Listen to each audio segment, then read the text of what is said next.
flapped its wings and landed in the yard. What is that? Shine the flashlight. The light flashes. The fishing line is so thin that it is almost invisible. Pheasant? Where did the pheasant come from? Who cares where it came from? It's just a freaking treat, don't shoot. The door to the house opens. At the moment the door opened, Qin Chuan, who was outside the yard, pulled the fishing line hard, and the pheasant flapped its wings and flew upwards. Then he pulled it hard again, and it landed outside the yard. Damn, don't let it run away. One person quickly ran out. When I opened the door, it was pitch black and I was running towards the pheasant. Qin Chuan patted him and put him directly into the space. Is it okay? Did you catch it? A person followed behind. Qin Chuan slapped him. Another one. What the hell, you can't catch this thing with your hands? You have to cover it with a blanket. And, when you shine a flashlight on this thing, it stays put. Do you have any experience? Don't let it fly away. Don't move. Don't make any noise. The third person ran out holding a cup and a flashlight. Qin Chuan, who was standing by the door, patted him and said, "Third one, done." Finally, he put the pheasant into the space and threw it into the pit where the three people were. Just watch. The three of them were confused. Each of them only had their heads exposed, unable to struggle, watching the pheasant strolling in front of them. What's going on? Qin Chuan entered the house. It's so smoky and dirty, worse than a pigsty. Noticed 3 guns. Makarov. These 3 guns are without silencers, but they are compatible with the 2 guns I got from TE. This gun helped me a lot. I was just worried about running out of bullets. 3 guns were collected, and more than 80 rounds of ammunition were found. Really good. Daggers, knives, these were not touched. I heard before that the 3 of them had committed a crime and had seduced a girl, and were hidden here by Yao Haijun. There's nothing else. He turned off the kerosene lamp, closed the door and left. Go straight to the tea house. On the way to the tea house, Qin Chuan was somewhat hesitant. To be honest, I didn't want to involve Li Wenwen in this matter. But the look that Li Wenwen gave him before was really unbearable for Qin Chuan. It was like a movie he had seen before, where the tearful look that Fairy Zixia had planted in the heart of Suzun Bao. It's very complicated.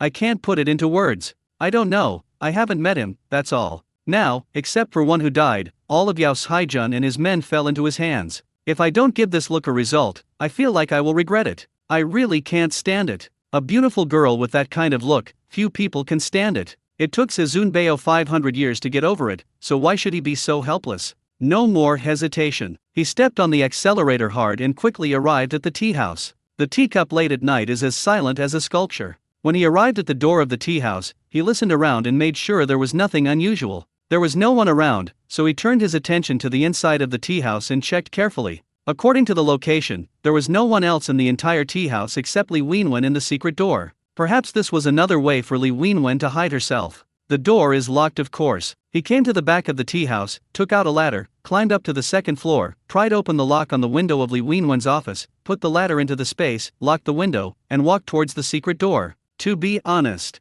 this secret door is really hidden. Perhaps this was once the place where Li Wenwen's father was, and everything was impeccable. If it weren't for the disguise, there was a high probability that he would not be able to escape. Even after fleeing to Yunchinch for so many years, the tea shop has been able to run like this and has never been exposed, leaving it to Li Wenwen. What a character! It went to the side, in front of a hook embedded in the wall. This is a double row of hooks that look like an elephant's trunk. The upper part is longer than the lower part. Qin Chuan fiddled with it for a while. How did he do this? I saw Li Wenwen opening the secret door here before, that's right. The eyes of spiritual consonants moved. After looking at the fingerprints above, the third one in the bottom row from the left and the 7th one above have the most fingerprints. From the fingerprints, we can see that one is pressing down and the other is lifting up. Qin Chuan tried it. Both of them happened at the same time, but it seemed as if the hook was not fastened firmly and was slightly loose. The secret door on the side finally revealed a gap. A single one doesn't work at all. It feels like it's not nailed down and is a little loose.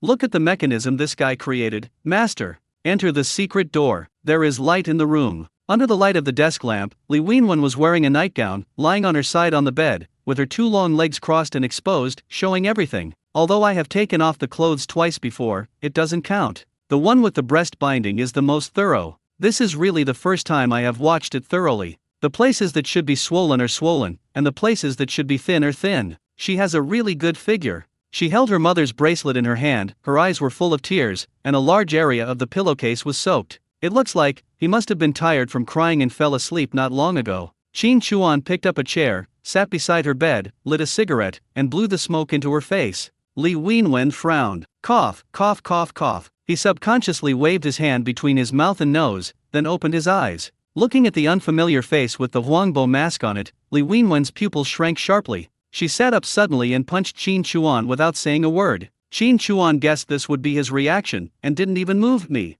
The fist stopped in midair in front of Qin Chuan. Li Wenwen looked at Qin Chuan and looked towards the secret door. Qin Chuan smoked a cigarette and looked at the big white rabbits in front of her. You really treat them so unfairly. So white. So beautiful. Can you touch them? If Li Wenwen were to hear such teasing words, she would definitely be furious. It is very likely that 2 fingers were inserted into Qin Chuan's eyeballs. But at this moment, Li Wenwen didn't let the exposure block her. She just retracted her fist and stood in front of Qin Chuan without caring about his gaze. Why are you here? Qin Chuan looked at her with interest. From what I thought, the first thing you should do is to ask me how I got in and what I want to do, or just attack me. Your reaction is a bit surprising. Why are you here? Li Wenwen asked again. Qin Chuan took a puff of his cigarette and said, after I left, I couldn't stop thinking about you. I couldn't sleep and wanted to come over and sleep with you. Li Wenwen just looked at Qin Chuan like that. 3 seconds later, she raised her hand and took off her shoulder straps, and her nightgown slipped to the ground, revealing her exquisite body in front of Qin Chuan. Qin Chuan didn't hesitate and looked up and down, then raised his head slightly and looked at her face. Why? Why so many whys? I only have one request, take off your mask. It's not handsome enough. It makes me uncomfortable looking at it, said Li Wenwen. Qin Chuan smiled and looked at her. Are you in love with me? Or do you want me to avenge you? It's all, what's wrong? I have no one to rely on, and you are capable enough. Can't I find a capable man? No man has ever touched me. The only 2 times, I was bullied by you. My body is clean, don't mind it. I don't care what you do, as long as you want me, I will be with you, Li Wenwen said. Qin Chuan scratched his forehead with his thumb. Can't you be a little more feminine and gentle?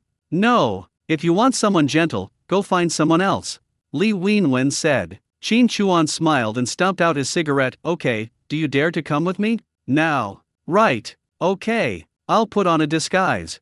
No, just wear something you feel comfortable in. Li Wenwen was wearing her underwear, and Qin Chuan didn't leave, just staring at her. How old are you? Didn't you see it? Li Wenwen said. Qin Chuan, I mean your age. Li Wenwen paused, then continued putting on her clothes. I know it's 20, but it could actually be younger or older. Before that, I always thought I was born in Yunchinj. Now, I don't know. It's even possible that my last name wasn't Li. Qin Chuan said nothing more. Li Wenwen put on her clothes and only wore a women's coat on the outside. Combined with her short hair and aura, it's very exciting. Let's go, Li Wenwen said. Qin Chuan stood up, picked up her mother's bracelet on the bed, and put it on her wrist. Still said nothing. Li Wenwen looked at Qin Chuan without saying much. She just carefully hid the bracelet in her sleeve. They walked out of the darkroom one after another and left the tea house through the main door. The moment Qin Chuan opened the car door, Li Wenwen glanced at the license plate. No license plate. He looked at Qin Chuan deeply again, and without asking any more questions, he sat in the passenger seat. Qin Chuan was driving the car and glanced at her quietly. Aren't you afraid that I will sell you out? You won't. Although I have been bullied by you twice, I think you are a gentleman. If you wanted to do something to me, you would have done it long ago, Li Wenwen said. Qin Chuan smiled. Then you are wrong. I am not a good person. Talking. He lifted up her coat with one hand, and grasped her thigh with the other, kneading and caressing it. Li Wenwen just took a look, glanced out the window, and let Qin Chuan do whatever he wanted. Hey, I didn't take the film you took of me before. Did you enjoy it secretly? Qin Chuan said. Li Wenwen heard this, turned around and looked at Qin Chuan. You have nothing to say, right? Qin Chuan smiled. Why are you so hot-tempered? With a temper like yours, how can you pretend? I've pretended enough. You know everything about me. Can't I just relax here with you? Li Wenwen said. I haven't told you yet. You put such a shabby mask on your face. It makes me feel uncomfortable. Don't put a failed mask on your face in the future. Qin Chuan wanted to laugh when he heard this, and pointed at his own face. This face is quite famous. Li Wenwen looked up and down. Without saying a word, he turned his head away to look out the window in disgust. Then he reached out and pulled Qin Chuan's hand away from his leg. It's so ugly, don't touch me. This reason cannot be refuted. Isn't this a disguised way of saying that he is handsome? He wants to touch her and get his face back. She likes his face. Is that the case? When they arrived at the entrance of Qianjing Hutong, Qin Chuan stopped the car. Li Wenwen just glanced at the dark alley, got out of the car silently, and followed Qin Chuan in. Arrived at Courtyard 81. Wait here, don't come in unless I call you, Qin Chuan said. Li Wenwen looked at Qin Chuan silently. Okay. Qin Chuan took out a pair of leather gloves from his pocket, put them on, and pinched her face. I like your energy more and more. After saying that, he pushed open the gate and walked in. Entering the house, with a stick in his right hand, he raised his left hand and released 3 of Yao Haijan's men one by one. He knocked them down with a bang, tied them to the stool one by one with ropes, and stuffed their mouths. The same applies to releasing Yao Haijun. As time and the space accelerated, he had already worn off the effects of the drug. His hair was soaked with sweat, dripping wetly. He looked up at Qin Chuan, his mouth stuffed, making a whimpering sound. Qin Chuan ignored him. The last one released Yun Yes men. There are 5 people, 1 died, so we use him to make up the number. Although she is dead, if Li Wenwen is not allowed to take revenge with her own hands, perhaps, she will still suffer deeply. After tying everything up on the stool, Qin Chuan turned and left the house. Outside the hospital, he took out a pair of gloves and handed them to Li Wenwen. Put them on. Li Wenwen did as she was told. Qin Chuan grabbed her wrist, led her into the yard, closed the door, and brought her into the house. When the kerosene lamp is turned on, Li Wenwen was stunned when she saw the 5 people tied up. Qin Chuan went to the side, picked up a dagger, pulled it out, and stabbed Yao Haijun's right sleeve with it, then slashed it. The moment the scar appeared, Li Wenwen's brain felt as if it had been struck by lightning. Qin Chuan grabbed the other man's hair, pulled his head apart, and thrust the dagger into his collar, slicing down. Tattoo revealed. Qin Chuan turned the dagger over and handed it to Li Wenwen. It's all here. Don't ask anything, don't say anything. The affairs of the previous generation have nothing to do with you. Just take your revenge. Looking at the 5 people, Li Wenwen just stood there in a daze. The scenes she had seen on the rooftop were replayed in her mind over and over again. The scar on her arm and the tattoo on her neck seemed to be branded in her mind. No mistake. It's them. Yes, them. The word revenge tormented her for countless days and nights. She never thought about what it would be like when the moment finally came. She had searched for so long but found no trace of him, yet he suddenly appeared in front of her. I told Qin Chuan before that I just felt that Qin Chuan's ability was extraordinary. I have never met such an amazing person, so I want to have more hope. At that time, Qin Chuan did not agree and left silently, without placing much hope on Qin Chuan. But it didn't take long before the 5 people were tied up in front of him.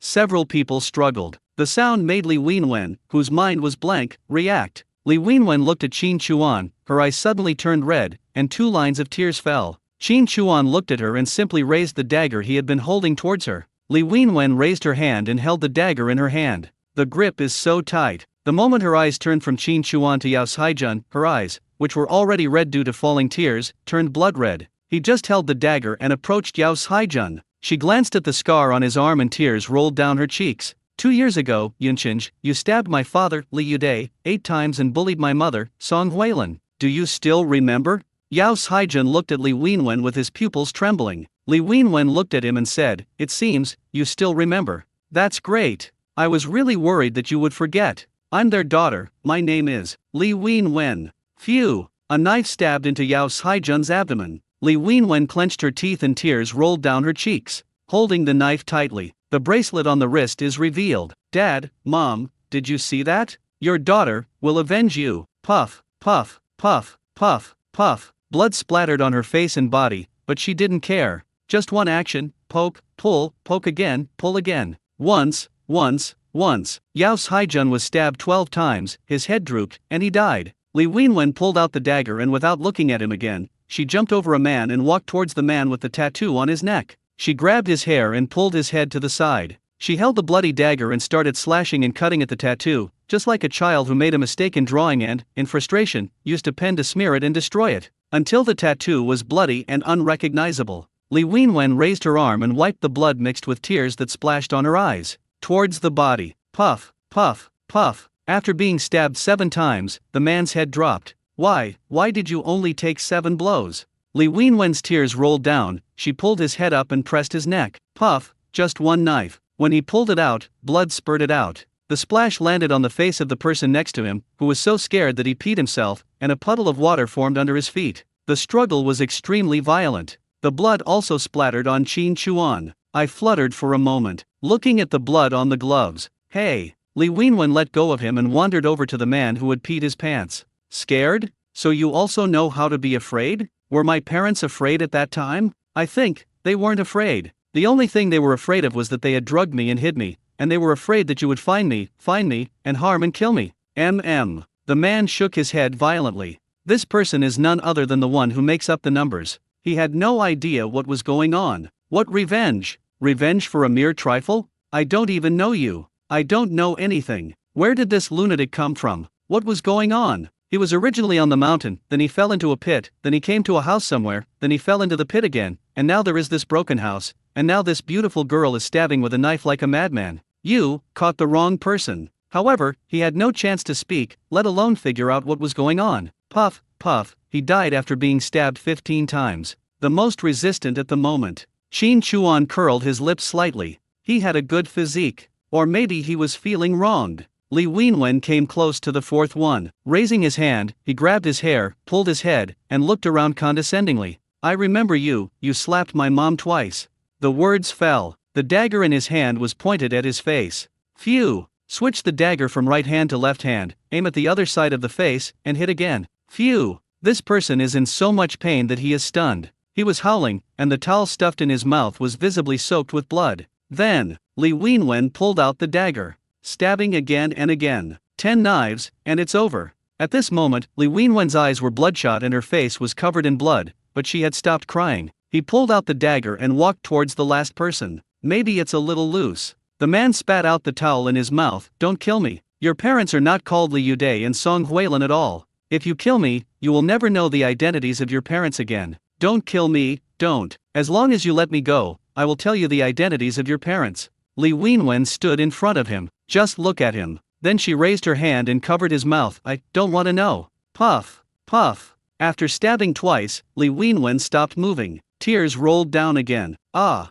He screamed in pain and stabbed quickly with the dagger in his hand. The man stared. He had died long ago, but Li Wenwen kept breathing with her eyes closed. He was stabbed more than 30 times. Qin Chuan saw that the person had been stabbed to pieces, so he grabbed her wrist and stopped her. That's enough. Li Wenwen threw herself directly into Qin Chuan's arms. Ah! He burst into tears loudly. Qin Chuan let out a light breath, and his spiritual eyes moved, carefully scanning the room, the 5 people, and the dagger stuck in the last person. There was no fingerprint left, no trace of anything. He bent down slightly, held her up by the back of his arm, and carried her out of the house. Before going out, he swept the room again and closed the door. Shut up. If you don't want anyone to hear you and it will both cause trouble for us, just howl softly. Woo woo. Li Wenwen did not let go of Qin Chuan. She buried her head in Qin Chuan's shoulder, biting it and crying. There's really no way I can do anything to you. Just a second ago, he was so ruthless. The next second, I started crying. What kind of creatures are women? Why do they change their minds so quickly?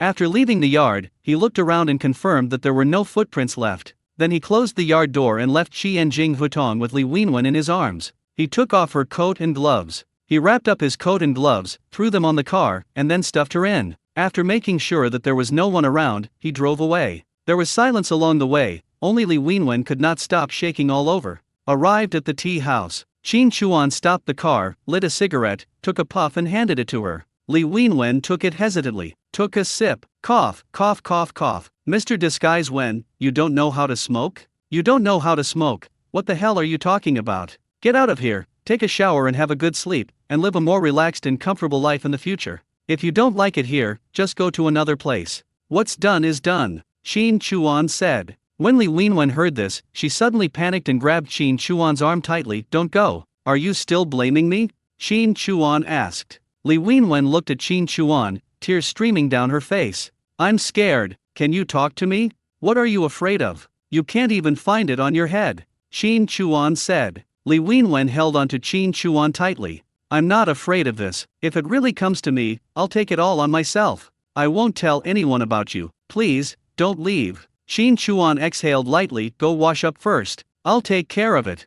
Don't go. Please. I won't leave. Li Wenwen looked into Qin Chuan's eyes, as if confirming something. Then he nodded obediently. Hurry up. He pushed the door open, got out of the car, and walked into the tea house. Can women read minds? What are you doing with your eyes all the time? The girl with a lump of hair is one, the girl with ice flower is one, and the girl with changing face is one. Why do you like looking at eyes? But when they are looked at, you can still see a hint of tenderness in their eyes. It's getting straight into my heart. There was nothing to do with the blood, so he collected the blood-stained clothes and gloves into the space, went back to find a place to burn them, got out of the car, parked it, and walked into the tea house. After locking the door, he went upstairs. In front of the pool, Li Wenwen looked at herself in the mirror, lost in thought. Qin Chuan walked over, grabbed her by the back of the neck, and pressed her face into the sink. While washing her, he said, "Don't look. There's no need to remember how you killed someone. A wash." After washing her clean, he pulled her up and knocked on the mirror. "This is you." Li Wenwen was in the mirror, looking at Qin Chuan. Qin Chuan let her go and washed his hands, splashing water on his face.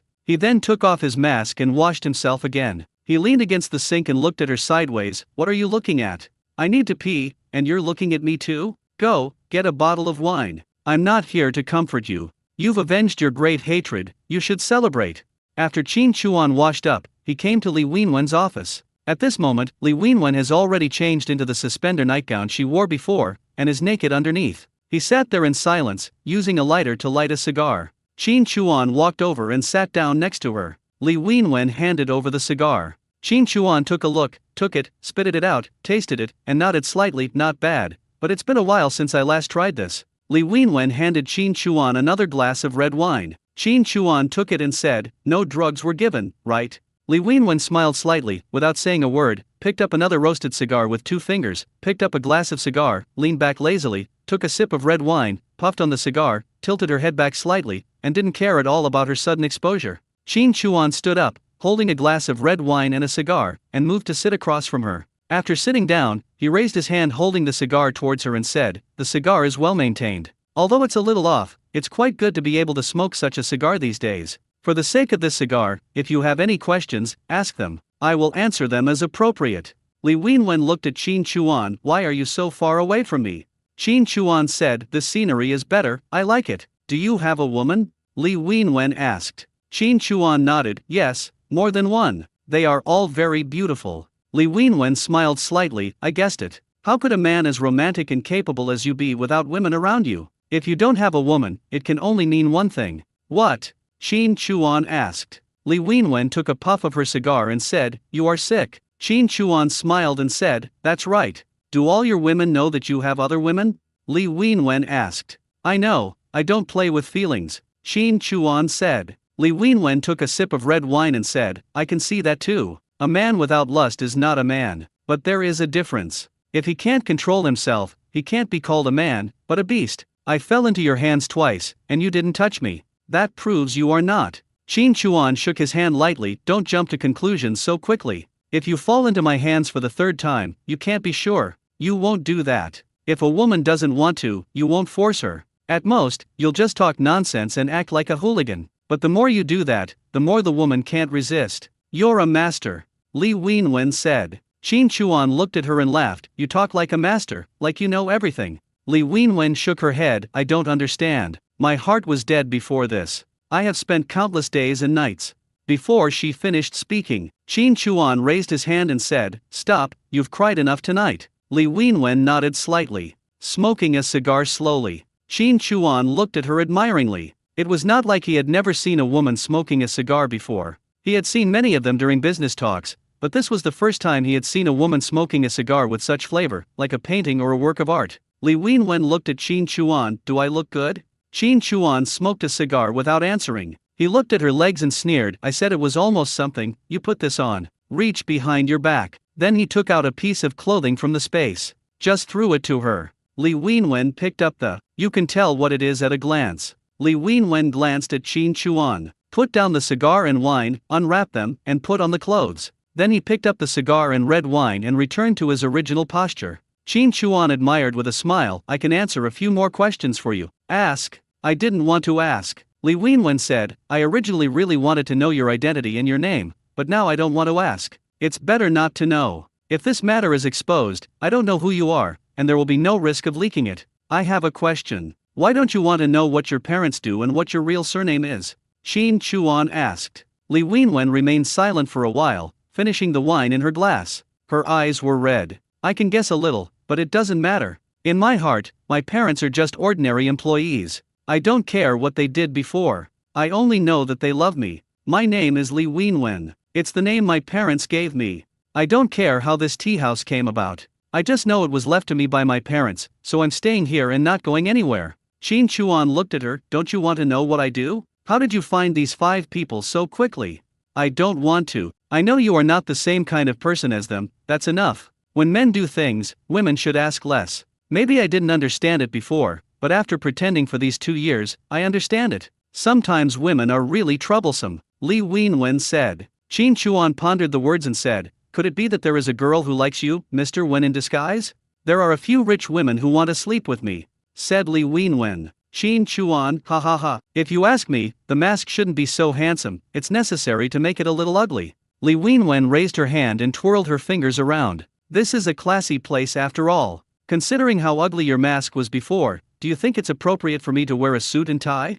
Then he looked at Qin Chuan and asked seriously, how do you want me to thank you? Qin Chuan hooked his finger. Li Wenwen raised her body, put down her wineglass and cigar, and walked barefoot in front of Qin Chuan. Qin Chuan nodded to his face, give me a kiss. Li Wenwen bent down. A kiss is a mouthful. Qin Chuan smiled, raised his hand and rubbed her face. Okay, I bullied you twice, I'll give it back to you. Keep your mouth shut and be calm. I will make sure you're fine, run the tea house well, and if you're free, come and listen to you sing. He stood up while speaking. He stretched his back, loosened it up, and, holding a cigar in his mouth, said, have a good rest. Let's go. The moment I turned around, Li Wenwen kicked Qin Chuan in the knee, grabbed his arm and twisted it, then threw him back onto the sofa. Wow. Cao. Qin Chuan didn't react at all. Li Wenwen hugged him and said, I've decided on you. Let me be your woman. You don't even know my name, how can you be my woman? Qin Chuan said. Li Wenwen shook her head slightly. It's just a name, it's not important.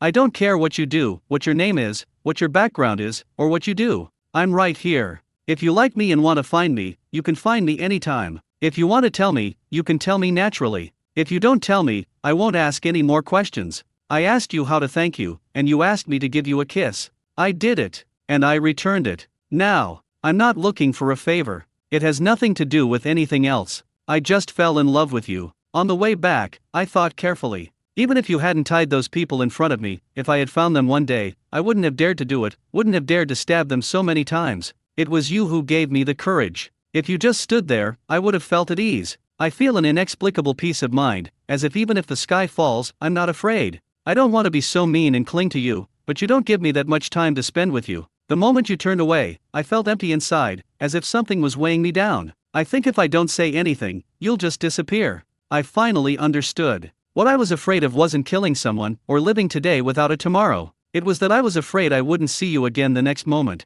I can't explain it. But can you, understand? Qin Chuan listened to all this without saying a word. After a pause, he raised his hand, lifted her chin, and looked at her. So you don't want those rich women anymore? Li Wenwen frowned slightly and suddenly pressed her hand on his shoulder. She was startled. He looked at Qin Chuan in a daze. Are you afraid? Qin Chuan asked with a smile. Li Wenwen looked at Qin Chuan and kissed him directly with her red lips. A little bit. Li Wenwen blushed as she looked at Qin Chuan. Qin Chuan grabbed her wrist and hugged her. Holding her, Ho Chu walked towards the darkroom. Li Wenwen poked Qin Chuan's 8-pack ABS. So powerful. Li Wenwen was here, add an exclamation point, and it's 8 full. And for the signature, tattoo, I regret it, I'm here again. Thinking of this lifelong journey, I'll write another poem. Flowers bloom and fall in due time, but fate arises and disappears endlessly. I just touched it, and the place is big enough. I'll tattoo it for you bit by bit, slowly. How about it? Ha ha ha ha, you still have time to think about these things? This time you're really in my hands. Li Wenwen, I'm happy too. Holding Qin Chuan in her arms, she kissed him with her red lips. The next morning, Du Yunfan's men hurriedly ran into Yanzi Hutong. At this moment, Du Yunfan was washing up as usual, preparing to go to work at the gas station after breakfast. Director Du is in trouble. When Du Yunfan saw his subordinates, his heart skipped a beat. Unless it is an emergency, people generally won't be so rash as to run back to their own home like this. I wanted to have a chat with Hua Baihei last night, but I don't know who fired the gun and it turned into a gunfight. Not only did 7 people get injured, but my car was also gone. Now I don't even know where he is. There is no trace of Hua Baihei either. After leaving the mountain, he went back to take charge of the casino himself. It was almost dawn when I got home. Could it be that after I left, Hua Baihei destroyed my place? Anzi, what's going on? Sister-in-law, well, I have something to ask Director Du. What's going on? There's another thief at the gas station, and the gas has been stolen. No, Lao Du, didn't you stay at the gas station for most of last night? How could the gas be stolen? Sister-in-law, not only Director Du is here, I'm here too. It was fine when we left, but when we got to work this morning, we found that the oil was missing. These people must have stepped on it carefully. Oh my god, this is a sin, Lao Du. He keeps losing oil, this. He didn't continue. What I mean is this director still able to do his job? Is he going to be fired? Du Yunfen frowned slightly, but he was not thinking about this matter. He pulled on his coat and raised his hand to the outside. Let's go. Aren't you going to have breakfast? His mother-in-law asked. But there was no response. When he got outside, Du Yunfen glanced around as he walked out of the alley. Is there something wrong in West City? No, Master Yun, our oil was really stolen, said his subordinate Anzi. Du Yunfen paused. It's just a small matter. Why are you rushing over here in such a hurry? Uncle Yun, this time we are not trying to get the oil, we really lost it. And it's not just a little bit that was lost, a big oil tank, both the oil and the tank are gone. And Zi said, what did you say? A big oil tank, Du Yunfen said in disbelief. And Zi nodded. That full number 1 tank, there's only half a tank left at the gas station. It's definitely not enough. We all went up the mountain last night, and no one was on duty. Only old John opened the gate at the gas station. He said he didn't hear any noise. This matter can't be covered up. People from above will definitely come down to investigate. When this interrogation happens, none of us brothers know what to say. We're definitely going to be targeted. Upon hearing this, Du Yunfen frowned and remained silent. After a while, he narrowed his eyes and gritted his teeth. Lao Hua, you alpaca, you don't want to play dirty with me anymore. You're starting to play white with me, right? Mr. Yun, what do you mean? And Zi was puzzled. Du Yunfen frowned. The gas station caused such a big commotion, and I, as the director, can't escape the blame. Lao Hua used various means to get in touch with many people. He thought he was doing it covertly, but he couldn't hide it from me. He was just trying to win without bloodshed. He didn't want to fight me head-on, but used his connections to frame me and control me. It's the same principle as slaughtering that dog at my doorstep. If it doesn't work once, he'll do it again. Anza still doesn't understand. Du Yunfen didn't say anything further. Others may not know who Qin Chuan is, the person above, but he and Hong Meiniang know him. I thought that Hua Baihe might also know this person who suddenly appeared. Based on this, I got into trouble frequently and various departments found me. What would be the consequences? He doesn't even need Hua Baihe to do anything. Qin Chuan, the man above, will kill him. And this person is greedy for money. If he gets rid of himself and bribes a little, the gambling house will fall into the hands of Hua Baihe, right? Have you found Lao Hua? Du Yunfen asked. Master Yun, all our people have dispersed. We searched all night but couldn't find any trace of him. His men were hiding here and there. We only caught 3 of them, but they were relatively outlying and didn't know anything when asked. And Zi said. Du Yunfen gritted his teeth and said, I'll dig 3 feet deep to find him. This time, either he dies or I die. If I die, you all must die with me. Gas station, Hui. This has made him extremely anxious. And this person above, that Qin Chuan pretended to be. We had previously told him that he would be given 3 days to clean up his mess, but the noise he made was getting louder and louder, like diarrhea that couldn't be wiped clean. This old man is constantly looking for trouble and is pushing him towards death. Still talking about chicken feathers. Find it out and kill it, this is the most effective way. Master Yun, we are betting on the banker, why don't we stop for a while? And Zi asked tentatively. Du Yunfen hesitated, no need, tell everyone to keep their guard up. If there's any sign of something wrong, get out immediately. Then should I tell Hong Mei Niang now? Go ahead. The gambling house must not stop. The 3 days are almost up, and Qin Chuan can come to find me at any time. This is the eye from above. Once the gambling house stops, it is like putting the blame on myself, and something will happen even if nothing happens. Thanks to the casino's security measures, he was confident that Lao Hua would not dare to cause trouble, and if he dared to come, he would make sure he would never come back. I believe Lao Hua would not dare to make too much noise and expose the gambling house. If that happens, not only him, but also Lao Hua and Lao Yao will all die. Now, the culprit who made Du Yunfen so upset was doing morning exercises. After a long time, Li Wenwen raised her hand, hugged her short hair that was slightly soaked with sweat, and panted as she lay on Qin Chuan's chest. Being a woman is really different from being a girl. Being your woman is even more different. Talking, she stroked Qin Chuan's abdominal muscles with one hand and kissed his chest with her red lips. Are you still going on stage today? Qin Chuan asked. Li Wenwen shook her head slightly. I'm not on the show today. Fortunately, I'm not. Otherwise, I have to wonder if my legs can even stand on the stage. You are greedy, now you regret it, Qin Chuan said. Li Wenwen moved her head and looked up at Qin Chuan. My man is unusual, everything about him is unusual. He was so full of fighting spirit early in the morning, I couldn't let him hold back. I like it too. I couldn't help but eat some. But, it's private business, so if someone comes, I still have to meet them. You mentioned pine and fir Ganoderma, musk, and other things before. I'm not sure if I can make them. After all, I've only been in charge of sales. How about I help you connect with the second in command of the railway department, so you can talk in person? Qin Chuan thought for a moment after hearing this and said, no need for now. I don't have much on hand, and I can't manage the quantity and time for now. If his appetite is big enough and I can't satisfy him, then I'll be showing my weakness, breaking my promise, and losing my sincerity. It will be difficult to negotiate big deals in the future, and I'll have wasted an opportunity. Then I'll help you sell it, said Li Wenwen. Qin Chuan shook his head slightly. This second in command dared to cooperate with you like this. I don't know how many times he has tried to test you. I believe he would have asked people to test your attitude in various other things from time to time. If your product list suddenly had more items that were not provided by him, what do you think he would think? Doing business with this kind of person is like trying to get the skin of a tiger. It's very dangerous for you to do so. Li Wenwen nodded lightly. I know, and I understand. I had no choice before. I was very cautious and careful, but now, I'm not afraid anymore. Qin Chuan smiled when he heard this. You think so highly of me? He's the second in command of the railway administration. In a certain field, his power isn't overwhelming, but it's pretty close. Do you think I can protect him? Li Wenwen moved, hugged Qin Chuan, and took a deep breath. It doesn't matter. As long as you are here, I am not afraid. I am very lazy and don't want to use my brain anymore. From now on, I will listen to you. I will do whatever you ask me to do.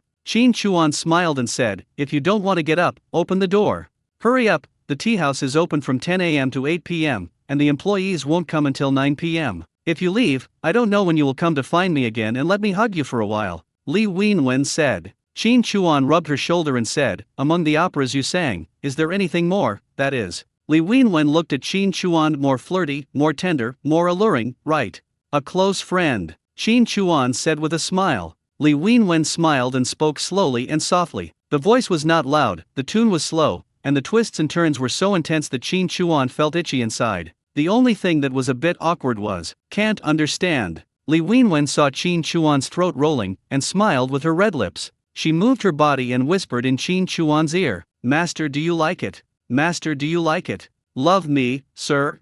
3 different voices. One is soft, one is charming, and one is seductive. Qin Chuan gritted his teeth and pinched her chin. This baby. I, your father, have a surname of Qin and a given name of Chuan. I know. It was so sticky that Li Wenwen had to get up. Only then did he reluctantly leave Qin Chuan's arms, put on Mr. Wen's mask, put on a suit, left the darkroom, and opened the door of the tea house. The tea house employees arrived one after another to prepare for the day's business. Before this, Li Wenwen held a meeting for all employees as usual, basically to discuss the shortcomings of the tea house, who was doing well, who was doing poorly, and to make adjustments. Qin Chuan was in the office and could hear it very clearly. This girl, although he is young, he is a good manager. In the past, these were rare talents. Qin Chuan knew that such talent came from not only her brain but also Li Wenwen's past life, which forced her to improve herself. I have indeed suffered a lot. After a while, Li Wenwen returned to the office carrying a plate of food and tea. He put it next to Qin Chuan and sat down with his legs weak.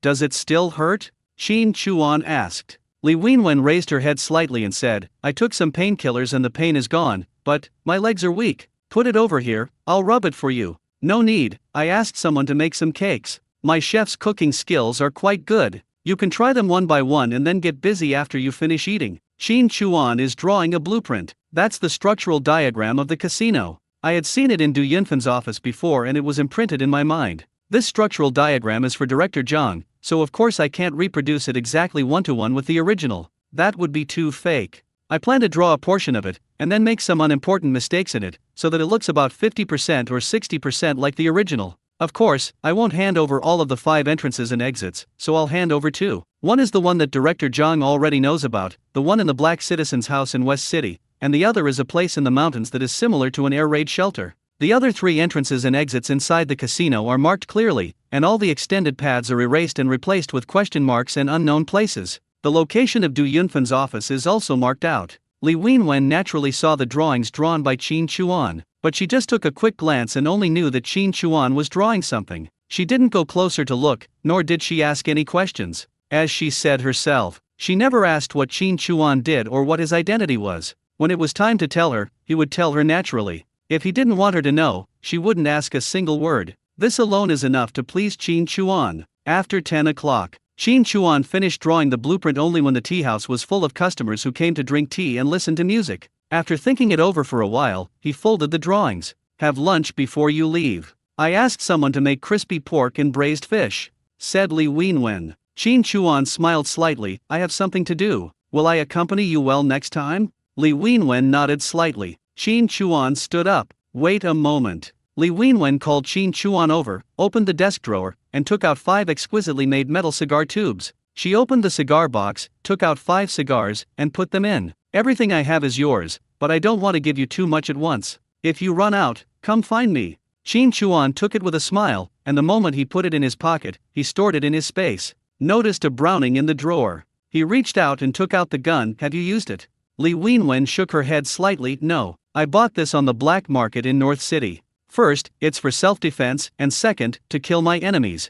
He picked up the small box next to him and said, here are 20 more bullets. Take them all. Qin Chuan fiddled with it and said, this gun is not suitable for you. Talking, he inserted the Browning into his waistband and stored it in the space. Then he took out the silencer from his back and handed it to her. Keep this for you. It makes a subtle sound. If you really encounter a shooting, don't be afraid. No matter who it is, shoot them to death. Protect yourself. I will take care of the rest. If you want to find me, put a piece of paper on this window and I will come to you. Li Wenwen looked at Qin Chuan in a daze. Although guns were no longer banned, it was not easy to get one. She pushed Qin Chuan's hand and said, I don't want it, you keep it. You need it more than I do. Qin Chuan placed the gun on the table. Although this tea house is elegant, it's open for business. You never know what you might encounter. I'm not always by your side, so carrying a gun with you is always a guarantee. You don't have to worry about me causing trouble. As your man, I'm here to help you. If you really encounter trouble, stay calm and protect yourself first.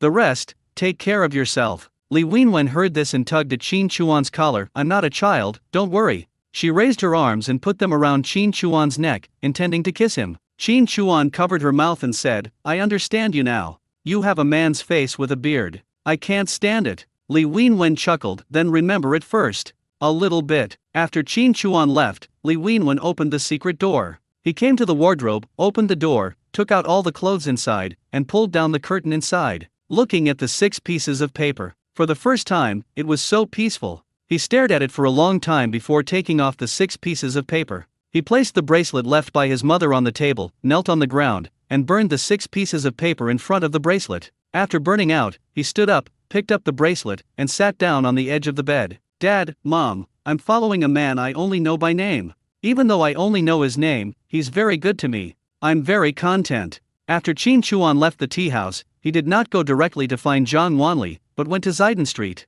His younger brother and sister took a look through Xiaobai's visual sharing and found that everything was the same as usual, which was enough to reassure him. He then called Xiaobai over and made him hover over the gas station, staring at Du Yunfen. The loss of the oil tank is a huge matter for the gas station. As the director, Du Yunfen must be tied to the gas station. Many people came to the gas station. It was quite interesting to see him acting like a son in front of the station manager and various leaders, and being scolded like a grandson. Yao Haijun and his men were still lying dead in Xianjing Hutong. The rest is here. If he wants to smash the casino tonight, he must make some arrangements. Since he was injured last night, there is a 99% chance that he will still stay in the barber shop. At a certain moment, from a distance, he saw Hua Ye's core subordinate, named Shunzi, appear and walk into the barber shop. Then he walked towards the barber shop slowly. The end of the year is approaching. Normally, there should be a lot of people getting their hair cut, but the actual situation is that there are very few people. 2. For ordinary people, eating is a problem.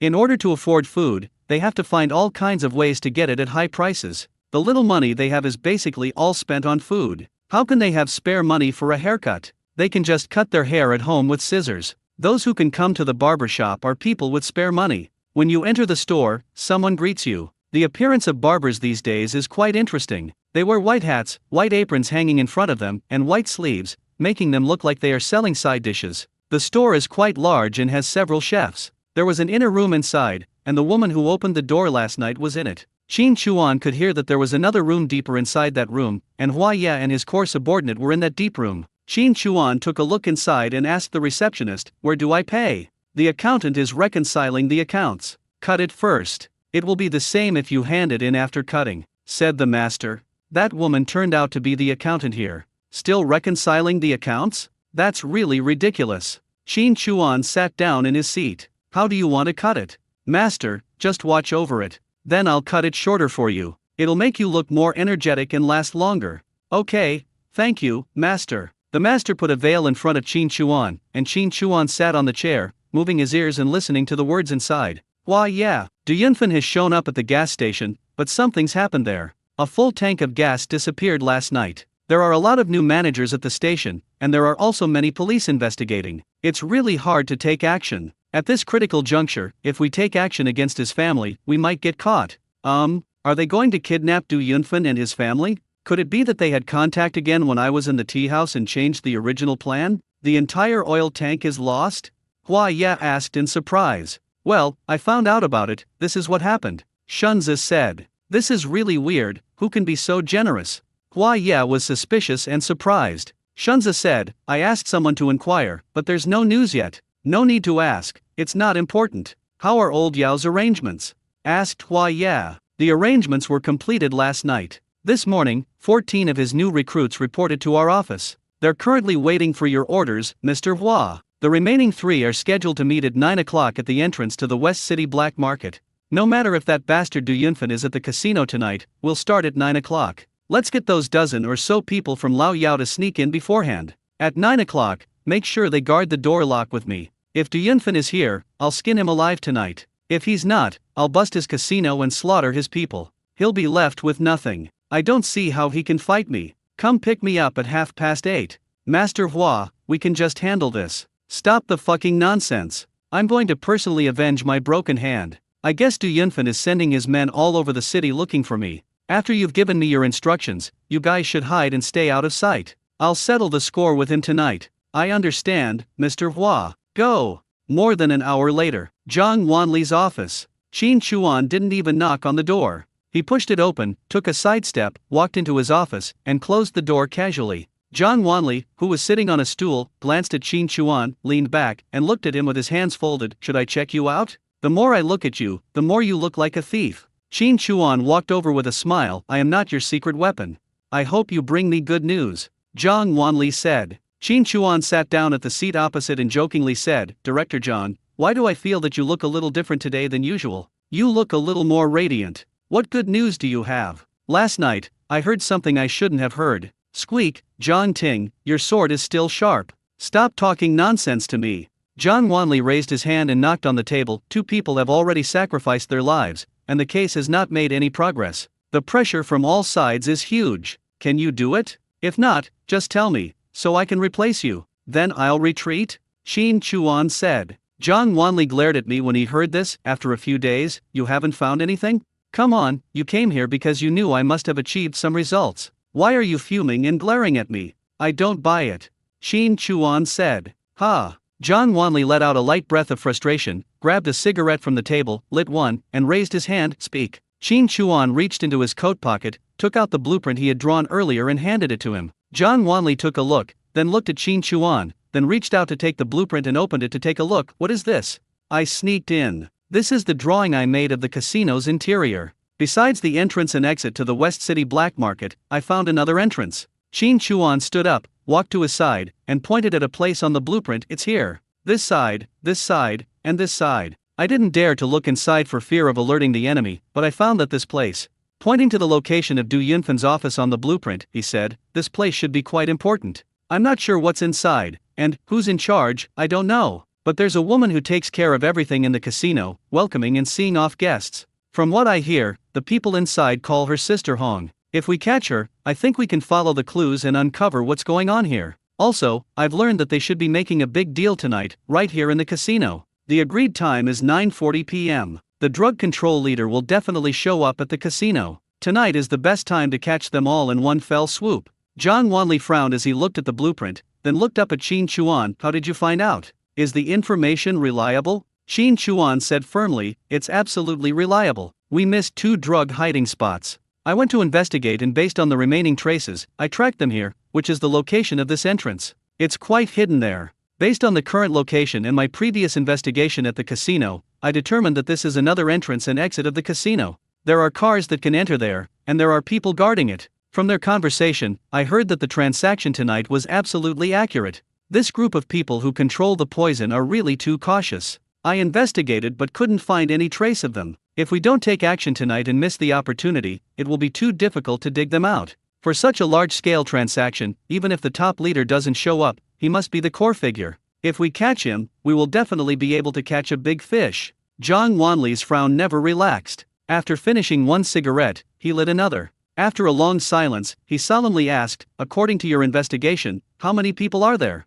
Qin Chuan said, "There must be 20 to 30 of them. That's what I saw. There might be more." They were all dressed in the same uniform, all wearing black coats. Most of them were armed. They were the only ones in there with weapons. Everyone else who entered had to be searched. Hearing this, Zhang Wanli smoked even harder. With so many people, all carrying weapons, and suppressing firepower, a large number of people are needed. We need to ask for permission to mobilize troops for cooperation. At this moment, there was a knock on the office door. Qin Chuan quickly hid under the desk. Zhang Wanli looked at him in a daze. "Come in." The office door opens. "Director Zhang, it's time for the meeting." "Wait." Zhang Wanli waved his hand. "Yes." The man closed the door. Qin Chuan stood up. "Are you so afraid of seeing people?" Zhang Wanli asked with a smile. "Director Zhang, it's not that I don't trust the organization, but I have my own shadow, you know," Qin Chuan said. "It refers to the matter of Li Weifeng." Then they all went to his house. Zhang Wanli exhaled lightly, but said nothing more. He looked at the blueprint and said, "If we force our way in like this, the price might be high." Qin Chuan pointed at the blueprint and said, "I'll sneak in early. At 9:40, I'll open this entrance." "No, this is too dangerous. You can't even bring your stuff in. How are you going to do it?" Zhang Wanli asked. Qin Chuan said, "I can't bring them in, but they have it on them." "Director Zhang, don't hesitate any longer. If you miss this opportunity, who knows when the next one will be. The casino is not a place for people to stay. The longer I stay in there, the more dangerous it will be. I almost died trying to find this information. Today is really the best opportunity." After a lot of talking, Zhang Wanli hesitated again and again before finally making up his mind. You can't blame him for not being decisive, it's just that being in this position requires a lot of consideration. "How confident are you?" Zhang Wanli asked. Qin Chuan smiled. "It's pointless. Director Zhang, it's 9:40. If I don't open this door, the operation will be cancelled. But we have to be careful not to expose it. I don't know which direction they are transporting it from." Zhang Wanli looked at Qin Chuan with a complicated look in his eyes. His brows furrowed even deeper, as if cut by a knife. He knew very well how dangerous this operation was. Qin Chuan had to be the first to sneak in, facing so many people, and opening the door on this side during the transaction. It could be described as extremely dangerous.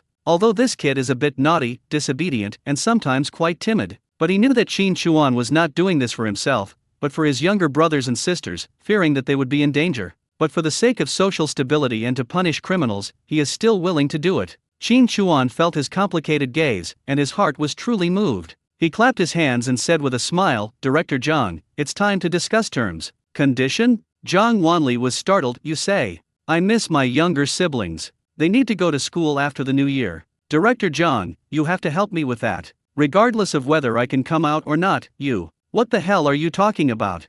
Zhang Wanli scolded. Qin Chuan smiled. "Okay, then I won't say it. Anyway, I don't know any great people. You have to help me arrange everything clearly for my brothers and sisters." Zhang Wanli gritted his teeth, stood up, and patted Qin Chuan on the shoulder. "Your younger brother and sister, go take care of them. After this, come to my house and I will make dumplings for you myself. You haven't eaten dumplings made by me, right? My cooking skills are pretty good, you must give them to me." Qin Chuan smiled and said, "Okay, I like pepper pork and chive and egg, 2 kinds of fillings. I'll pack whatever you like to eat. Come out safely," Zhang Wanli said earnestly. Qin Chuan, "Okay, I'm leaving then." Zhang Wanli held onto Qin Chuan's arm and didn't let go. He just stared at Qin Chuan, as if he let go, the next time they met, he would have to face a cold corpse. "It was so complicated, I'll send 2 good hands to accompany you." Before he finished speaking, Qin Chuan waved his hand. "It's just me. With more people, there will be more mistakes." "Okay, I haven't had a drink with you, Director Zhang, so I won't die. Let's go."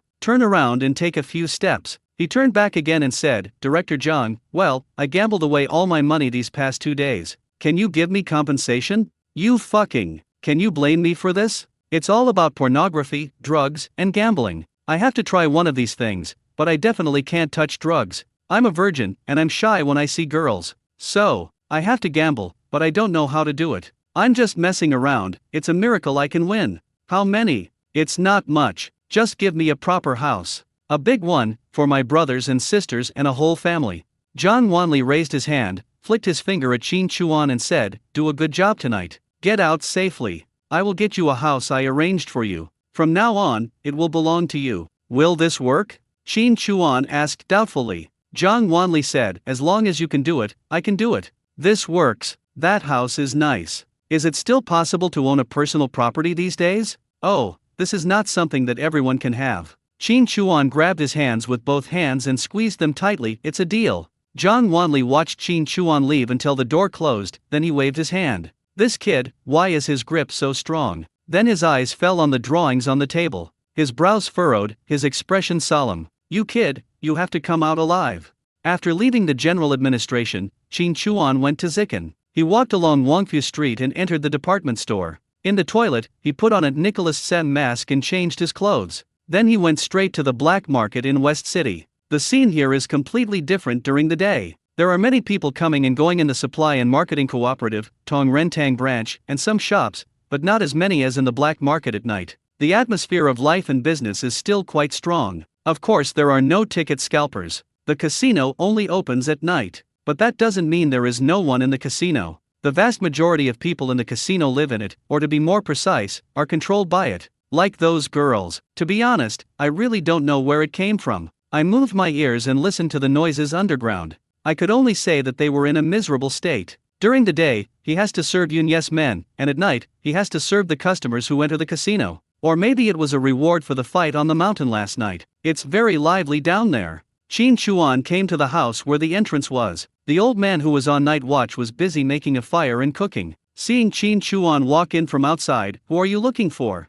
Hong Meiniang, Qin Chuan said. The old man turned around and put firewood into the stove. Young man, have you come to the wrong place? Here. What the hell are you talking about? Is it because it's dark, or is your eyesight not good? Hong Meiniang sent me out before, but you didn't see me. Don't you recognize me? Qin Chuan pointed at the ground inside and said, call the door. The old man didn't see Qin Chuan's face clearly that night, but he knew Hong Meiniang. There were only a handful of people who could be sent out by her personally. Not long after, he remembered it when he heard it, and he also recognized the voice. He quickly stood up. Young master. Excuse me. This is it. This is it. He quickly pulled the hidden rope. Then there was a ringing of bells. Even after pushing open the blocking cabinets and mat curtains, the door leading to the ground below could not be opened. This has to be opened from the inside. After a while, there was a slight sound of unlocking on the ground. It was carefully opened, revealing a pair of human eyes. What's wrong? This gentleman is here, said the old man.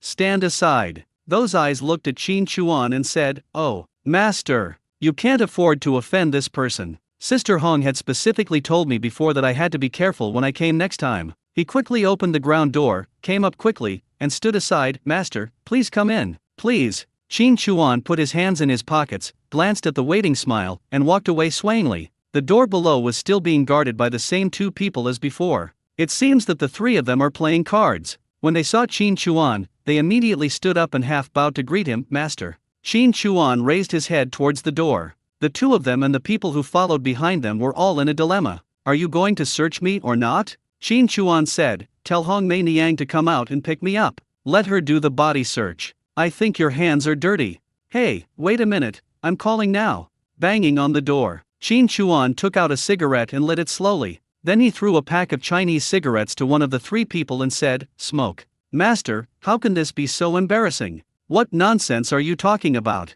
Thank you, sir. After a long while, the door opened and Hong Meiniang stood inside. She immediately smiled warmly and said, Master, you are here. Qin Chuan smiled, walked over and pinched her chin. It took you so long to come. Don't you miss me? Master, I missed you so much that I ran all the way here without knowing you were coming. Feel it, my heart is beating so fast. Hong Meiniang grabbed Qin Chuan's hand and placed it on the soft thing. Qin Chuan, holding a cigarette in his mouth, grabbed it without hesitation. Of course, you're jumping so hard." The three people who saw it were all staring with wide eyes. "My mouth is dry and my throat is boiling." Qin Chuan raised his arms and said, "I think their hands are dirty, so you search them." "Master, what are you talking about? Come in quickly," Hong Meiniang said. Qin Chuan smiled and said, "Aren't you afraid that I'll bring my weapons?" Hong Meiniang said coquettishly, hooking her finger on Qin Chuan's belt, "Master, I wish you could use your weapon to shoot me twice." Qin Chuan, ha ha ha. On the first floor, she pinched Ho Chu and walked inside. "Then you have to loosen me up." Coming to the tomb's aura hall. "Where's the paralyzed person?" "Master, it's open in the evening, the girls are all resting." "I'm here, take a break, men and women, call everyone here out and play with me." As he said this, he pinched her hips hard, pulled her into his arms, and pinched her chin. "Make me happy, serve me happily, and when I'm in a good mood, I'll save your life." When Hong Meiniang heard this, her pupils shrank slightly. I dare not ask, nor say much. She couldn't figure this man out. For the next 3 hours, everyone in the casino revolved around Qin Chuan. "Play however you want." Those princes in ancient times didn't have mobile phones or anything like that. Did they think their lives were dull and uninteresting? Everything you see in the video is real. Listening to the music, watching the dance, hugging one on the left, touching one on the right, eating only requires opening your mouth, drinking without holding a cup, and smoking without you having to hold a cigarette, massaging feet on this side, pounding legs on that side, calling master over and over again, asking master over and over again, whether you are comfortable or not, whether you like it or not. Gamble when you want to gamble, play when you want to play. Watching real boxing matches is fine. Those little brothers, at a sound, will fight you with their bare fists in front of you, making your nose and eyes bleed. Qin Chuan had a great time, but Hong Meiniang was very anxious. At a certain moment, Hong Meiniang shook Qin Chuan's arm and said coquettishly, "Master, I'm so confused that I can't concentrate on serving you. What's going on?" Qin Chuan pretended to be drunk and looked at her. "Do you think I'm drunk? Are you trying to trick me?" "Master, you have a big capacity for alcohol. No matter how much you drink, you won't get drunk," said Hong Meiniang. Qin Chuan glanced at the time. It was already past 4 in the afternoon, almost 5. "Call Lao Yun over." "Master, Master Yun was delayed by some things, otherwise he would have come to see you earlier," Hong Meiniang said. Qin Chuan smiled and said, "If he doesn't come, you're dead." He waved to a younger brother and said, "Go and call your Master Yun." The man looked at Hong Meiniang. Hong Meiniang's pretty face suddenly turned serious. "Go quickly." More than an hour later, Du Yunfen, accompanied by 3 of his core followers, hurried over. Seeing Qin Chuan enjoying himself, he felt extremely unhappy, but could only approach with a flattering smile. "Master, how was your fun? If there's anything you find unsatisfactory, please let me know and I'll get someone to take care of it right away." Qin Chuan smiled and said, "Master Yun, you are very busy." "I'm just joking. I'm really stuck on something," Du Yunfen said. "I was busy all day just because of the oil tank issue. There are so many things going on that I can't even leave." When he heard the message from below, he gritted his teeth and went on with his head held high. "Love your mother so and so. This is a matter of life and death. How can he care about disguising his identity or work?" "About the oil tank?" Qin Chuan asked with a smile. Du Yunfen was slightly stunned. "Master, have you heard about it?" Qin Chuan looked at him and waved to the others, "Disperse." The singing and dancing stopped immediately, and the beauties left one after another. Qin Chuan raised his hand towards his office and took the first step towards it. Du Yunfen looked at Hong Meiniang with a questioning look. Hong Meiniang just shook her head slightly, and quickly caught up with Qin Chuan 2 steps, supporting Qin Chuan's arm. "Master, please slow down." Qin Chuan raised his arm and hugged her. "It's okay." Entering the office, Du Yunfen didn't let anyone else in. The moment the door closes, Qin Chuan let go of Hong Meiniang and slapped Du Yunfen hard in the face. There was a snap. Caught off guard, Du Yunfen was almost blown into a spinning top. Qin Chuan glared at him and pointed at him. "What the hell are you doing? You're in such a mess, and you still want me to help you?" Du Yunfen was stunned by the slap. "I was furious, but I had to suppress it. That's often the case. If a person is not ruthless, he cannot stand firm. The more ruthless you are, the more afraid he will be." "Master, I..." Snap. Another big mouth. "Fuck you. Stand still. Use your shitty head to think carefully. Who the hell did this oil tank thing?" Hong Meiniang glanced at Du Yunfen, then mustered up the courage to hug Qin Chuan. "Master, calm down, it's Lao Hua, isn't it?" Qin Chuan changed his expression and smiled immediately, pinching her chin. "How about I help you up?" Hong Meiniang's face turned pale. He quickly said, "Master, I'm not as good as Master Yun and Master Yun. This gambling house can't do without Master Yun." "Yeah." Qin Chuan pulled her and hugged her from behind. He then began to grope her right in front of Du Yunfen, resting his chin on her shoulder and saying, "If he can survive tonight, we'll talk." If not, then I'll give this gambling house to you. Du Yunfan's eyes were almost red, but he had to grovel. Master, you saved my life, and from now on I will be your dog. Qin Chuan raised his head slightly, his eyes fixed on him. Tonight, a dozen or so people will sneak into the casino. They are new recruits recruited by Lao Yao. They will control the door lock around 9 o'clock. At 9 o'clock, Lao Hua will bring people to your casino and kill you in the name of framing you. Then they will take over the casino and dominate it. Du Yunfan's pupils shrank sharply. This was exactly what he had thought before. He was convinced. Master, what should I do? Set up an ambush and close the door to beat the dog. Bring Lao Hua and his subordinate named Shunzi to see me, and kill all the others. If you do it well, I will hand over his business and Lao Yao's business to you. If you don't do it well, you will all die. Qin Chuan said. Du Yunfan's throat tightened. I understand, master. Qin Chuan, get out. Du Yunfan glanced at Hong Mei Niang. Yes, master, have fun. Haha, get out. Hong Mei Niang was so confused and fascinated by Qin Chuan's touch. She is a smart woman. If he wasn't smart enough, he wouldn't have become Yun Ye's right-hand man and run this huge underground gambling house. And her wisdom told her, regardless of whether Du Yunfan dies tonight or not, he will lose power afterwards. If she died, and became the woman of the man behind him, she would at least manage the casino like before, and it might even be true as he said, that the casino would be handed over to her. If he doesn't die, then Du Yunfan will just be a dog, and the real master will be him. No matter which one, you will definitely not lose out by following him. In addition, being able to know everything about Yao, Yun, and Hua so thoroughly, and treating them like beggars, what kind of authority and weight does this have? Which woman doesn't like a handsome, powerful, influential, and rich man? This one behind me takes it all. This young body and handsome face, isn't it much more attractive than that old guy Du Yunfan? So when Du Yunfan left and the door closed, Hong Mei Niang raised her hands and hugged Qin Chuan's neck behind her, biting her lower lip, and twisted her body like a snake in Qin Chuan's arms. It was an indescribable passion. His breathing was rapid, like burning firewood. A sudden turn. Her charming eyes were hooked, her hands moved down, she squatted down and began to untie Qin Chuan's belt. Qin Chuan grabbed her wrists and roughly lifted her up amidst a cry of surprise. He gritted his teeth and grinned wickedly. Are you so eager to follow me and become mine?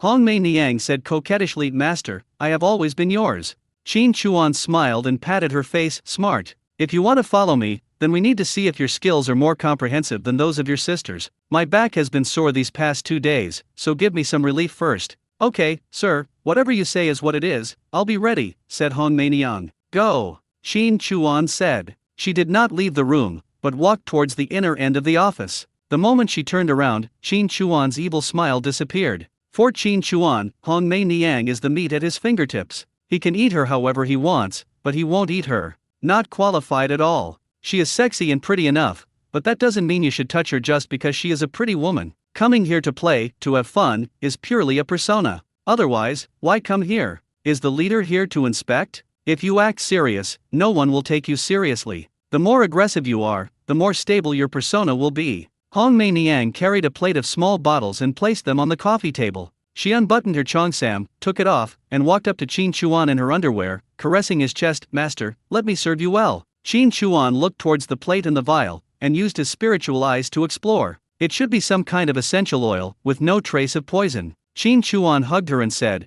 Master Yun really knows how to enjoy himself. Between words, he kneaded and groped every part of the fabric on her body. I was really afraid that she was hiding something and would suddenly attack me and cause me to fall into the gutter. Quietly, they searched my body. Master, the martial arts I have learned are for your service. As Hong Mei Niang spoke, she acted like a coquettish person and unbuttoned Qin Chuan's clothes. The moment the figure is revealed, Hong Mei Niang's eyes lit up. Master, you are so powerful. Qin Chuan laughed and pinched her chin. You little devil, you're lucky. Lie down on the sofa. Hong Mei Niang took action. Not bad. Comfortable. This is different from what you've practiced, it's quite proficient. Master, how do you feel? Not bad, quite capable. As long as you like it, master. I'll rest my head on my legs and give you some relief. Qin Chuan closed his eyes and enjoyed himself while listening to the noise outside. It's past 7 o'clock. The casino started to receive customers, and Du Yunfan was making arrangements, hoping to set up an ambush and catch Huaya in one fell swoop without disturbing the customers as much as possible. After listening to the arrangements, at a certain moment, Qin Chuan closed his eyes and slowly spoke. Do you want to follow me or Du Yunfan in the future? Hong Mei Niang paused. Follow you. Qin Chuan closed his eyes, listened to her heartbeat, and judged that what she said was true. Don't be nervous. Hong Mei Niang continued to press her hands. Qin Chuan moved his head and continued, "How much do you know about Du Yunfan's operation and everything about him?" 70%. I know everything about the casino, but I'm not sure what he did outside of it or how many connections he has, Hong Mei Niang said. This was enough for Qin Chuan, and he continued, "Yao's Haijun, Hua Baihei, how much do you know?" "Master, the business controlled by each family is the foundation of their livelihood. They compete openly and secretly with each other, and try to find out each other's bottom line. I know something, but it's hard to say how much exactly," said Hong Mei Niang. "Tell me about it," Qin Chuan said. Hong Mei Niang said a lot.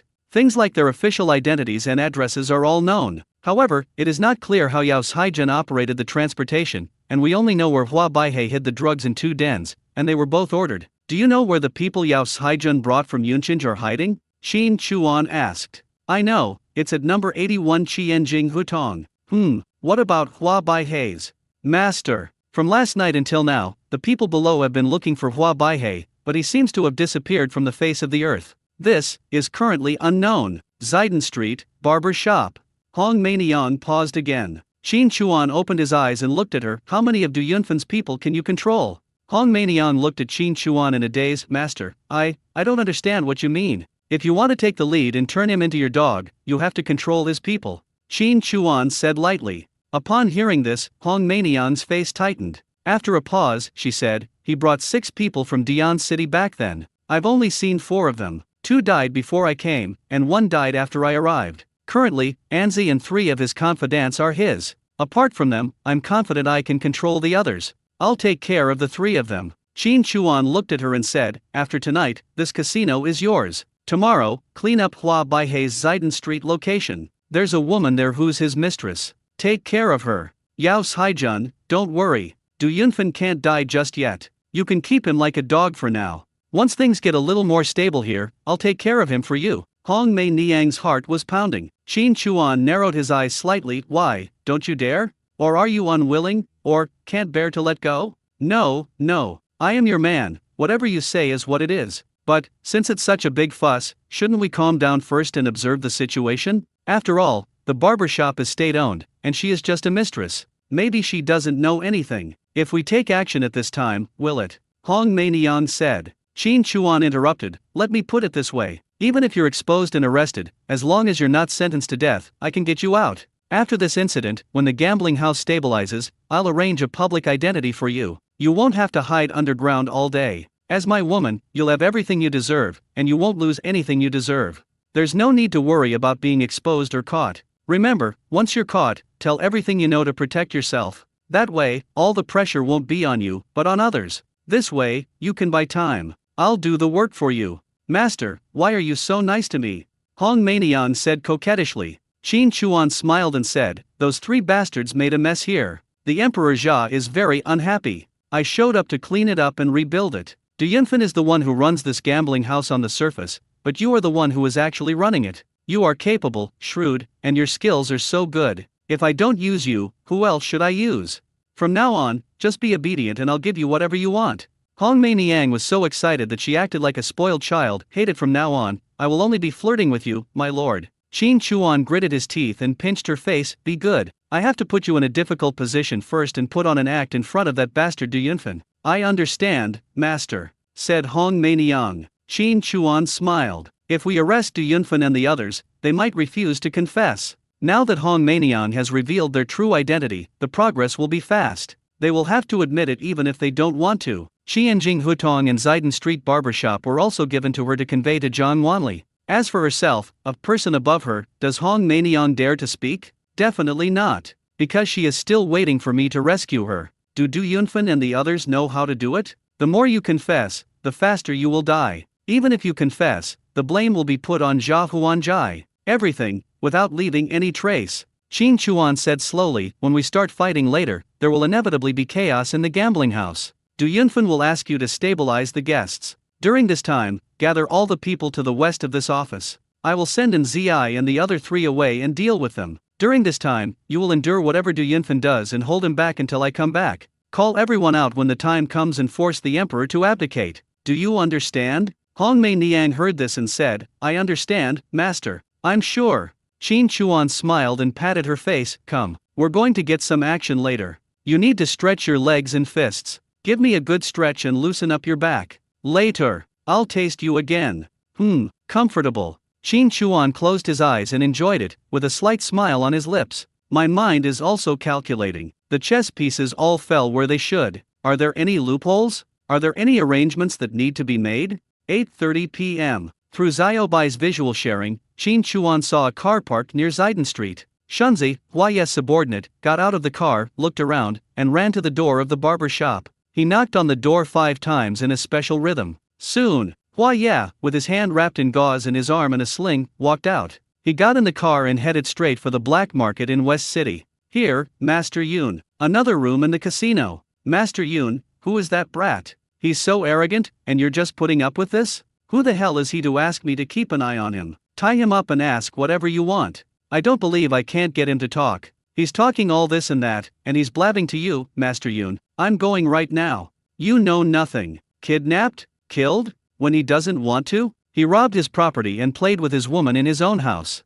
It's so frustrating, but this person is the one who killed the emperor. He knew everything about him, even where his wealth was hidden. Did he have anyone in this gambling den? Did he have anyone else? If he did, how sure would he be? What would be the consequences if he killed him? He knows nothing about this. If you do anything rashly before figuring out the situation, you're just courting death. Du Yunfen took a deep breath and suppressed the anger in his heart. Let's talk about it after we find out his background. How are the people arranged? Everything is arranged. And Zi responded indignantly, no. Master Yun, have you ever considered whether there might be some kind of trick here?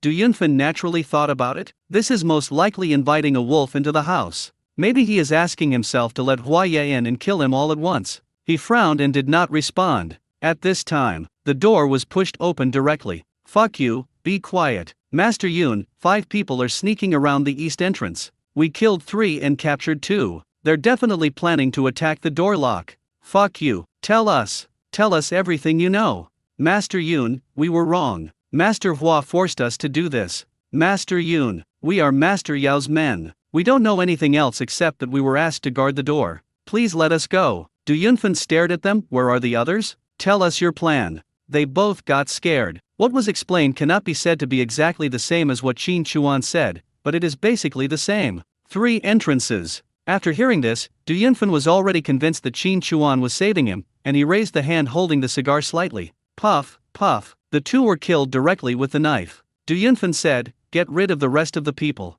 Let all of Lao Hua's men in. Kill them all except Lao Hua and Shunzi. The 3 of you will take charge and do this yourself. No mistakes are allowed. Go quickly. Qin Chuan listened very well. The attention shifted to Hua Baihe again. People have already arrived at the West City Black Market. Accompanied by Shunzi and another person, he walked towards the entrance. Some people who were originally scattered automatically gathered towards him. Once he entered the black market, he was already able to be locked onto through the telepathic ear. Master Hua, the eyeliner is all taken care of. I'm referring to those ticket scalpers. Where are Yao Haijun's men? More than a dozen people have already gone down, and the others are nowhere to be seen. Master Hua, is there a trick here?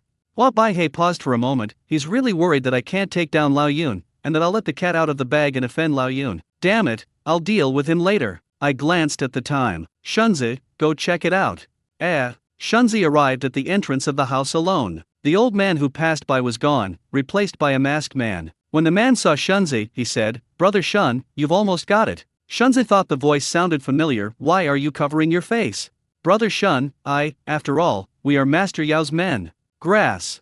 Shunzi walked quickly into the house. Going down from the entrance, I saw 2 people with their faces covered, and there was a shallow crack in the iron gate. In fact, all of these are Du Yunfen's people. The masked man above is none other than Du Yunfen's core subordinate, and Zi. It's pitch dark, how can I see clearly? Shunzi just thought that he had seen Yao Haijun and the dozen or so newcomers before, so the voices sounded a little familiar. Wait. After Shunzi confirmed it, he quickly returned and approached Hua Baihe. Master Hua, we got it. Hua Baihe glanced at the time. Walk. A group of people rushed towards the house. The top is to wear an armband with the flower logo. They took out their stuff. Come on, kill everyone who sees Lao Yun. Shunzi took out his gun, cocked the bolt, and was ready to lead the charge. Hua Baihe remained calm and blocked him. That's all. Others rushed in, and he and Shunzi were at the back. Anzi was in front of them, went downstairs, and reached the iron gate. Seeing that everyone else had entered the iron gate, he was caught off guard and without even turning around, he kicked Shunzi from behind, knocking the weapon out of Shunzi's hand. Don't move, if you move, I'll kill you. The other two people pointed their weapons directly at Hua Baihei. The two of them felt a sudden pang of fear in their hearts. Before I could say anything, just listen inside. Da da da, da da da, da da da, mixed with the screams of many people. Soon, the iron gate opened. Brethren, it's all done. Hua Baihei stared at Nzi. Who the hell are you? Nzi pulled the black cloth off his face and said, Master Hua, our Master Yun has been waiting for you for a long time. Tie them up for me. Qin Chuan listened to several other places. There were gunshots. I have to say that Du Yunfen and his gang acted very decisively. Hua Baihei and Shunzi were tied up and brought in front of Du Yunfen. Master Yun, it's all done. People came in from all three entrances, over 50 of them. Except for these two, they were all killed. We lost 8 brothers and 5 were injured. Fuck you, Du Yunfen, you're trying to trick me. Lao Hua, if no one had leaked the information to me, I would have really fallen into your trap. If you are ruthless enough, don't blame me for being ruthless. Who the hell betrayed me? Don't worry, you'll see it soon. Qin Chuan heard that Du Yunfen brought people and escorted Hua Baihei towards him. I didn't move and continued to enjoy the massage. Ding ding. Qin Chuan responded lazily, come in. Outside the door, Hua Baihei frowned when he heard Qin Chuan's voice. Very unfamiliar, very young, and the key point is, why would Du Yunfen be treated like a servant in his own territory? After hearing the response, Du Yunfen pushed the door open and walked in. What he saw was Hong Meiniang, dressed in a spring scene, massaging Qin Chuan's shoulders and rubbing his back. Master, are you feeling comfortable? If not, I can wait outside. What's up? Qin Chuan didn't even open his eyes. Master, according to your wishes, I have brought Hua Baihei and the other two to you. Bring it in. The two were taken into the room. What I saw was Qin Chuan, who was still enjoying the massage. Hong Meiniang won't stop unless Qin Chuan tells her to. The hand that was stroking Hong Meiniang's legs patted it gently. Clean it up for me. Okay, master. Hong Meiniang stood up, used paper to wipe the essential oil on Qin Chuan's back, helped Qin Chuan get up from the sofa, fixed Qin Chuan's hair, and put on Qin Chuan's clothes one by one, making them straight.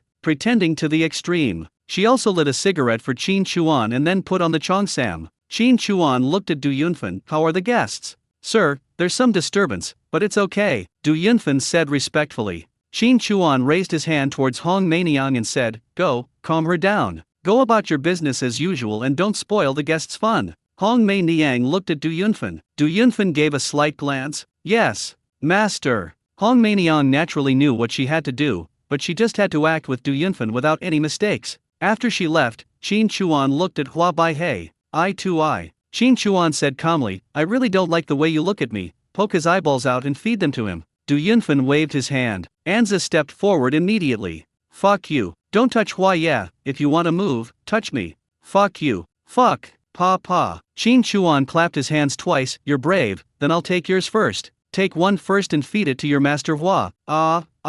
Shunzi was in so much pain that he was almost crazy. He was tied up all over and rolled on the ground in pain, with half of his face covered in blood. Anza held the eyeball, and the other two held Hua Yunhai, opened it and stuffed it into his mouth. Qin Chuan lowered his eyes and looked up at Hua Ye, whose mouth was full of blood and he was retching repeatedly, isn't it delicious? Hua Baihei was trembling. No. It's delicious. It's delicious. Is it delicious? Then give me another one. Qin Chuan said. Anzu walked toward Shunzi again, stepped on his neck, bent down and was about to arrest him. No, I was wrong, please, let me go. Shunzi howled. Wait. Qin Chuan stopped. How can I deduct two? I have to keep one for firing. If I don't deduct yours, I will deduct your master Hua's. You choose. Qin Chuan said lightly. Catch his buckle, catch his buckle. Shunzi was so hurt that he was dumbfounded. Qin Chuan, he. Master Hua, your subordinate wants to taste your eyeballs. This can't be blamed on me. Hua Baihei's face turned pale. I was so scared that I even peed and shit, and my whole body was shaking as if I had been electrocuted. Seeing Anzik coming over. Master, please forgive me, whatever you say is true, master. They kowtowed to Qin Chuan. Let you have some leverage, but I won't break you down. Are you willing to talk? Chat. Master, what are you talking about? What is it? Qin Chuan raised his cigarette-holding hand toward Shunzi and said to Du Yunfen, keep an eye on him. I want to talk to Master Hua alone. Du Yunfen obeyed Qin Chuan's orders. It's not because of being cruel. This group of people were able to turn Li Erkui into a human pig and dig out his eyes, so how could they be afraid of digging out Shunza's eyes and stuffing them into Hua Baihei's mouth? Only his facial expression changed slightly, and his body didn't even tremble. The attack was ruthless and steady, but he was deeply afraid of Qin Chuan. Hua Baihei had gone all out this time, wiping out all but 2 of them. How had he known Hua Baihei was planning to attack him? And how had he known so much about it? Had old Yao leaked the secret? Hua Baihei wasn't stupid, so how could he possibly have told old Yao Kingpan about this? The more Du Yunfen thought about this, the more horrified he became. Dare not listen? He felt that if he got a little angry, he would end up like Shunza the next moment, or even worse than this. It's no exaggeration to say, he now doesn't even trust in Zi, who has been following him. That feeling is as if everyone around me is Qin Chuan's people. On the contrary, can't wait to leave. Why? If Qin Chuan wanted to attack him, he would have been lying on the ground now. Since he didn't do that, it meant that he was useful to him. Since he was useful, it might be the same as what he said before. He would get Lao Hua and take over Lao Hua's business and be the boss. Be a good dog and live. On the contrary, death. As for what Qin Chuan wanted to talk to Hua Baihei about, he didn't want to know. The more you know, the faster you die. Soon, only Qin Chuan and Hua Baihei were left. Qin Chuan sat where he was, raised his hand, and pointed his finger downwards towards Hua Baihei. Hua Baihei had his hands tied behind his back and knelt in front of Qin Chuan. Qin Chuan took a puff of his cigarette. How old are you? Ah. Hua Baihei was stunned. 40, 43. Qin Chuan threw the cigarette on the ground and stamped it out. Now that you have mastered your heart rate, you can start. Jia Huanjai, let me dig out your eyes because you looked at things you shouldn't have looked at, chop off your hands because you took money you shouldn't have taken, and then chop you into pieces and feed you to the dogs because you are a traitor. Qin Chuan looked at him and said lightly, but, I'm taking over the business here, and I need manpower. I'm giving you a choice. Hand over your wealth, and I'll put the blame on Lao Yao. He'll die for you, and from now on you'll be my dog. On the other hand, he lives, and you die. Don't tell me you didn't withhold the money. Lao Yun handed it over and he's alive and well. What about you, will you hand it over? Hua Baihei said hurriedly, his throat rolling, I'll pay it all. I'll get it for you. The Zidon Street barber shop, right? Qin Chuan said. Hua Baihei's pupils shrank slightly. Yes, master, my woman doesn't know anything. Please don't touch her. I'll give you everything. From now on, if you tell me to go east, I won't go west. I'll obey you and do whatever you want with me. Where? Qin Chuan asked. Hua Baihei swallowed hard. There's a room at the back of the barber shop. There's a box under the second brick against the wall, under the headboard. Inside the box are 100 kilograms of gold and 100,000 in cash. Gone? Qin Chuan asked. It's gone. Absolutely gone. Hua Baihei said. You really didn't lie. But this wealth is only half of Du Yunfen's. I never expected that Du Yunfen is the one with the strongest background and the richest among the 3 of them. After thinking about it, I felt relieved. I learned from Yao's Haijin that this guy had made a lot of connections, and it seemed that they were all spent on this. But the gold is in the barber shop, so it's a bit difficult to deal with it. That woman has been waiting in the barber shop. Your woman, don't you know? Qin Chuan asked. Hua Baihei shook his head. I don't know, she knows nothing. She thinks I'm just an ordinary person hanging out. She never asks about my affairs. I only go there once in a while, not every day. How much do you know about the list? Qin Chuan asked. Grandpa, what list? Hua Baihei was puzzled. Qin Chuan said lightly, Yao's Haijun. Hua Baihei was slightly startled, then immediately understood what Qin Chuan was referring to. His expression tightened, and he dared not hide it. One of Yao's Haijun's brothers got too drunk one time and ended up in my hands. Yao's Haijun had just been assigned here, so I couldn't let this opportunity to expose his true identity pass. So I asked his brother about this matter. After that, I used this incident to blackmail Lao Yao and only got some money to spend. I didn't do anything else out of the ordinary. Seriously, sir, I'm telling the truth. Please believe me, sir. If Yao's Haijun said anything, he would definitely throw dirty water on me. Master, please let me go, master. Qin Chuan heard it. It's true. Who else knows besides you? Qin Chuan asked. No, I'm the only one who knows. I'm fully aware of the interests involved and the seriousness of the matter, and I didn't dare leak it at all. I personally interrogated him and kept a confession. No one else knows about this. Hua Baihei said. None of your brothers know? Qin Chuan asked. They don't know that they will reveal Lao Yao's secrets. I was also afraid that they would tell others about it. Then the secrets revealed would be useless. I didn't let them be present during the trial, and I didn't dare to reveal anything afterwards. I won't say a word about it. I will definitely keep it to myself, Hua Baihe said. Confession, and you have won over many people over such a long time, so you must have left some bargaining chips behind. Where are they hidden? Qin Chuan asked. Hua Baihe cleared his throat and said, they're all in the barber shop with the gold. Besides, the people who hid the goods are all there. What does it mean? What does it mean to be a person who hides goods? After a round of questioning, there were 2 notebooks hidden together with the gold. One notebook recorded the contacts, and the other notebook recorded the accounts of the hidden goods. In the notebook where he recorded his connections, he remembered clearly the names, units, positions, and methods used to open up the connections. There were so many people that he was afraid of forgetting. In addition, most of them were evidence that could be used for blackmail and were put in a file bag. When storing goods and books, remember the name, identity, and corresponding number. The numbers correspond to the various photos in a file bag. They specifically target women, no matter if they are girls, women, or matrons. When their subordinates take a fancy to them, they will find an opportunity to attack them, tie them up, play with them, and take pictures. Then they will force these women to hide gambling for them. When they need to take the goods, they will leave a mark and they will be sent to the designated place, where they will often be beaten again by their subordinates. If there is a problem with the goods or the quantity is a little short, the photos will be released. According to Hua Baihe, this method is covert, safe, and makes his younger brothers happy. They can make money, play with women, and remain loyal.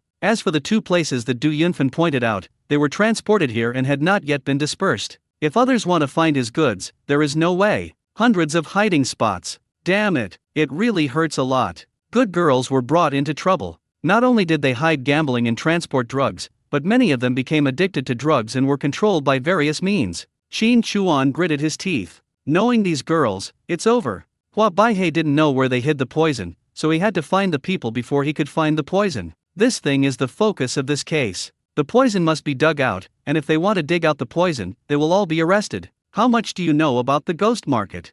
Qin Chuan asked. Ghost market? Hua Baihe shook his head. Sir, I heard that this ghost market mainly sells antiques and other items. Lao Yao knows something about this ghost market. He got the carbine and the submachine gun from the ghost market. I wanted him to take our goods to the ghost market, but Lao Yao kept making excuses. I originally thought that I would find a chance to talk to the people in the ghost market in person, but it never happened. I heard that the person in charge of this ghost market seems to be a woman. Woman? I don't mean to look down on women, but I have to admit that in some things, it is easier for men to do things than women. It takes quite a lot of skill to create a ghost market that is only known in name but not in detail. If the person at the helm is a woman, then I can only say that this woman is quite extraordinary. But this old Yao, why didn't I think of asking this when I was interrogating him before? Hey, do you know where? I don't know, sir, please give me some time, I will definitely find it for you. No need. Hey, let me ask you, who came up with this idea of a treacherous woman taking photos and threatening to hide drugs? This is quite novel. Sir, I was just being a little clever just to be safe. Qin Chuan hooked his finger. Hua Baihe raised his body and moved closer to Qin Chuan. Qin Chuan lowered his voice and said, my brother Li Erkui and his entire family died at your hands. So many girls have also lost their lives because of you. I think it's only right that I give you a blow. Hua Baihe's pupils shrank. Li Erkui? Is he your brother? Who are you? Qin Chuan pulled his hair, his eyes glaring. The dagger Qin Huiru gave him in his right hand appeared out of thin air. Grass. Aim at the chin and poke from bottom to top. Puff. Hua Baihe rolled his eyes upwards. Her whole body went limp, and the weight of her entire body was supported by her hair that Qin Chuan was holding, so she did not fall down. Qin Chuan pulled out the knife and shook off the hand that was pulling his hair. Hua Baihe fell to the ground, no longer able to breathe. Qin Chuan stood up, wiped the blood off the dagger on his body, and put it into the space. Then his eye of reflection moved and cleared all the fingerprints and traces left by him in the entire room. Just as I finished, there was a knock on the door. Come in. Hong Meinian pushed the door open and walked in. Seeing Hua Baihe lying in a pool of blood, she paused before walking towards Qin Chuan. Master, everything has been handled outside. Qin Chuan glanced at her and said, call Master Yun over.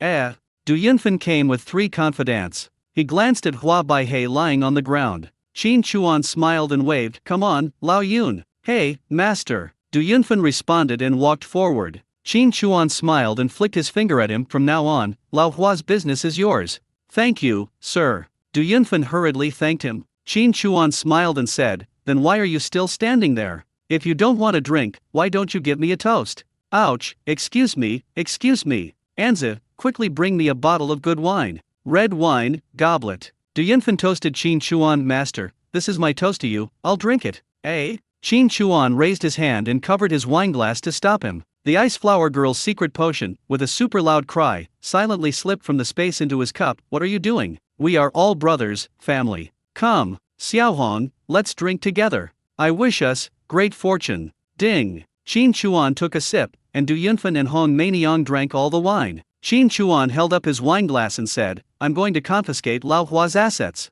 I think your 3 brothers are good and quick-wit. I'll take them with me and use them. On the way, I'll take them to see Lao Hua's goods. Is that okay? Master, this is your man, Du Yunfen said. Qin Chuan smiled and said, okay, you two enjoy your drinks and continue when I come back. Don't move Lao Hua, just leave it here. If the stuff is a little worse, I'll chop it up and feed it to his brothers when I come back. Shunzi, keep an eye on it, don't let anything go wrong. Du Yunfen shuddered slightly. I understand, master. Qin Chuan smiled. Xiao Hong is good, you can play with her, but only tonight. Starting tomorrow, she's mine. Talking, I glanced at Hong Mei Niang. He smiled and left with the 3 of them. This slut even raised her eyebrows slightly, indicating that she had done everything. When Qin Chuan was interrogating her, he did observe her movements. Well done indeed. Many of Du Yunfen's men gathered near this office and hid, waiting for him to eliminate several of Du Yunfen's confidants and force him to abdicate. Qin Chuan hadn't walked far when he heard the effects of Du Yunfen's medicine taking effect.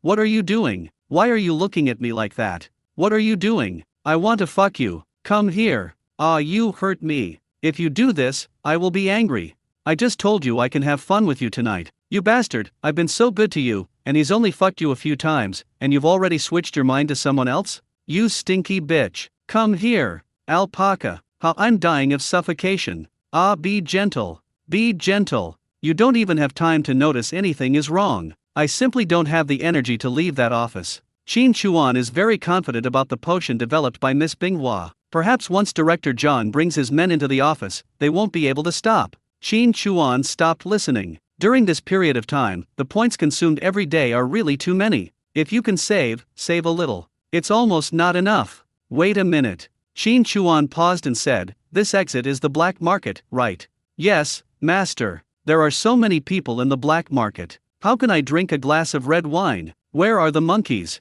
Where's the car? That, Lord, his car is lost. Lost? Holy shit, what the hell is this old Yun doing? He even lost his car? What's that guy doing over there? It refers to the exit leading to the west. This is also the entrance that was given to Zhang Wanli. Master, that's the west exit, leading to an air raid shelter. Air raid shelter? What the hell? Let's go over there. What did the 3 dare to say? What could they say? Even Master Yun has to wait. Why should I bother with anything? I can go wherever I want. The tunnel here is not wide, only 2 people can pass through it side by side. Qin Chuan asked impatiently, how far is it? Master, this way is a bit long. Why didn't you say so earlier? Then, Master, how about we go back? We've come this far. Let's go. At the end, the 2 of them were guarding. Zi waved his hand, opened the door. One of them took the key, opened the lock, and pulled open the rusty bolt. Qin Chuan asked, where do we go after we get out? Do we get to the air raid shelter? Yes, sir, it's quite dark in the air raid shelter. Originally, this road was where Sir Yun's car came in and out, but now there are no cars here. Anza said. Qin Chuan cursed, this chicken bastard wine has completely ruined my interest. He raised his head and drank it all in one gulp. Holding the wine glass, he felt around with one hand. Where are the cigarettes? Where is the lighter? Hey, who has one? Several people were holding cigarettes. The goblet in Qin Chuan's hand suddenly turned into a gun with a silencer. Puff puff puff puff puff. 5 muffled sounds. The 5 men fell to the ground, all shot in the head. By the time they reacted, it was too late. Qin Chuan glanced at the time. 9:35. He quickly put the 5 corpses into the space, changed his clothes completely, took out a Peking opera mask, put it on his face to cover the face of Tingfeng, then lit the flashlight and walked out of the tunnel. I discovered that this was a rusty iron door on the wall of the air raid shelter. Maybe it was there originally, or maybe it was installed later after the door was dug through. He looked around, listened to the sound, identified the direction, and then ran quickly towards the exit. Outside, a cold wind blew over me. Qin Chuan heard that many people were hiding around in the distance. I don't know where it is. The flashlight flickered, swaying back and forth as it gave a signal. Zhang Wanli has been waiting anxiously for a long time. As soon as I see the signal, he ran towards Qin Chuan with a group of people. I was shocked when I saw Qin Chuan's appearance. Big. Just opened my mouth. It was covered by a hand. What a big harvest. Come on, follow me. Pull Zhang Wanli and run away. While running, he complained, I was alert. Fortunately, I reacted quickly, otherwise you would have missed it. I have to be more careful next time. Zhang Wanli laughed out loud. How are you? Are you hurt? Qin Chuan ran while quickly explaining the situation. It's okay. God is helping us today. I don't know what happened, but they started fighting. I came here without anyone guarding it, but there are people inside, and they have weapons on them. Everyone, be careful. Many people inside are covering their faces, but they may not all be guests here to play. Don't let any of them go. Control them as much as possible, interrogate them, and find out the truth first. Remember Area A? I noticed a lot of them are there. I don't know what they're doing. We must act quickly and ruthlessly. These people are beasts. They probably won't surrender and will probably fight to the death. Arrived at the tunnel entrance. Qin Chuan leaned against the wall, holding his stomach, and staggered to the ground. What's wrong with you? Zhang Wanli thought Qin Chuan was shot, so he grabbed his hand and started to beat him up. Nothing happened, not even a drop of blood. Qin Chuan waved his hand towards the door. Don't worry about me. Hurry. If you delay, something bad will happen. Hurry. Zhang Wanli didn't know what happened to Qin Chuan. The overall situation is important. Stand up and deploy quickly. Team 1, Team 2, Team 3, this one, that one. Team 4, Team 5, that and this. The one in camouflage holding an AK, this way, that way. There were hundreds of people, fully armed with real guns and ammunition. Everyone be careful. Come on. People rushed in through the door. Zhang Wanli, Xiao Zhang, Xiao Lu, quickly take him to the hospital. Qin Chuan waved his hand, grabbed Zhang Wanli, and pulled him down to squat. He lowered his voice into his ear and said, Director Zhang, I have diarrhea. Please keep it a secret. It's too embarrassing. Is my aunt in the hospital? I don't have any ID with me. Can I go get a shot first and then come back later? Zhang Wanli almost collapsed, and Qin Chuan made him laugh. It would be wrong to laugh in such a serious occasion. A hero with diarrhea, damn, I've never heard of it. Do you really have nothing else to do? Zhang Wanli asked. Qin Chuan, if you don't take people away, then, something will happen. It's going to come out. Hurry up.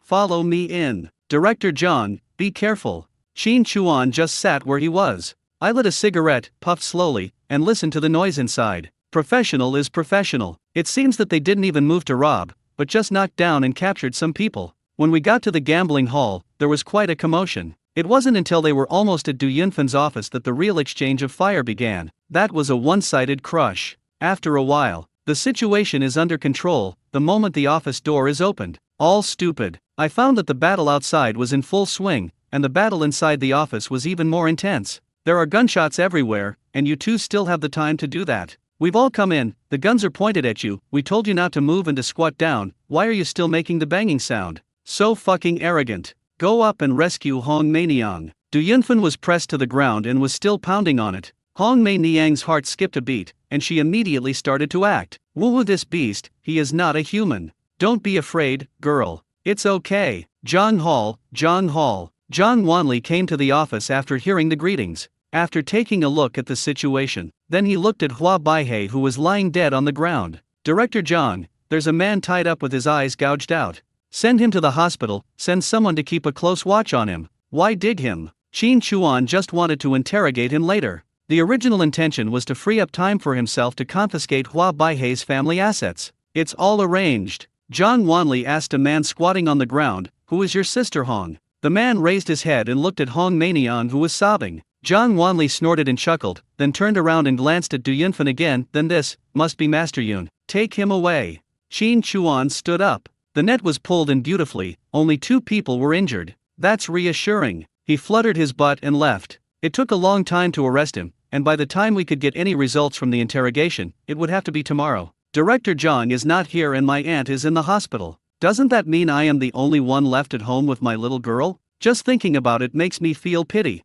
Get some distance away from the air raid shelter. After confirming the environment, he took out the car from the space and drove directly to Ziden Street. We must get the confession regarding the list before Director Zhang finds it. Not only is the matter of the list too complicated, but there's no guarantee it will be traced back to Li Wenwen. No matter how you look at it, this matter must be put to rest. 10:20. Qin Chuan drove and arrived at Ziden Street. There are basically no people on Ziden Street at this time, and it is so quiet that it is scary. Sitting in the car, listening to the barber shop. The woman from Hua Baihe is here, alone. Zhang Wanli should have known what the identity of this woman was and why she followed Hua Baihe. However, this woman was indeed unaware of what Hua Baihe had done and had not participated in it. After thinking about it, after Qin Chuan put the car into the space, he arrived in front of the barber shop. I remembered that through visual sharing, I saw Shunzhen knocking on the door with a special rhythm. 2 urgent, 1 slow, 2 urgent. He raised his hand and knocked on the door, then leaned his shoulder against the wall next to the door, covering his arm with one hand, pretending to be injured.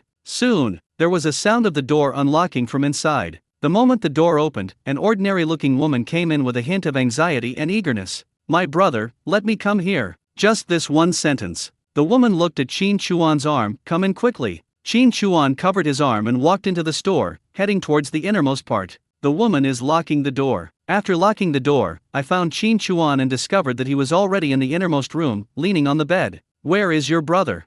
"It's okay, don't worry. Is there anything to eat?" "I'm hungry." "Wait a minute, I'll make you some noodles." The woman left the house. Qin Chuan stood up and closed the door, putting the bed directly into the space. Then he lifted the floor tiles and saw the wooden box that Hua Baihe had asked for. After opening it, there were gold bricks on the left side and a canvas bag on the right side. On it, there are 2 notebooks, 3 file bags, and 2 cloth bags. Qin Chuan quickly flipped through the book. The first book opened is the drug hiding account book, which must be kept here. So many people are involved. If the poison is not found and they continue to hide it, more trouble may arise. Leaving it to Zhang Wanli to deal with is the best option for them. I flipped through it, put it aside, and opened another notebook. I glanced at the above content. Good guy, really good guy. This section chief, that director, or the director, the minister, they are all well-known figures. Not only are there people in office, but even their families are involved. If he can't take her down himself, then he'll take down her wife? Husband? This Hua Baihe is really unscrupulous in order to achieve his goal. Flipping. From the notebook, the folded papers fell out.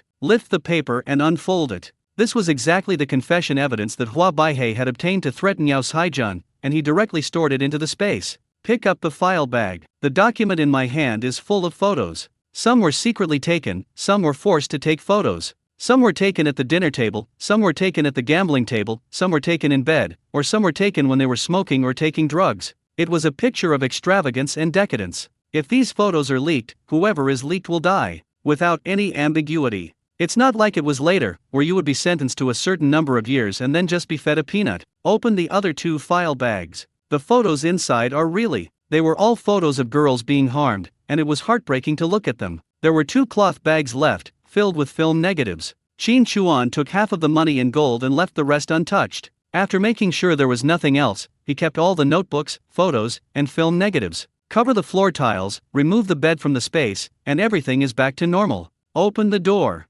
I was just about to give you my bottom. No more eating, I remembered I have something else to do. He just left like that, in less than 5 minutes, and only said 5 sentences. The woman returned to the house and looked around. In her understanding, the visitor just sat there for a while, did nothing, and then left. 300 kilograms of gold and 250,000 in cash were the total wealth looted from the 3 people over the past few days. Measured in gold. After that, the price per gram exceeded 1,000. These 300 kilograms, well, worth hundreds of millions. Not bad, the work was not in vain. After leaving the barber shop, Qin Chuan burned the confession and then drove to the downstairs of Jianga building. There is a light on upstairs, and Zhang Oyu is poking 2 rabbits. Qin Chuan found a small stone and threw it at the glass. Ding! Zhang Oyu was stunned for a moment, then delighted and went to open the window. But where is Xiao Bai? Look left and right, look up, and don't look down. Qin Chuan laughed and whistled. When Zhang Oyu saw Qin Chuan, he jumped up and down with joy and waved towards him. Qin Chuan smiled and went upstairs.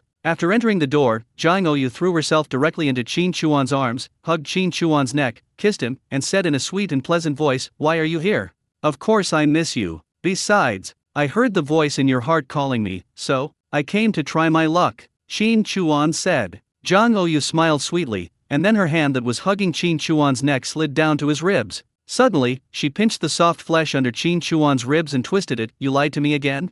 I really miss you." Qin Chuan bent down slightly, covered Zhang Oyu's hands and twisted his own hands and said, "Originally, my father was not on duty tonight, but in the afternoon, he suddenly called my regiment and said that he would not be back tonight due to something. What could have made my father suddenly change his work arrangements? Do you know that I have been uneasy since the moment I received the call? I feel that it must be related to you. You just completed the task, right? Jang Ou said. Qin Chuan chuckled and said, I'm hungry. Is there anything to eat? Jang Ou released the soft flesh under Qin Chuan's ribs and stroked Qin Chuan's face. Wait, I'll make you a bowl of wonton noodles.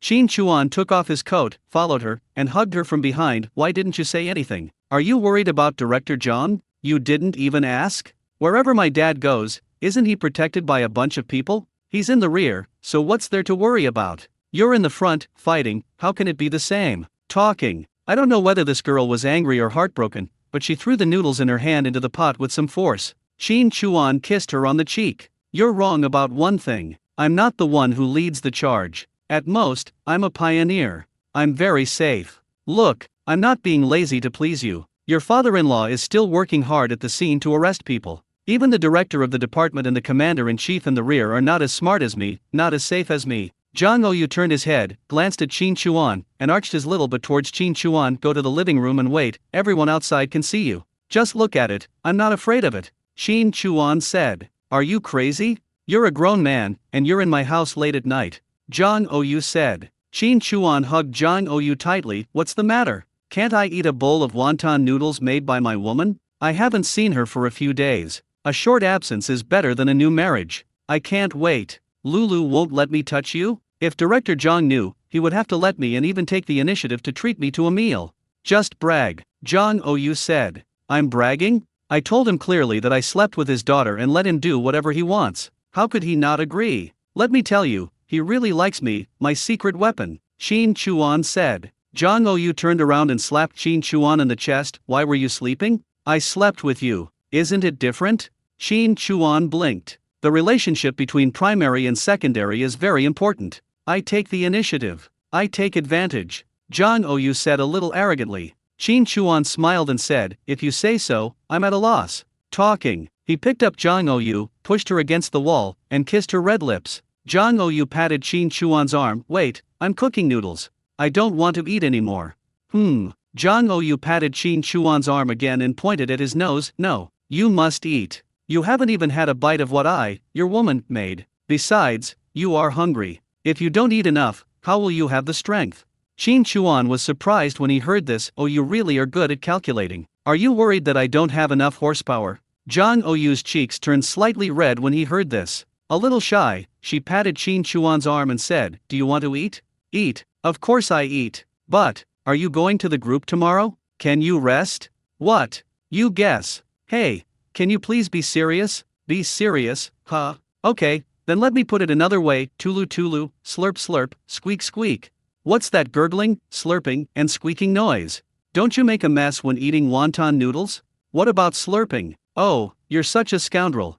The next morning, ding ding, ding ding, Xiao, Xiao, why haven't you woken up yet? It's already so late. Aren't you going to the group? I heard a knock on the door and my mother's voice. Jang Ou opened his eyes and looked at Qin Chuan in his arms, who was smiling mischievously and pointing his finger towards the door. He blinked a few times and was a little unable to react. Then, her eyes suddenly widened, and she raised her hand to cover Qin Chuan's mouth, looking outside. Mom, you're back. I'll get up right away. I'll get up right away. Hurry up. What time is it? Right now. Right now. After responding, Jang Ou looked at Qin Chuan, her big beautiful eyes filled with helplessness and fear, her small red lips pursed. What should I do? I ate too much last night and only fell asleep in a daze when it was almost dawn. The hug is so comfortable. If my mother hadn't come back and knocked on the door, I would probably have slept until the afternoon and wouldn't have woken up at all. But the door is blocked. What should I do? Qin Chuan rested his head on one arm, stroking his small waist with one hand. He was neither hurried nor in a hurry. He looked at Jang Ou's appearance and laughed at her cuteness. Let's go out naked, and then I'll propose marriage directly. Are 10 wild boars enough for the bride price? If not, then 20, 30. I'll go back to the mountains and hunt some. Jang Ou frowned when he heard this. You don't want other girls anymore? Yes, I'll get married and divorced one by one, and then they will all be mine. No certificate is not a certificate, right? Qin Chuan said. Jang Ou laughed out of anger when he heard this, and grabbed Qin Chuan's neck with both hands. You bastard. I was just about to say something. Xiao, why haven't you finished cleaning yet? You're almost late. Here it comes. Here it comes. Jang Ou pulled Qin Chuan up and said, "Hurry up and put on your clothes, then jump out of the window." Qin Chuan blinked. "This is a building. Your window faces the street. If I jump down, I'll break my legs, but who wouldn't look over here? If people point fingers at us, we'll become famous." Jang Ou rubbed his forehead, then slammed his head against Qin Chuan's shoulder. "It's over." Qin Chuan smiled, held her in his arms, and whispered in her ear. Jang Ou was slightly startled and blinked twice. "Is this possible?" "Don't worry, no problem," Qin Chuan said. "A little bit." Jang Ou opened the door, his upper body and clothes in a small triangle on his lower body, his tender white legs and feet bare, and ran towards his mother, who was eating fried dough sticks in the living room, and said, "Mom, come quickly, help, help. Hey, you kid, what are you doing? You're already a grown-up, why are you still running around naked? Mom, come quickly, it's too late." Jang Ou pulled her, pushed her, and took her to her parents' room, then closed and locked the door. Qin Chuan didn't hesitate. After putting on his clothes, he walked out of the room calmly, with Jang Ou's pants, and threw them into the basin to make sure there was no leakage. Then he walked across the living room, opened the door quietly, closed it again, and left successfully. Jang Ou and his partner in the room. "There are only two of us at home, why did you lock the door?" "Oh, I'm used to it. Mom, I was careless during my period and stained my pants. I didn't wash them dry. You're not going out today, so just rest at home. Can you lend me your pants?" "No, it's not like I'm doing you any favors. You've bought a lot of clothes, so you only have one thick piece?" "Oh, I'm so lazy, I haven't washed it yet. Mom, can you lend it to me?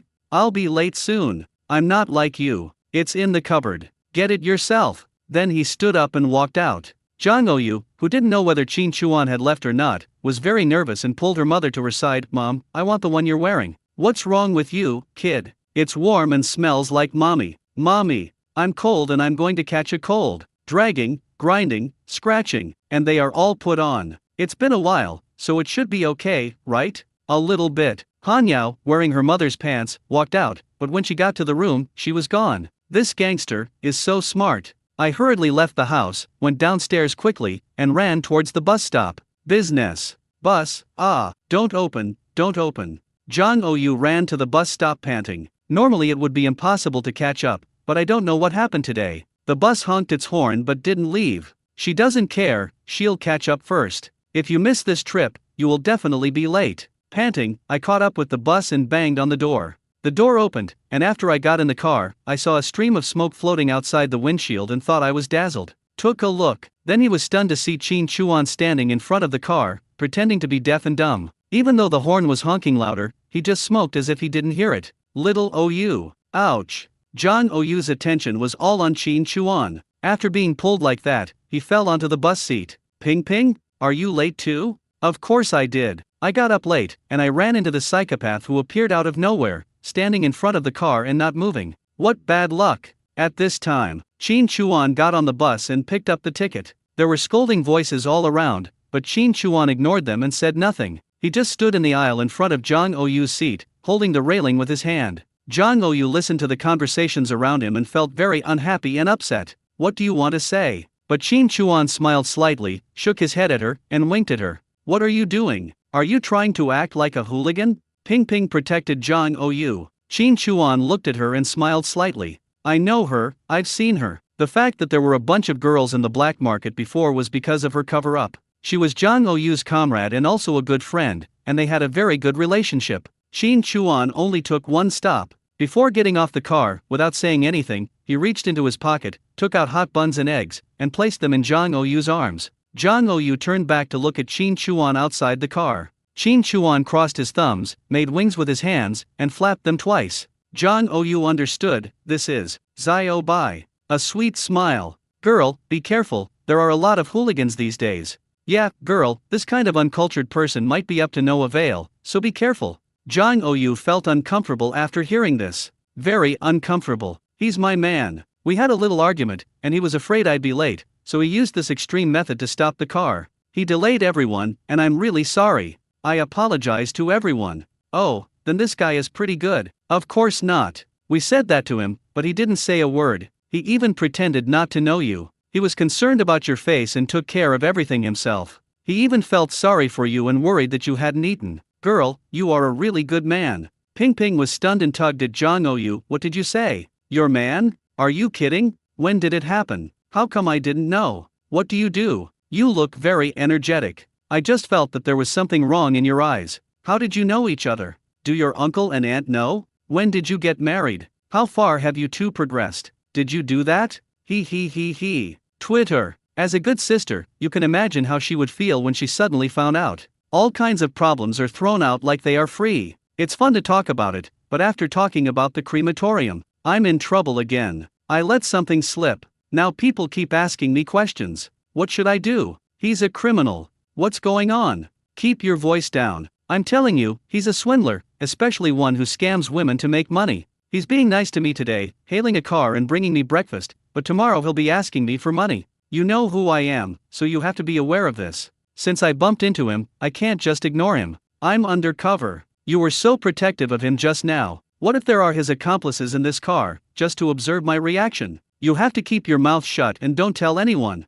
Ah, so dangerous. What's so dangerous about that? He's just a weakling. I can handle him with one hand. Shin Chuan laughed when he heard it. The car drove away and could no longer be heard. You're a piece of shit. You're trying to cheat women out of their money, right? You're a weakling, you can handle it with one hand, right? And you're an undercover agent. Look, I'm turning around, I won't spank you. Just about to leave. A long line of police cars and sidecars came from a distance and headed straight towards the building. The commotion was quite big, and everyone who saw it stopped in their tracks. Seeing this, Shin Chuan lit a cigarette and walked back. It seems, Hong Mainiang and the others have started to confess. Yao Haijun's identity has surfaced. Breaking in, a dance of Xianxian. Search every place carefully, don't miss any details. Captain. Judging from the traces, Yao Haijun doesn't seem to have fled in a hurry. The unit said he hasn't been seen in 2 days. Could he have another hiding place? Shin Chuan. I was speechless after hearing this. Wardrobe, drawers, the ground underneath.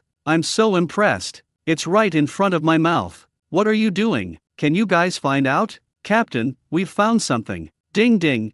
Dong dong. There should be nothing underneath this brick. Pry open. Captain, here's a book. Shin Chuan snapped his fingers, hummed a tune, and left. Ding GE. Lead GE. Dazed GE. Forgive me for my uninhibited and free-spirited life. I'm also afraid that one day I'll fall, oh no. Ding GE. Lead GE. Dang GE. Operation Thunder is in full swing. After a night of interrogation and deployment, people were being arrested all over the city. It all comes down to one word, fast. After catching one, they send him back to the police station, then turn around and catch the next one, just like pulling out carrots, one after another, without stopping, without leaving any handcuffs unattended, and the iron bars are filled. In simple terms, anyone who has any connection with the case will be arrested as soon as possible. You can review it slowly. The main point is that we would rather catch the wrong person than let him go. All police stations, bureaus, and general offices were surrounded by family members, shouting that they were innocent, saying this couldn't be done, that couldn't be done, and that their son was a good man and their husband was an honest man. Good people will be arrested?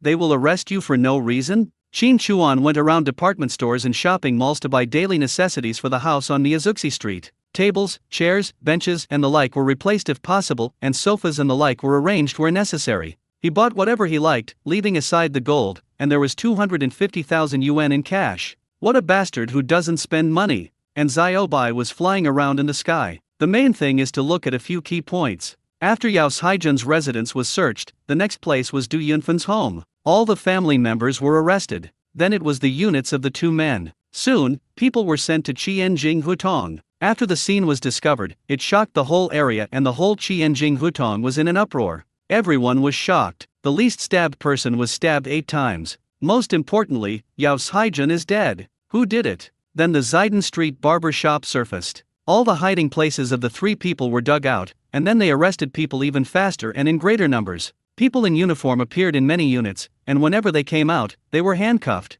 They were all cotters who had been won over by Hua Baihe. Catch. Thunderous catch. Interrogate. Interrogate to death. At noon, Shin Chuan had a simple roast duck in the house which had been furnished with a lot of new furniture. Seeing that most of the people who should be arrested had been arrested, he packed up and left home for the general administration. This trip is just to get some information. Have you found the things under the bed in the barber shop on Zidon Street? Were there any discoveries at the scene in Qianjing Hutong? What do you think about the death of Yao Haijun? Did Hong Mainiang and the others mention the people above them? To what extent did they explain? Although I have been away for many days and miss my younger brothers and sisters, I can't leave in such an unclear manner. It is appropriate to ask now. If I ask after a day or two, it will seem deliberate. Walking into John Wanley's office. Where have you been, kid? Can't you tell me you're safe? As soon as I felt better, I came over to tell you I was safe. But Director John, did he get beaten up during the operation last night? He has a black eye, did he get punched twice? Who could be so bold? Get lost. Stop talking nonsense to me. Qin Chuan smiled. The panda eyes are really dark circles because of staying up late. Director John, how's it going? Did you catch them all? Upon hearing this, John Wanley's face lit up. Da Chuan, you're amazing. This time, they've busted a whole bunch of things. It's a complete hodgepodge: pornography, gambling, drugs, human trafficking, kidnapping, extortion, bribery, murder, smuggling. This is a major case, a special case, one that will shock the entire country. Qin Chuan asked, have you found the drugs? John Wanley exhaled lightly, frowning slightly. These people are simply beasts, worse than pigs and dogs. Shunzi teased. Qin Chuan already knew how the poison was hidden. In addition, Shunzi confessed a lot of criminal processes and control details. Just listening to them can make you unable to control yourself and want to smash the heads of these people with a shovel. You are so angry that your teeth are itching. John Wanley did not mention a word about the matter of Zha Huanjai. Qin Chuan believed that it was impossible for him not to know about it, but he didn't mention it at all, which clearly showed that he knew that it was a big deal, but at least he didn't want him to know. Zhang Ting, Qianjing Hutong, do you want me to go and take a look? Qin Chuan asked tentatively. John Wanley waved his hand. I have handed it over to someone else. The Special Forces team is more than just you. This is contradictory. Is there any connection between handing it over to someone else and going to look at it yourself to increase the chances of solving the case? Before, when Zhang Dasen died, he wanted me to go and see it even at the cost of exposing himself. Now that a key figure like Yao Haijun is dead, the scene is so bad, and not only one person died, he doesn't want me to get involved. Does it make sense? There is only one thing. I guess that it was done by Zha Huanjai. If I look into it in depth, I may need to ask for permission. Or maybe, he is so vicious that I am really worried about myself and don't want to get involved. Qin Chuan naturally didn't force it and nodded lightly then. Mr. John, my mission is to complete it and end it successfully, right? It's over. John Wanley opened the drawer, took out a box and handed it to Qin Chuan. Qin Chuan took it, opened it and saw. So familiar. Another first-class merit. Qin Chuan pushed it back. I don't want this. What's wrong? Zhang Wanley asked. Director Zhang, we agreed before that you have to keep this mission a secret for me. You are the only one who knows that it's me. I know who these people are these days best, but there is always a loophole. I don't want any credit. Just pretend that I don't exist. I am making selfless contributions. Don't tell anyone, otherwise I won't be able to sleep at night. Qin Chuan said. John Wanley understood Qin Chuan's meaning, pushed the box over, and pointed his finger. This credit needs my approval. I'm giving it to you in advance. Your file has been included in the confidentiality mechanism before, and this time I applied to increase the confidentiality level. Besides me, the only person who has the right to change your identity and know your information must be at least 4 levels higher than me. I know what you're worried about. Let me tell you, to put it bluntly, at that level, if they want to do something to you, no one can protect you. The people who understand you are only a small handful. If you don't want this medal, I won't force you to do it. I'll just keep it and won't give it to you. Qin Chuan quickly snatched it away. It's just a small handful, that's no problem. Of course, everything about you is subject to confidentiality, including your house, so, your house still officially belongs to the housing authority, it's just in the files, we can do it for you, Zhang Wanli said. Qin Chuan looked at him, blinked, and pondered his words. In other words, there is a very small group of people in this world who recognize and know that the house is under my name, and then, in order to keep it secret and not be exposed, I still have to pay rent or something. That depends on what you think, Zhang Wanli said. Qin Chuan snorted and laughed. Director Zhang, I've risked my life, don't you think this is a bit too much? No matter how the policy is adjusted, the house is yours, but, you are a confidential personnel. When special cases are made, the decision depends on the organization and the individual. This, you have to understand, Zhang Wanli said. Qin Chuan, what about my brother and sister's schooling? I'll do it for you, Zhang Wanli said. Qin Chuan laughed. That's fine. Zhang Wanli chuckled. You kid, you have a donkey face? Come to my house tonight and I'll make dumplings for you. Director Zhang, no need to bother. Look at the dark circles under your eyes. I'm a human, not iron. I need to eat and sleep too. I've been through 2 nights. Now that the situation is settled, what's wrong with me eating some dumplings? Listen to me and stop being so fussy. Get off work sometime? Right, it's time to get off work, so go straight there. Your aunt happens to be at home today, and we don't get to see each other very often. If you miss today, you never know when the next time will be. That's fine, let's try Zhang Ting's cooking. Qin Chuan remembered something and asked him, Director Zhang, could you please tell me if anyone among those we arrested this time is from the public transportation department? What's wrong? Zhang Wanli asked. Qin Chuan said, Director Zhang, you don't know that all the buses heading to Sanchika have stopped running. They only go to Dongchenkao, which involves more than 20 villages and many farms. The new year is coming soon. How far do I have to walk into the city to buy New Year's goods? I came here just this once, and you know how exhausted I am. I'm worried. I don't know how I'm going to move my family here. My 2 younger sisters are not even 10 years old. It's more than 40 kilometers. Won't their legs be broken if they walk home? These bastards are definitely guilty of something, abusing their power and accepting bribes. Give them a proper trial. Zhang Wanli chuckled, sorry, I really don't have any. How is that possible? That means we missed something. Qin Chuan said. Zhang Wanli was amused. He took out a cigarette and lit it. Whenever you move, come to my place and borrow a car. That should be okay, right? Oh, Director Zhang, you should tell me that you cherish me and love me, Qin Chuan said. Who said that? Zhang Wanli asked. Qin Chuan said that, yes, that's what my aunt said. That's what my aunt said last time. Stop talking nonsense to me, get out of here. Then I'll leave. When I need the car, I'll just come and get it. Eat dumplings tonight. I can't forget that. You kid, go ahead. The door closed, Zhang Wanli was still smiling. This kid, it's not going to be a good thing if he keeps messing around like this. A little bit. Pick up the phone, Xiao Li, come to my office. Night. Zhang Oyu came back from the art troupe and as soon as he entered the house, both parents are here. The schedule is completely messed up. She now can't figure out which day her parents are on duty and which day they are off. But thinking about the fact that Qin Chuan had been with me all night last night, and although my mother blocked the door in the morning, it was a close call, which was pretty good. I shouldn't be too greedy. Dad, Mom, you're both home, it's so rare. Are you unhappy that I'm taking a break with your dad? Of course not. I'm so happy, eh? I'm making dumplings, with 2 different fillings. What day is it today? Before my mother could say anything else, Zhang Wanli called out, Xiaowu is back. Wash your hands, help me with something. Hey, here it comes. Seeing my father, Zhang Oyu blinked his eyes twice. Dad, what's wrong with your eyes? Why are they so dark? Did you get beaten? Zhang Wanli, a little bit. There was a knock on the door. Zhang Wanli went to open the door with his noodle-covered hands. Dad, I'll go. Zhang Oyu trotted over. Who is it? Without waiting for a response from outside, Zhang Wanli said, it should be Qin Chuan. Xiaowu, open the door quickly. Qin Chuan? Zhang Oyu was stunned for a moment and quickly opened the door. Then he stared blankly at Qin Chuan who was standing outside the door with a smile on his face. Zhang Oyu was outside the door in a flash and asked quietly, why are you here? My father-in-law invites me to dinner, so of course I have to come. Qin Chuan said. Treating you to dinner?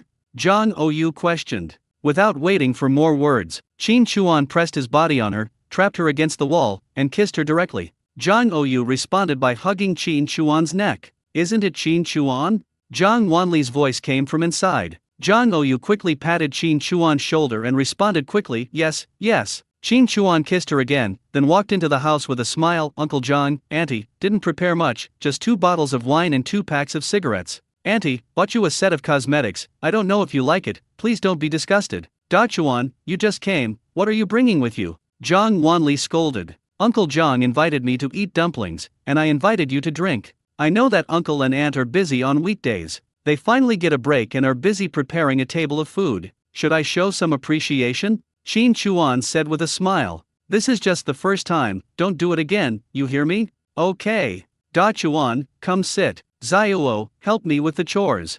Ha. Oh. Zhang Oyu's attention was all on Qin Chuan. She had the illusion that she was bringing her boyfriend back to meet her parents. He was a little dazed for a moment. When he heard his father's words, he hurried to help make dumplings, and listened attentively to the conversation between Qin Chuan and his father. Zhang Wanli asked Qin Chuan to sit down, wiped his hands with a towel, and took out a bag. First he took out 500 yuan and handed it to Qin Chuan. Uncle Zhang, what is this? Qin Chuan asked suspiciously. Zhang Wanli raised his hand slightly. I told you about the bonus you applied for on the first day you joined. The related honors and rewards will be hidden behind the scenes and not known to the public. However, what you deserve will not be reduced in the slightest. Take it. Qin Chuan picked up the money and placed it in front of Zhang Wanli. Uncle Zhang, please give this money to Zhang Dasan's family for me. It's just a small token of my appreciation. His family has pension, Zhang Wanli said. Qin Chuan shook his head slightly. After all, we have known each other for a while. The truth will always remain in our hearts.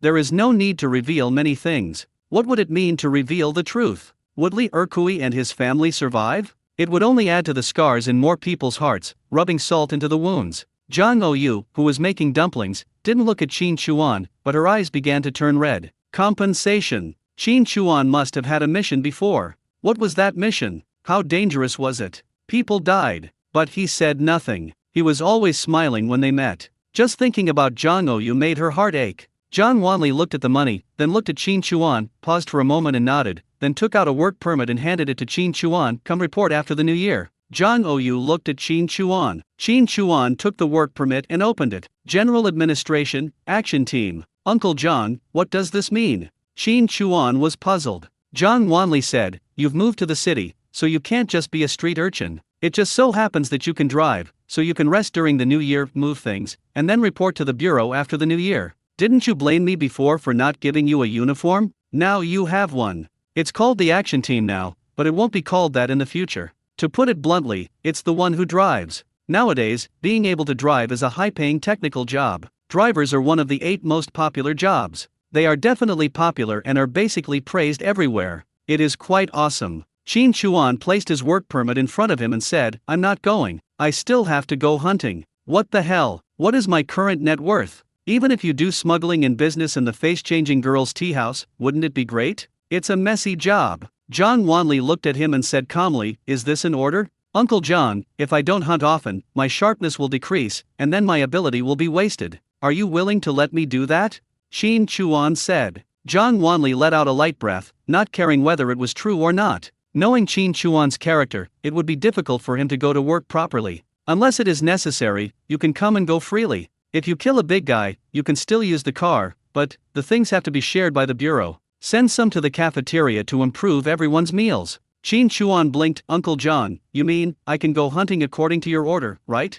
Zhang Wanli lit a cigarette. Nothing said. Qin Chuan smiled and said, I understand. Being a driver for my father-in-law, I can work and go hunting without any problems, and I can still use the car. Isn't this even more magical? Zhang Wanli threw the bag to Qin Chuan. Qin Chuan took it, opened it, and looked inside. There were several books. Zhang Wanli said, although you are officially a police officer, your diploma is still far from perfect. I've gotten you into the police academy, but you have to take the relevant exams on your own. Once you get your diploma, it will be a college degree, which will be beneficial to you in the future. So, after you report to the police station after the new year, you have to study hard. If you can't get your diploma, don't say I'll punish you. I still have to go hunting. Qin Chuan said. Do you still want to be a student? Are you kidding me? It is understandable that Zhang Wanli is paving the way for himself, trying to help himself get promoted. Ability is one thing, and academic qualifications are another. Sometimes there are hard conditions. You need to take an exam to get into college, and it is quite difficult to squeeze in. Qin Chuan is not trying to show off, but he is ignorant and ungrateful. The main thing is how to tie up a dead body and study honestly in class. That's not nonsense. Zhang Wanli puffed out a puff of cigarette smoke. What I want is the result. The process is not important. If you can get the result in front of me, you can do whatever you want. But if you can't do it, if you can't complete it, then don't give me this or that. It means you are not qualified at all. An unqualified person may be able to complete a task by luck once or twice, but he won't be able to do so all the time. What you learn in academy isn't just skills, it's also about assessment standards. If you don't meet the standards, you'll have to hand over everything you have. I can't let you rely on luck or chance to participate in the mission. I have to be responsible for you. Do you understand? You did a great job this time. If anything goes wrong, I will blame myself for the rest of my life. You're a smart kid, you have a lot to say, there's no need to say more, just do what you want. Having heard this, Qin Chuan knew that if he didn't agree, he would be really being arrogant. After all, he could feel that Zhang Wanli wanted to bring him by his side and train him. From a certain perspective, this was the best he could do to his son-in-law. Okay, Uncle Zhang. The dumplings are steaming hot, and some cold dishes are added. Very fragrant. For people drank a bottle of mutai. Mainly Qin Chuan, Zhang Wanli, Zhang Oyu, and her mother, they only drank a little. After drinking half a glass of wine, Zhang Wanli started talking to Qin Chuan about various cases. Qin Chuan also listened with great interest. Zhang Wanli hadn't rested for 2 or 3 days and was already exhausted. After eating hot dumplings and drinking some wine, he fell asleep on the table before finishing the second glass of wine. Qin Chuan carried him on his back and put him on the bed. "Auntie, I'm fine. Don't send me off. Take care of Uncle Zhang. I'll be back soon. Zaiwu, deliver it to me." This, Qin Chuan did not refuse. They went out one after another. Downstairs, Zhang Oyu punched Qin Chuan's chest with his fists. "Didn't you tell me it's not dangerous? It's okay? People have died, do you have to make me worry to death?" Qin Chuan smiled and said, "I've already said that I'm just a pioneer. It's really okay. I never lie." "Bah, you never tell the truth," Zhang Oyu said. Qin Chuan smiled and said, "I really didn't lie to you. Didn't I say that Uncle Zhang cherishes me? You saw it today. He clearly wants to keep me by his side and train me. He didn't even say it directly. From now on, I will just be a driver. There's no danger." Zhang Oyu heard this, glared, raised his hand and tugged at Qin Chuan's coat. "When will you bring your brother and sister over?" "Move over in a couple of days, and invite you to dinner. They all miss you," Qin Chuan said, leaning close to Zhang Oyu's ear, and whispered, "You've never lived in the mountains before, right? Once you bring your brother and sister over, the cabin will be our holiday villa. I'll take you hunting during the day, and at night, you can shout as much as you want without having to worry about being heard or being cautious." Hiss. Qin Chuan has a nose. Zhang Oyu blushed and asked shyly, "Are you still going to act like a hooligan? Play. Even if you cut me into pieces, I will still play." "What nonsense are you talking about? Bah bah bah. I don't want to hear any unlucky words from now on. Boo. Go back. I'll make you something delicious after we move in." After separating from Zhang Oyu, Qin Chuan went to Gui Street. "During this period of time, I have been dealing with Du Yunfen and others. I can't say that I have been working hard, but I am really busy. I have to split the day into several parts, and the pace of life has accelerated a lot." Although Gaija Street still looked as haunted and scary as before, Qin Chuan felt abnormally calm and relaxed at this moment.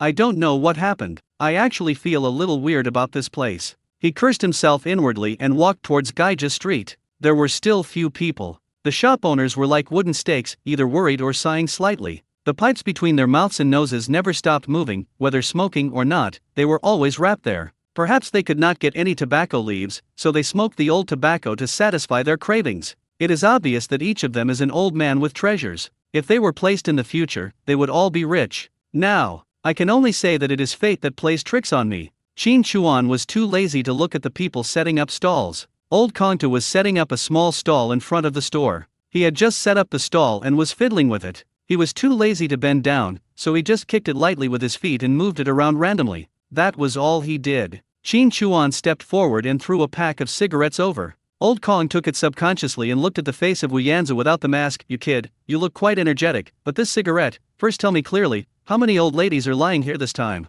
What's the matter? Did you really have a wet dream before?"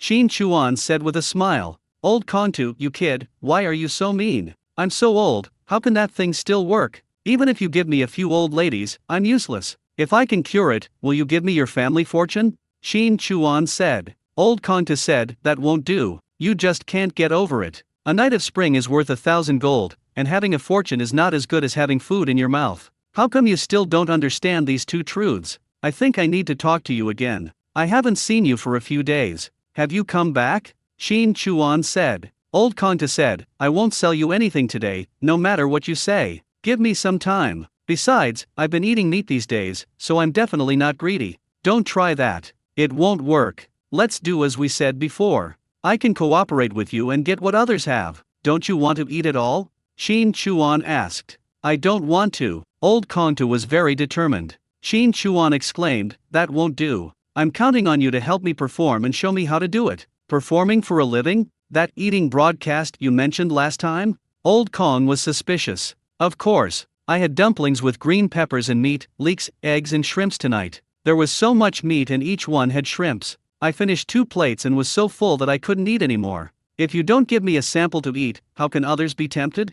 Qin Chuan said. Gurgle. Lao Kongtu's stomach growled. "There are 3 kinds of dumplings: white flour dumplings, green pepper and meat dumplings, and shrimp dumplings. My mouth is watering with greed." When Qin Chuan heard the noise, he was laughing in his heart. "Just keep talking tough. You're eating meat, aren't you greedy?" Bullshit. What food did you bring? Old Konta couldn't help asking. There are so many, like, how about the delicious braised pig's tail? And this. Qin Chuan took out a bottle of mutai from his coat. It cannot be said that Lao Konta's eyes are bright, it can only be said that they are glowing green like a wolf. Old Konta's throat rolled. You mean, I eat and drink for free, and then make samples for you? Qin Chuan nodded. Yes, but it's limited to 1/3 of a pig's tail and 1 or 2 ounces of wine. You have to show me how to eat it, making everyone salivate. Also, you have to show me something presentable to show that you're exchanging it for me. Otherwise, we can't proceed. If you show it well, we can achieve success. If you make a lot of deals, you'll also get a 5% profit. No, there's a trap. Old Kong raised his hand and said, wait a minute, what if no one comes? You want me to spit out what I ate? What are you saying? We're old acquaintances after all. Treating you to a free meal and drink is nothing. You're being mean and wanting to be treated unfairly. You're being so disheartening. Qin Chuan said, just lend me this iron stove and make room for me at the door, that's all. Old Kongtu also said simply, okay, you move it, I'll go get something. Qin Chuan carried the iron stove outside. Out of the corner of my eye, I glanced at this group of old people. If these people were put in the future, their lives would be so leisurely. You have no idea how many items they have collected, how much they are worth, and how much they are worth. He holds a palm leaf fan in one hand, sneakers on the other, and wears a large vest. If he sees something he likes, he will spend a lot of money on it. If someone says they have no money now, they still have antiques. Even though I have money, I can't get food or meat, and I'm starving. After moving the iron stove, in the relatively dim light, Qin Chuan took out a pressure cooker from the space and placed it on the iron stove. This pot was made in the afternoon by Qin Chuan using the marinade he had won in the lottery to make pig noses, pig ears, pig tails, and pig trotters. Put it into the storage space, time stands still, the pressure cooker is still hot, now put it on the iron stove, the marinade soup is boiling again. With this lid lifted, the fragrance exploded in the air instantly. Old Kong ran out holding a porcelain bottle. He could smell the fragrance inside and looked into the pot. Oh my god, this smells so good. A piece of pig's tail is worth more than gold, and a pig's tail can make you drunk for 3 days. Qin Chuan picked up the pig's tail, cut it with a knife, and handed 1/3 to Lao Kongtu, 1/3, plus a tail of wine. Come, start. Old Kong couldn't bear to eat it. He took a mouthful of pig's tail and smacked his lips. Delicious. Really delicious. Give me some more soup.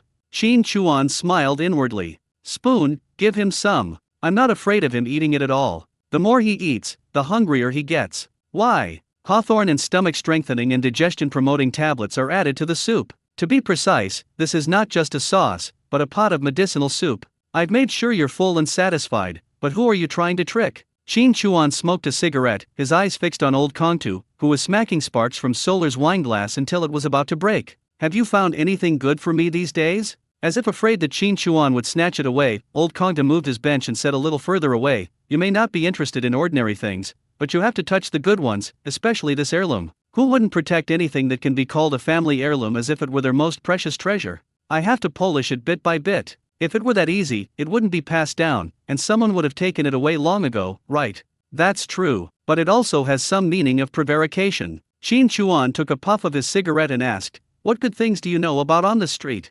Old Kong took a sip of wine and wiped his mouth with his palm. This first good thing is from Old Niantu. Old Kong, what are you eating? It smells so good. An old man came over with his hands in his sleeves. When talking to people, my eyes seem to fall into the pot, my nose keeps moving, and my saliva keeps flowing. Qin Chuan smiled inwardly, knowing that this was the greedy insect about to take the bait, but he glanced up and down, and saw that his hands were empty. Pig tail, didn't you see it? I exchanged this bottle for it. Old donkey, you have so many toys and good things at home. What are you going to do with just 1 or 2 of them? You think you can take them into the coffin? Don't be reluctant. Come on, do you want to exchange some too? Eat something? Drink with me? Said Old Kongtu. What? You're going to change this bottle into a pig's tail? The old donkey curled his lips and glanced at Qin Chuan. It's really dark. Qin Chuan smiled and said, this is my secret soup recipe that's been made for 100 years. Take a sip and try it. Once you take a sip, you'll know how valuable it is. It's definitely not something ordinary.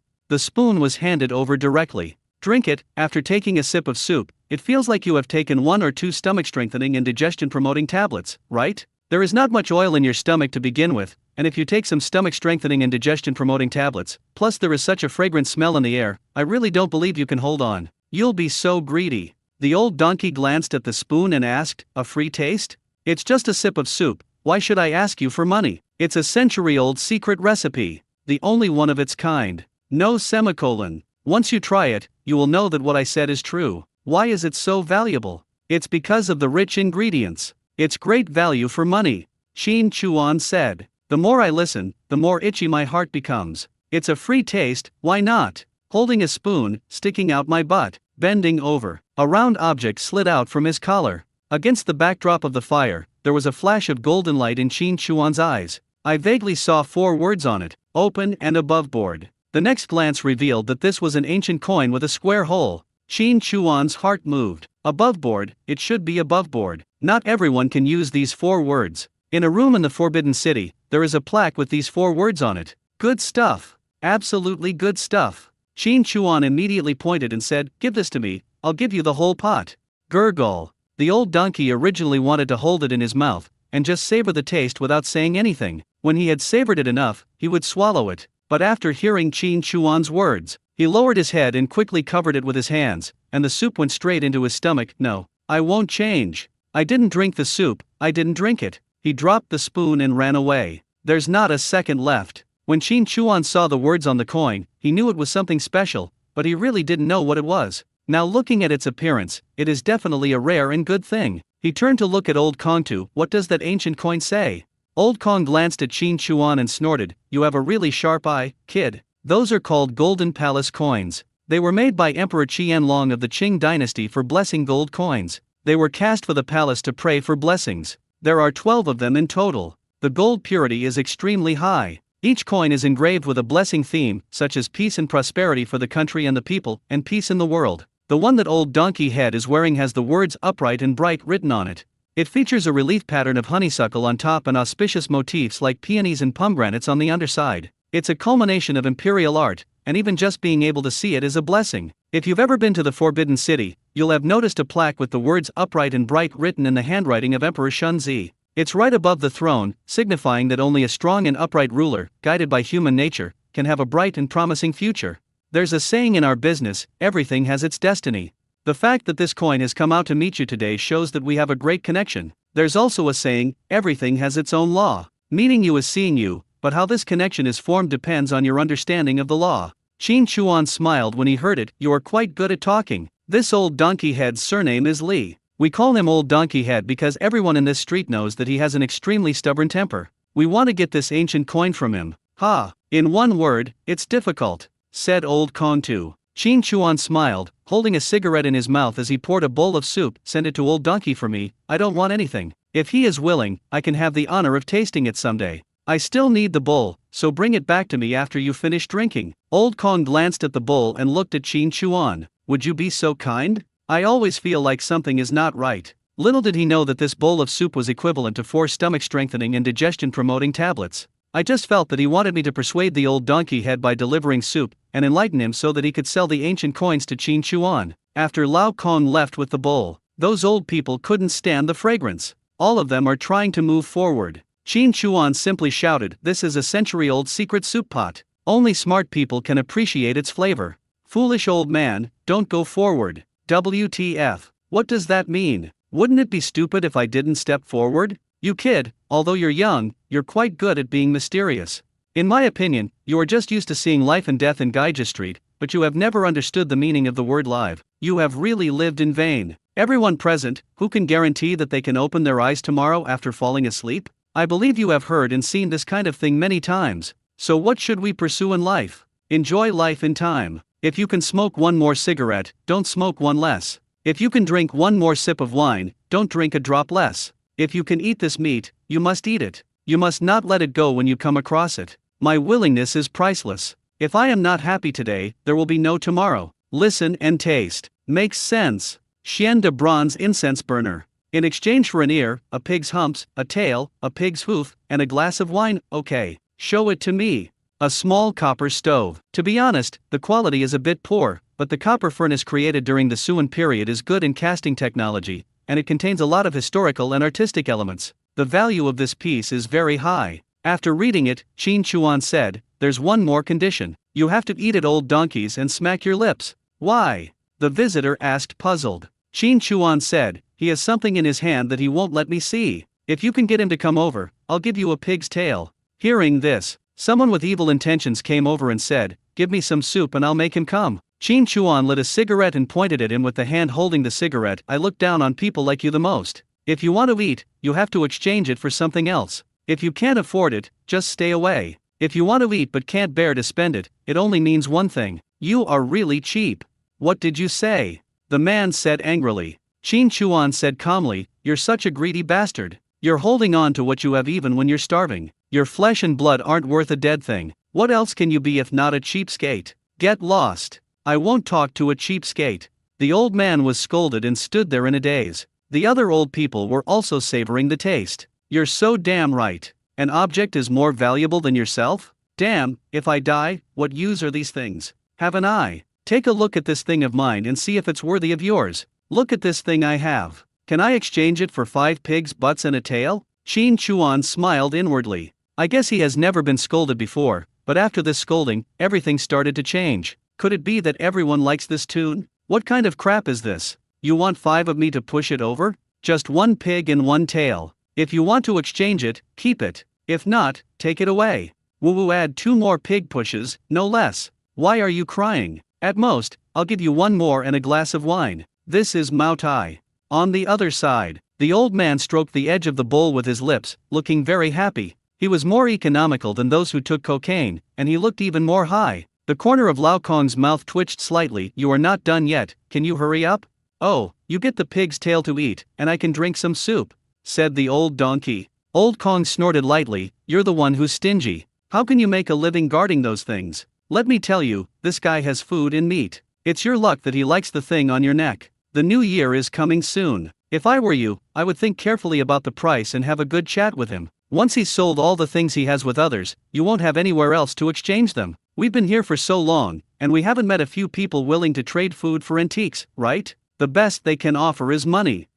That's white flour, shiny rice, and fat, juicy meat. Sizzle, sizzle." The old donkey slurped the edge of the bowl. Seeing that he was unmoved, old Kong's mouth twitched twice. "I'll give you 3 more sips. If you can't finish it and still sip it here, I'll kill you." At this time, several people came over, either holding pig ears or pig tails in one hand, and holding wine in the other. "This meal, old donkey, that kid wants to see something from you, just take a look." "Yeah, old donkey, what good stuff did you get? Why are you still hiding it?" "Beiji, beiji, squeak, hiss, it smells so good. Hey, give me a small section of pig tail and I'll give you a bite. Who would trade with you? This pig's giblet is absolutely amazing. It's soft, smooth, and springy. Every bite is fragrant and has an endless aftertaste. It goes straight to the top of my head. It must be a secret recipe. I've never tasted such a fragrant and delicious pig's giblet. Look at you like that. Is my pig tail bad? Look at this oily water, slurping, the soup is full, the bones and meat are soft, and it smells good.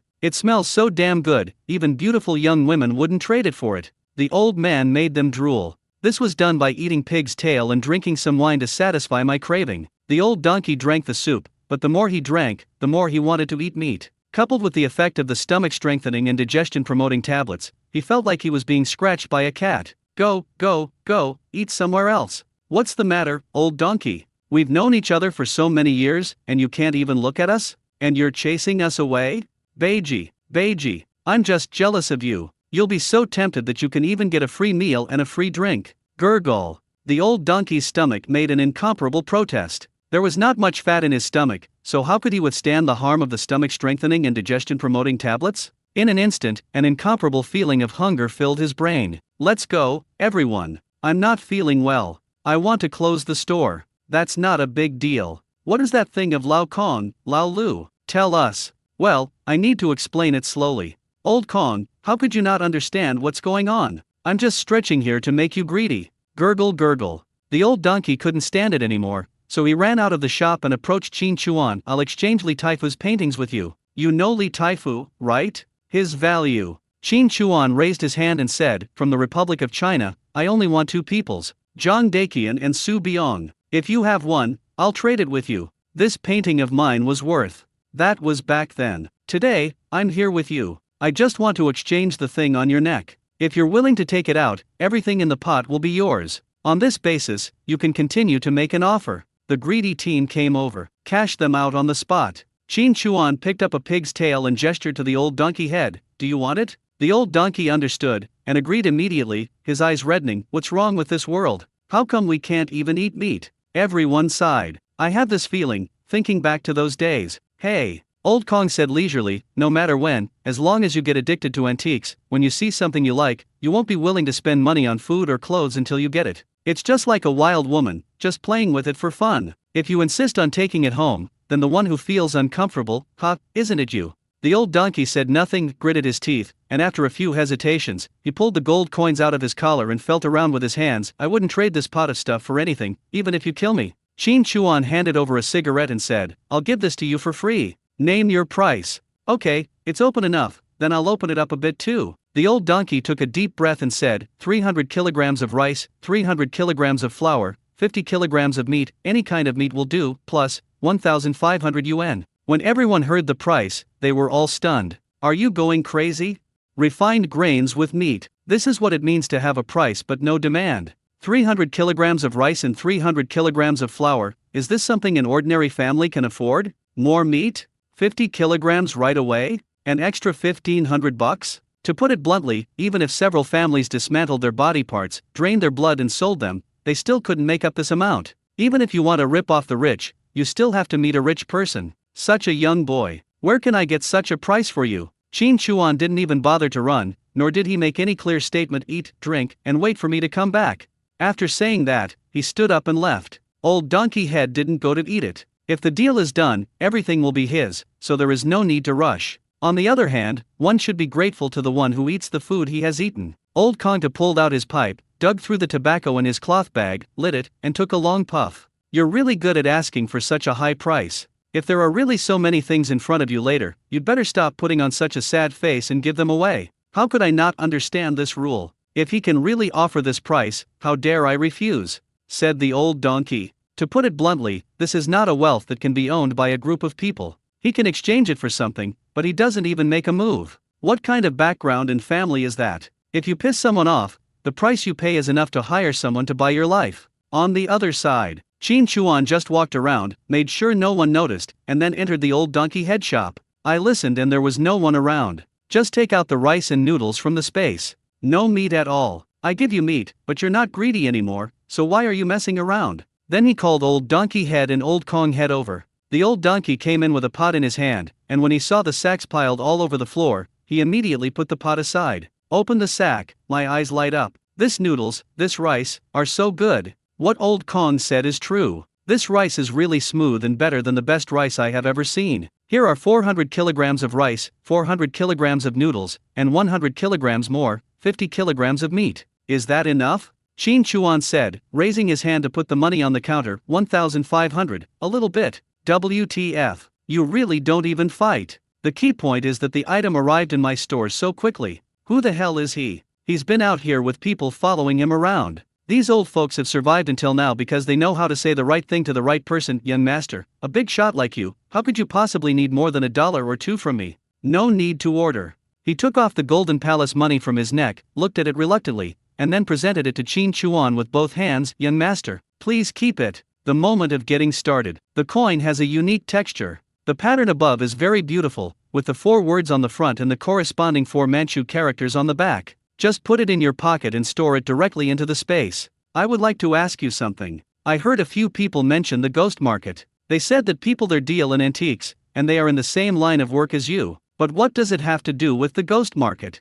Qin Chuan said. The old donkey shook his head like a rattle. No connection at all. Qin Chuan looked at him. What's the matter? Did you see a ghost? Old Kongta said, kid, if you like antiques, just walk around the street. I advise you not to get involved in the ghost market at all, and it's best not to even ask about it. Although I've never been to a ghost market, I've heard of it after all, as someone who works in this business. It's really harsh. Each object might cost several lives. Who knows where it came from? Besides, we don't even know how those things got to the surface. To put it bluntly, if we get them, we might end up losing our lives due to excessive damage. I understand what you hear. It's just for the sake of objects, so use any means necessary, regardless of the consequences, as long as you can get it. Even if they were tomb robbers, they would be despised by their peers because their work was too destructive and they left no room for maneuver. The old donkey said, on this point, what the old Kongta said is true. Although we are dealing with these antiques, we collect them, love them, and cherish their artistic value.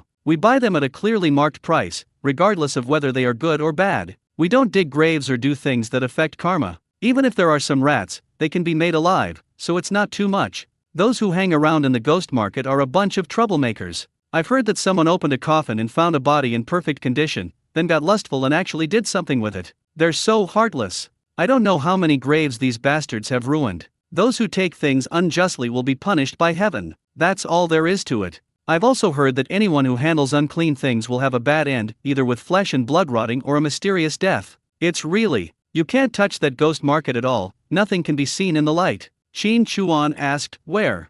The two shook their heads, I don't know. That taboo look. It really feels like if I mention it, my ancestral grave will explode. The more this happens, the more curious I become. This ghost market is awesome. Everybody has heard of it, but nobody knows where it is, and the one at the helm is a woman. Putting aside other things, just the business management is always a business leader. It seems that this ghost market in Gaija is also meaningless. Let's talk about it later. Qin Chuan looked at old Kongtu and said, it was mentioned before that someone here has a family heirloom. What is it? Have you seen an ivory mat? Ivory mat? Oh shit. Qin Chuan was stunned when he heard this. It seems that there are only 3 of these in the world. I have seen them in a museum before. Experts estimate their value to be more than 2,000. The main reason is that this thing cannot be measured by money at all. It is the treasure of the museum. Is there one in Gaija? Is this true? Are these old folks really that knowledgeable? The old donkey blinked and said, that mat of the old wilt? It's really a good thing. I think his grandfather got it in exchange from a eunuch, right? Yes, in exchange for 5 small yellow croakers, said old Kongtu. The old donkey was shocked and said, I just took a quick glance and wanted to take a closer look, but it was like it was going to kill him. Isn't your golden palace money the same? Old Kongtu joked. Go away, my coins and this mat are just the same thing. No matter how good my coins are, I still have 12 of them. As for his mat, Squeak, it's hard to say if there is a second one like it in the world. It's truly a rare treasure. The old donkey head spoke with a look of longing on his face. Qin Chuan didn't show any expression, but he was feeling very itchy inside. Seriously, he really wanted to be a bandit and rob this place. Anything else? Qin Chuan asked. The old donkey clapped his hands and said, Oldley has an amber sculpture. It's as red as snow, and the carving is so beautiful and exquisite. It's really amazing. Amber. These old folks will be really rich in the future. Each one is a rare treasure. Sorry, I found out. Then you have to get it. Lao Nian's ivory mat and Lao Li's amber sculpture. 20 kilograms of rice, 20 kilograms of noodles, 75 yuan, old Kongtu, as we agreed before, I will deliver it to you later. Qin Chuan said. No problem, old Kongtu said with a smile. The old donkey reacted for a moment. Wait, what do you mean? Qin Chuan told the story of the deal between him and old donkey head. Old donkey looked at old Kongtu and asked, are you being a little bit bad? I didn't get involved in this and forced you to sell. Everything I said was true. Are these grains in front of you? Can you fill your stomach with some coins? You should thank me, said old Kongtu. The old donkey let out a sigh and said, young master, can I join? Okay, same treatment, target, ivory mat and amber sculpture. Qin Chuan said. Old donkey said to old Kongtu, if it works, shouldn't old Nian and oldly thank you? That's for sure. Then we have to make them thank us and owe us a favor. Qin Chuan smiled and thought these old men were really interesting. Then he said to old donkey head, I heard that you are a great collector. I guess you can't be worse than Lao Nian and Lao Li, right? Of course, I'm not bragging. For this trip, Lao Lu, can definitely get a number. Lao Lu said with some pride. Qin Chuan nodded slightly. You just said that the golden palace coins are not as good as the ivory mats, and you also said that Lao Nian is not as good as you. That means that besides the golden palace coins, you also have something more precious than the ivory mats. Let me take a look. The old donkey was startled and quickly changed his words. Lao Nian ranks above me. Old Kong glanced at him and said lightly, isn't it just? Old donkey covered old Kongtu's mouth and said, it's gone. It's long gone. Please forgive me, young master. Don't listen to this old guy's nonsense. He is just a second-hand dealer. He is not in the same realm as us. He doesn't know anything. He just talks nonsense. Ivory mats are good, and amber carvings are also good things. When you see it, you'll understand. It's a blessing to be able to catch a glimpse of it. He. Qin Chuan smiled. The more I say this, the more itchy I feel. This old man must have something good in his hands, something better than ivory mats. What is it exactly? Seeing him like this, I don't want to say anything at all. I had to bear the pain of giving up and losing the money from the Golden Palace. If I wanted to study him again, it would seem like it would be like taking his life and cutting his flesh. I really want to hold a grenade in my left hand and an AK in my right hand, and shout, robbery.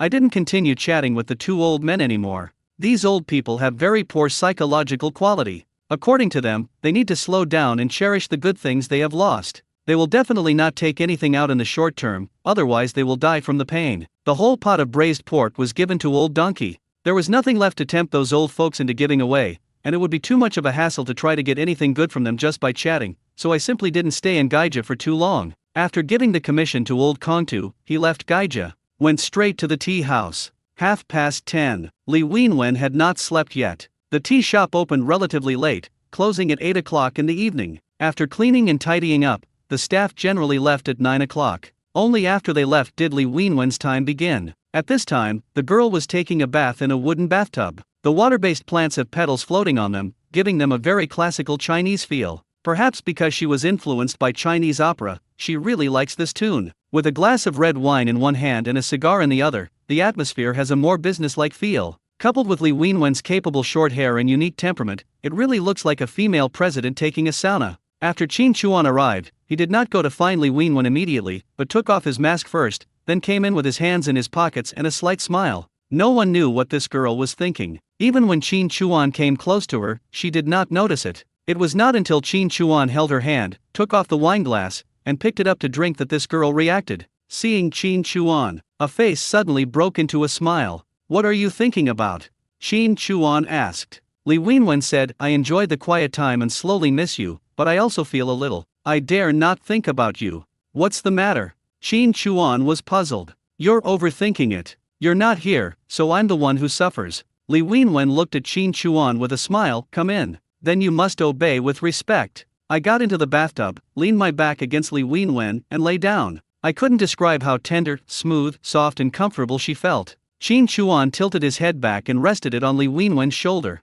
He murmured softly with a sense of comfort, "Comfortable." Li Wenwen had a smile on her face. She hugged her arms with one hand and handed the cigar in her hand to Qin Chuan's mouth with the other hand. Qin Chuan took a puff of his cigar, took a sip of red wine, raised his hand to take out the Golden Palace coin, played with it in his hand, turning it over and over to look at it. When he took off the mask just now, he removed the rope that originally tied the Golden Palace coin, wiped it with alcohol, and washed it. Now the Golden Palace coin looked even more golden. "What is this?" Li Wenwen asked curiously. Qin Chuan took a puff of his cigar. "This is called the Golden Palace coin. It's one of the 12 coins made by Emperor Qianlong for blessing. Do you like it? Braid it into a string and wear it. It will bring good luck." Talking, Qin Chuan handed the Golden Palace money to Li Wenwen without any reluctance. Li Wenwen took it and looked at it in her hand. "I think I've seen it before. The words on it look like auspicious and healthy. I originally thought it was a round plaque made by a gold shop, but I didn't expect it to have such a great background." Qin Chuan said, "Each one is unique and one of a kind. It is really not easy to be lucky enough to see one or two. Including this one, I should have seen 2 or 3. Said Li Wenwen. When Qin Chuan heard this, he tilted his head slightly and looked at Li Wenwen. "What do you mean?" Li Wenwen thought for a moment and said, "I can't quite remember. It seems there was a man and a woman sitting in the first row. The woman wore hers on her chest, right in the groin, while the man didn't wear it. He was just playing with it in his hand. I saw the woman's ring clearly, but not the man's." Qin Chuan smiled slightly when he heard this. "You remember it so clearly? When did this Golden Palace coin become so worthless?" 2 appeared at once. "I was on the stage at the time. The woman was dressed so boldly that it was hard not to notice her. I didn't see the words on the coin in the man's hand. Maybe it was this one, or maybe not. The man had a sinister look. Anyway, I didn't feel very comfortable with him. I didn't dare look at him for too long. After the performance, I hurried off the stage." Li Wenwen said. "When did it happen?" Qin Chuan asked. Li Wenwen thought for a moment and said, "It seems like more than half a year ago, when summer was about to begin. Do you like the feeling of performing on stage?" Qin Chuan asked slowly. Li Wenwen was so smart. She raised her hand and put her arm around Qin Chuan's neck. She leaned over and tilted her head to look at Qin Chuan's profile. "Don't you like me going on stage and showing my face? I'm not that overbearing and pedantic. No matter what you do, as long as you are happy, that's fine. What I mean is, if you go on stage not to enjoy the feeling of performing, but just to make money, then there's no need to worry about that. As my woman, the last thing you need to worry about is money."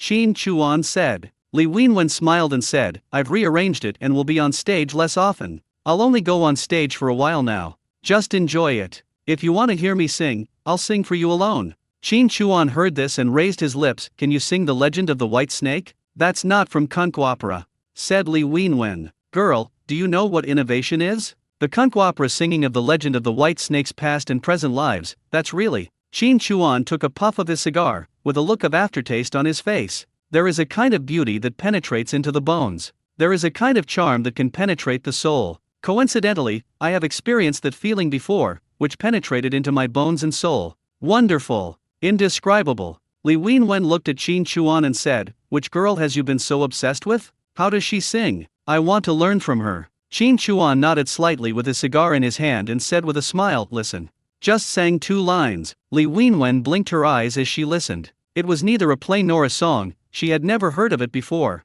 It sounds nice. I've heard the play Legend of the White Snake, but it's not sung like this, Li Wenwen said. Qin Chuan smiled and said shamelessly, what I have condensed is all the essence. If you sing it in an opera style, it will definitely sound great. Li Wenwen scratched Qin Chuan's nose with her hand and smiled coquettishly. How could she not understand Qin Chuan's thoughts? She sang slowly with a soft, sexy, and numb feeling. Bai Sahen, at the foot of Qingcheng Mountain, has been cultivating this body in the cave for thousands of years. I have cultivated myself diligently to attain the Tao, and have come down to the mortal world to repay your kindness. Qin Chuanyang rested his head on her shoulders, closed his eyes, smoked a cigar and listened. What enjoyment! After singing, Li Wenwen licked Qin Chuan's earlobe with the tip of her tongue. Master, do you like this white snake of mine? Qin Chuan smiled. He stood up and carried her out of the bathtub. I know you don't like reading this, so I'm omitting 15,000 words here. The next morning, Qin Chuan rolled over and hugged nothing.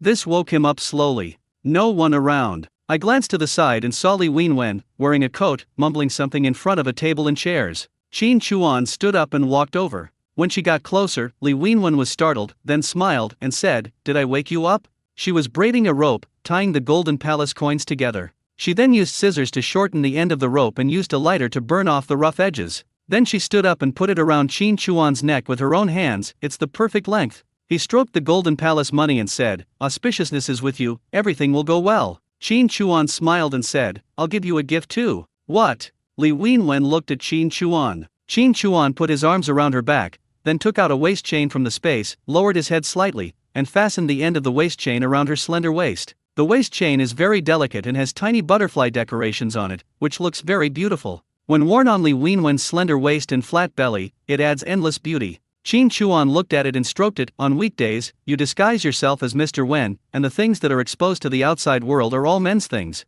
Wear it on your waist, and only a gangster like me can see it. Don't worry. It will also tell you at all times that you are no longer alone, and I have you protected. The revenge was taken, but this girl had a nightmare. It makes me feel sad. Li Wenwen looked down at the waist chain. After hearing this, she slowly looked up at Qin Chuan's eyes and then snuggled into his arms. I like it very much. It's still early, let's sleep a little longer.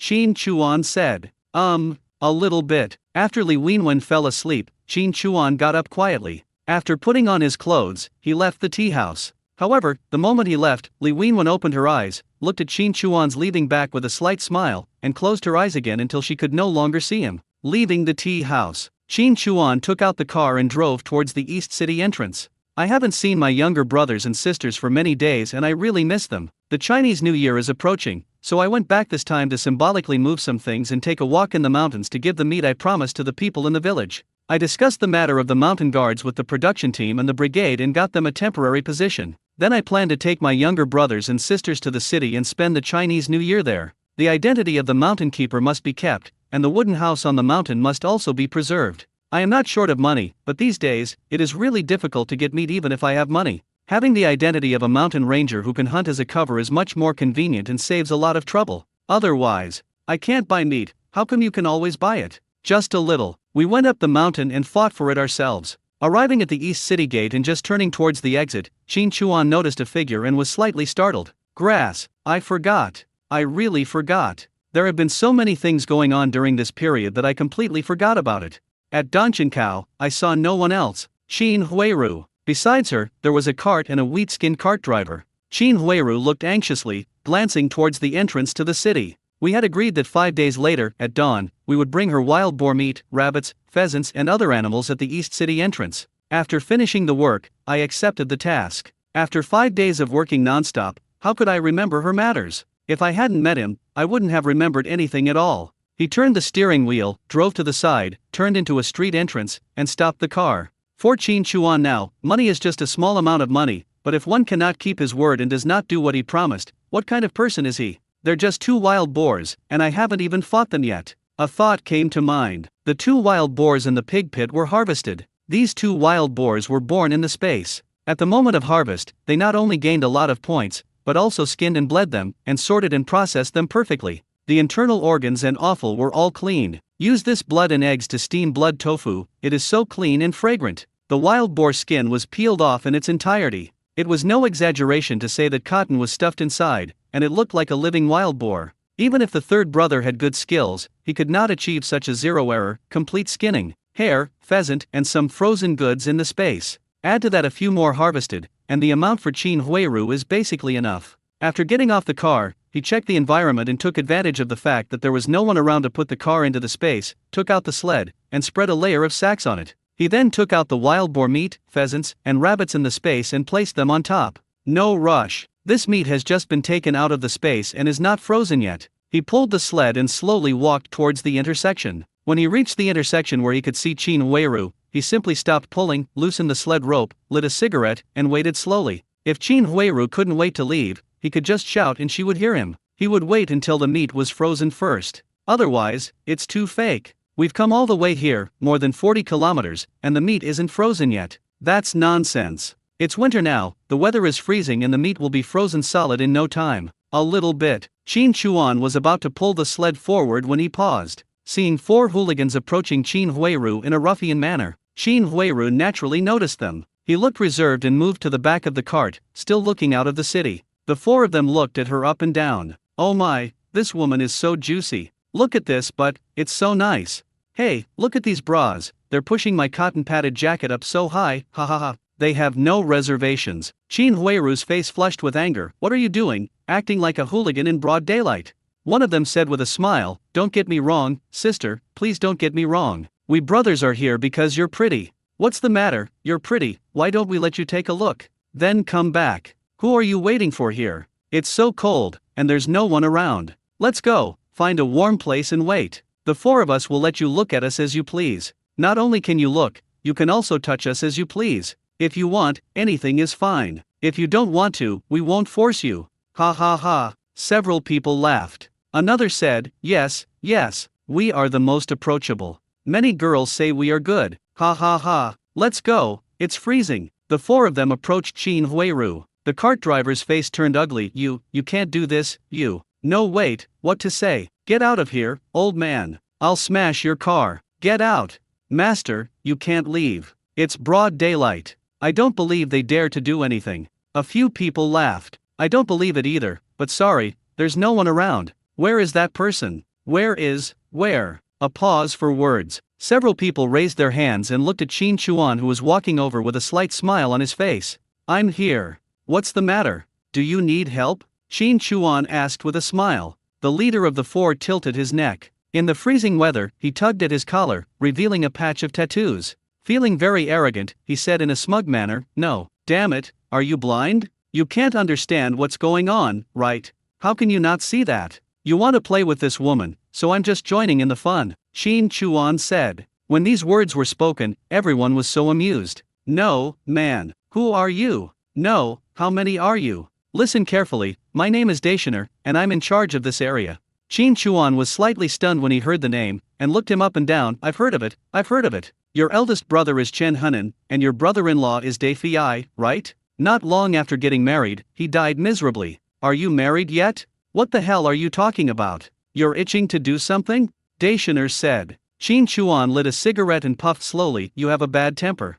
Daishoner took one look at the cigarette Qin Chuan was smoking and said, oh my god, that's a good cigarette. Come on, have one. Take it yourself, Qin Chuan said. Daishoner smiled, haha, I didn't realize you even know some rules. Tilt your head slightly. The people next to him began to search Qin Chuan's pockets. The man reached into Qin Chuan's pockets and his expression was startled. slowly take out. The moment I saw it clearly, I was stunned. Handcuffs on the left hand, evidence on the right hand. He kicked the iron plate. Qin Chuanyan blew a puff of smoke at him. Is it fun? Well, we were just joking, said the man. Qin Chuan waved towards Dacian Er. That, buddy. Come over. Dacianer came closer and said shakily, we were just joking, don't get me wrong. It's nothing, we were just passing by and talking nonsense. Qin Chuan took a puff of his cigarette, reached out to his collar, peeled back the tattoo, and smiled. What's this tattoo? Well, I wanted to get a tattoo of an eagle, but I didn't get it right, so it turned into a bird.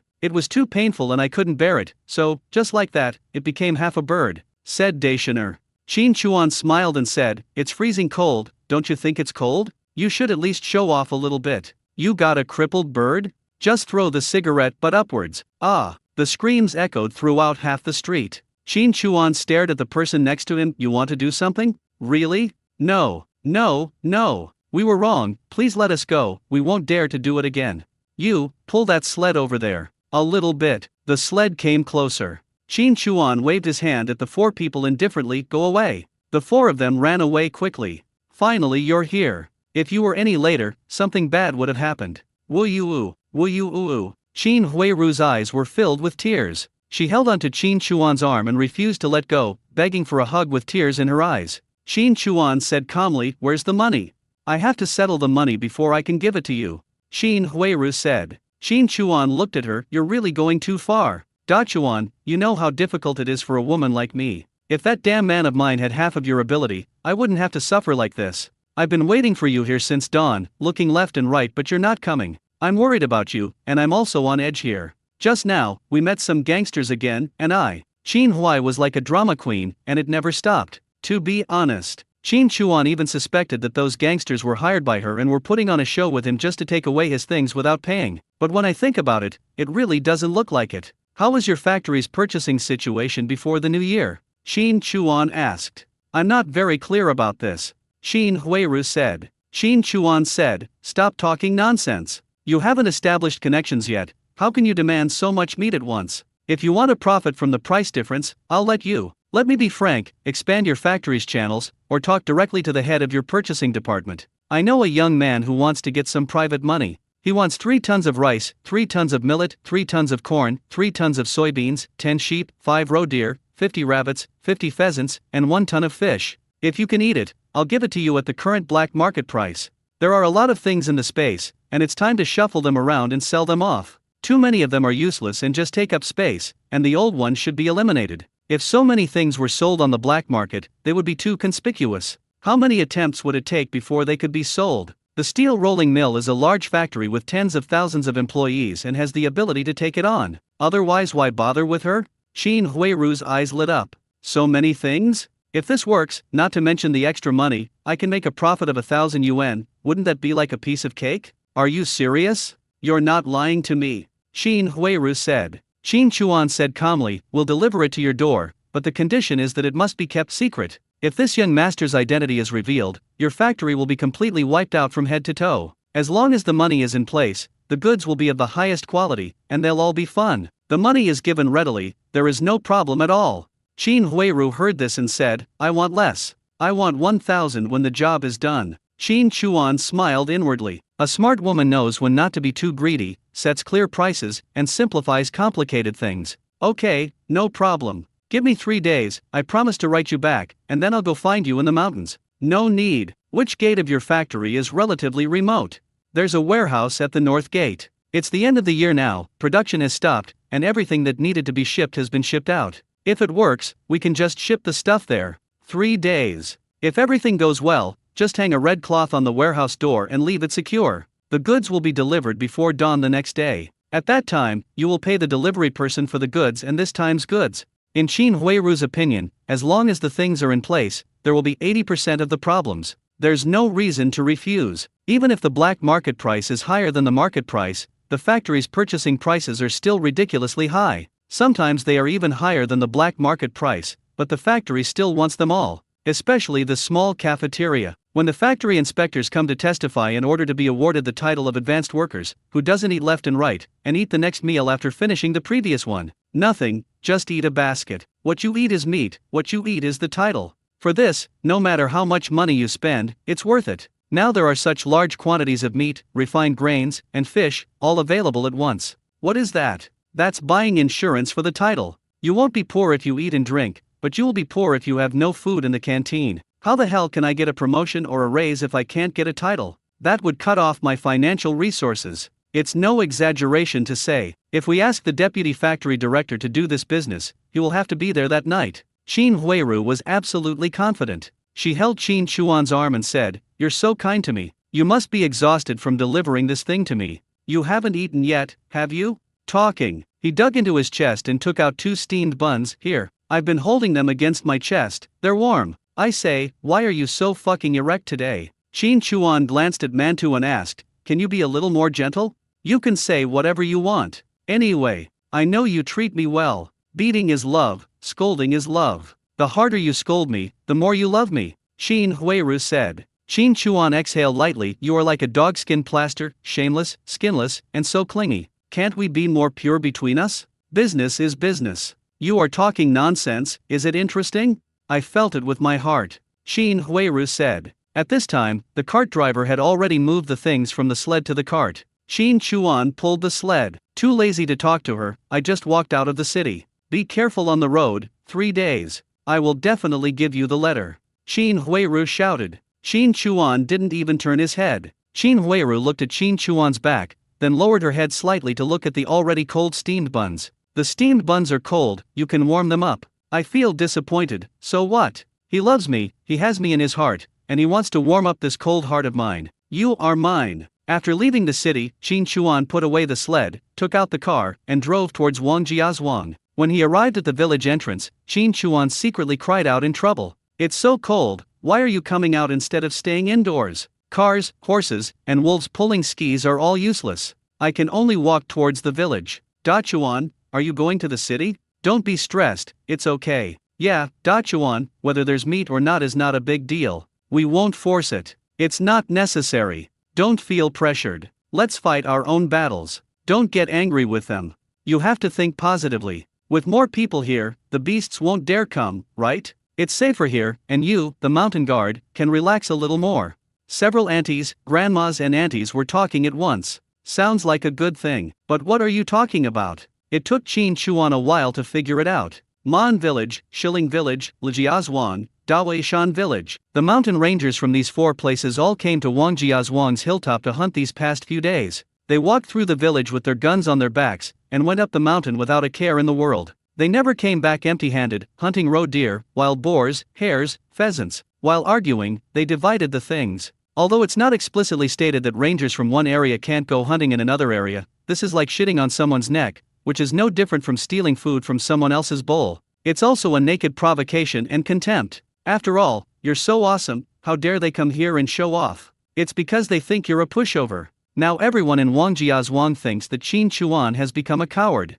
Why? He came for 4 days in a row, each time in a swaggering manner and never empty-handed, but Qin Chuan, the mountain guard, never showed up, never farted, and made no noise at all. If this isn't cowardice, what is it? Been in town for 5 days and haven't been here yet? That's bullshit. Where to stay? Sleeping under a bridge in the city. Besides, why would you go to the city for 5 days to dry chicken feathers? The mountain ranger is not on the mountain, so why go to the city to hunt? They don't know Qin Chuan's identity, and not showing up means he's a little cowardly. As it is now, the entire Wangjiazhuang cannot hold their heads up. They think Qin Chuan is a bully at home but cowers in front of outsiders. He is not even as good as a dog basket. Not only that, but they also promise to give meat at the end of the year so that every household can make dumplings? If you don't have such a big skin swallow, don't shit so thickly. All the good stuff has been taken away, and you're still making a fuss about it. There are so many similar unpleasant words. After listening to it, Qin Chuan said nothing, but went up the mountain with a gloomy face, released the horse and quickly headed towards the wooden house.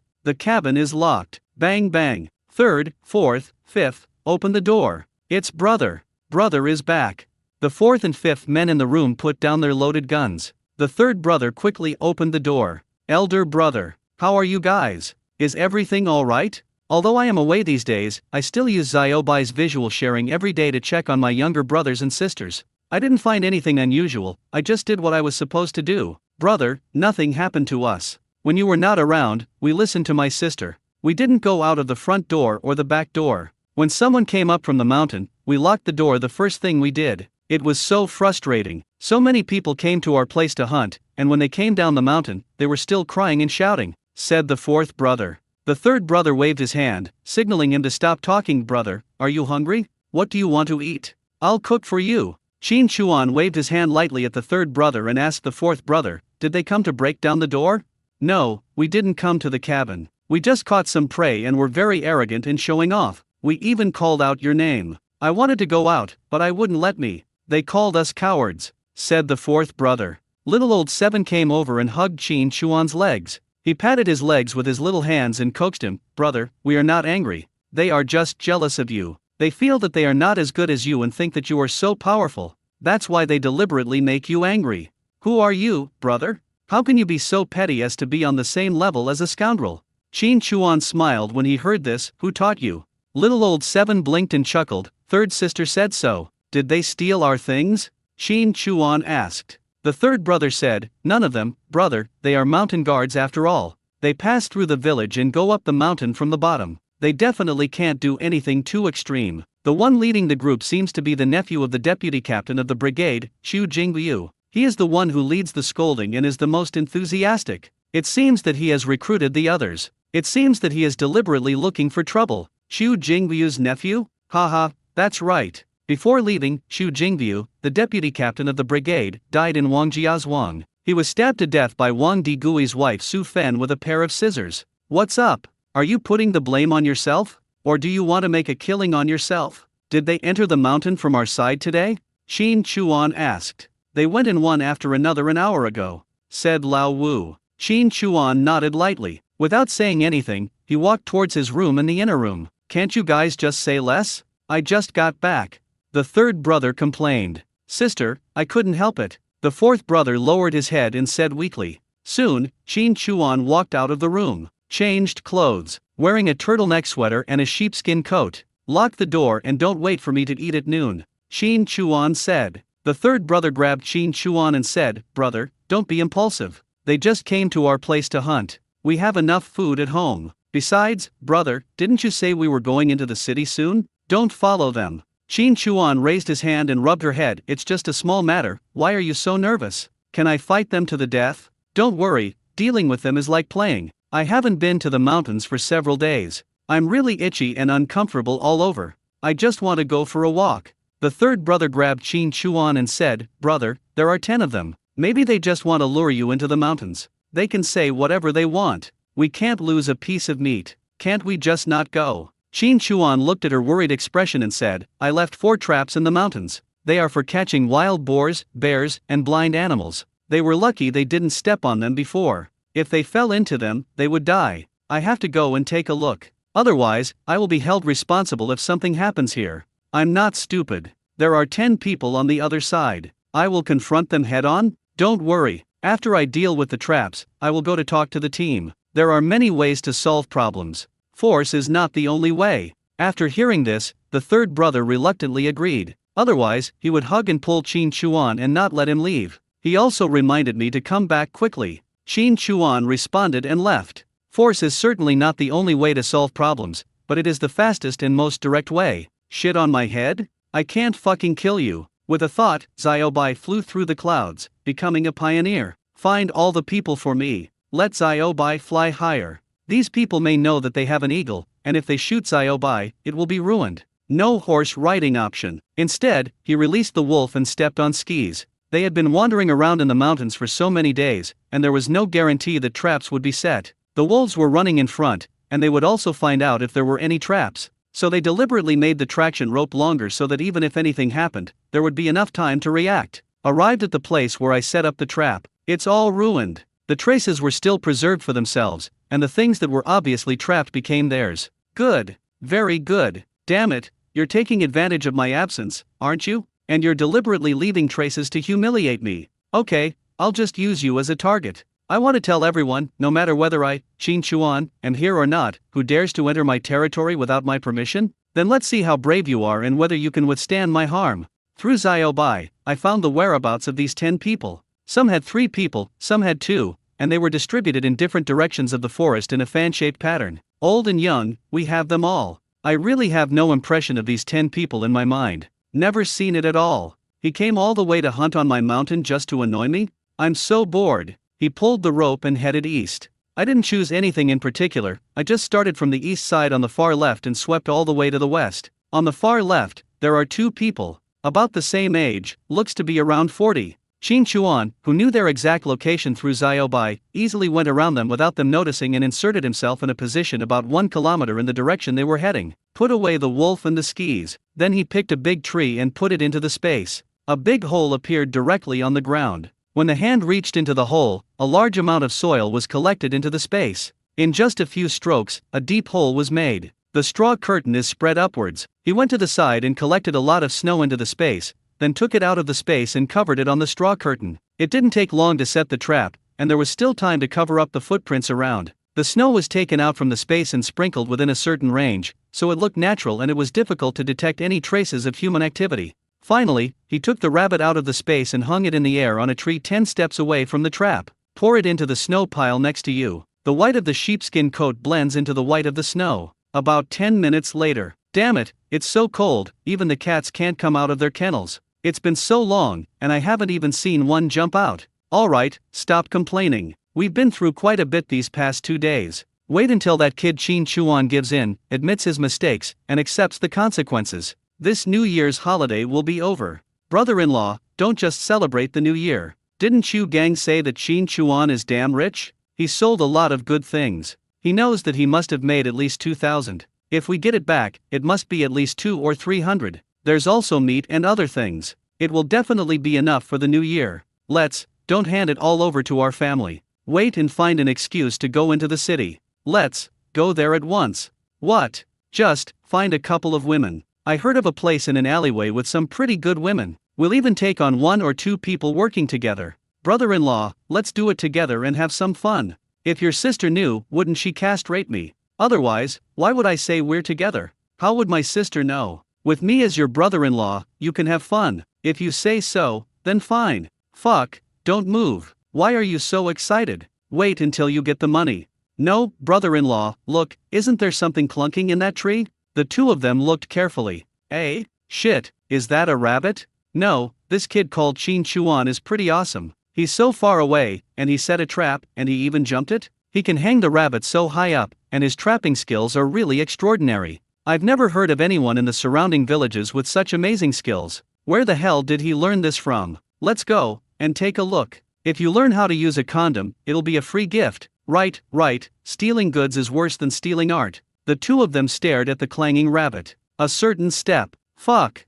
Oh shit. With different exclamations, they fell into the pit one after another. The moment I fell in, Qin Chuan, who was lying in the snow, just waved his hand. Before the 2 of them could react, everything went dark before their eyes and their entire bodies were buried in the earth. Nothing else. Qin Chuan took out all the soil that had been stored in the space and threw it into the pit, and then he buried him alive. He stood up, brushed off the snow, and slowly took the rabbit down from the tree. He lit a cigarette and walked over to the trap, puffing slowly. He moved his ears, listening to the 2 people below, their gasps, their struggles, their heartbeats. Standing on the soil, you can feel the soil moving. It's like a fucking earthworm digging the ground. That's the time it takes to smoke a cigarette. The soil stopped moving, and the 2 men's heartbeats gradually slowed down until they stopped. That's the moment of stopping. Qin Chuan gathered up the soil and threw the 2 men out of it. Life and death are in the hands of God. Whether you can survive depends on your fate. Qin Chuan said something to the 2 of them, raised his hand and started with the stick, began to perform CPR, and swung the stick at the 2 of them. Bang bang. Phew, cough cough. That brother-in-law is alive. Qin Chuan hit him on the back with a stick and knocked him unconscious again. Fuck, another one. 5 more hits. Phew, cough cough cough. Again, 2 blows hit his back and he passed out. One thing is proven. If you don't obey, you will be beaten more. They put sacks on them, tied up the people, and put them into the space and threw them into the pit. One trick is enough to make you successful. The second group, the third group, no matter if there were 2 people or 3 people, they were all collected in the same way. Let alone resistance, they didn't even know where they were. There was a man who fell into a pit with his head facing downwards and was buried by the soil. He had been digging in the wrong direction and was actually digging underground. However, he had strong vitality. The other 2 men had already stopped digging, but he was still digging. In the end, they specially treated him alone, even though it all ended up being dry. But some people say that the feeling of walking through the gates of hell is different. It can make you scared to the core. It must be arranged neatly. When I got to Chu Gang, it's been 4 days, that's enough. Yes, your uncle wasn't harmed by anyone. Everyone knows you just want to extort money from him, but even a cornered rabbit bites. No hunter has a good temper. For the past 4 days, he hasn't left the house. We took everything off his trap, but he didn't say anything. Maybe he just feels a little guilty, so he's backing off this way. But if you push him too hard, it's a different story.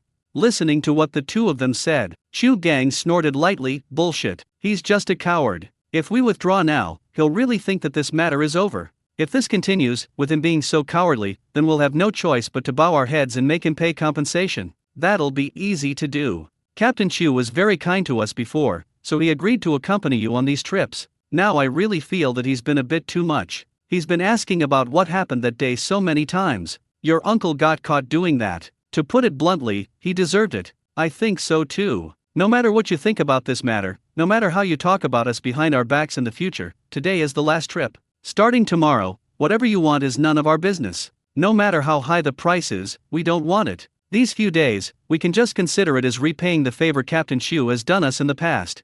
Chu Gang heard this and gritted his teeth twice. No, you are still afraid of that brat? He didn't give in, but you gave in first? This isn't a question of being a coward. You can't be like this.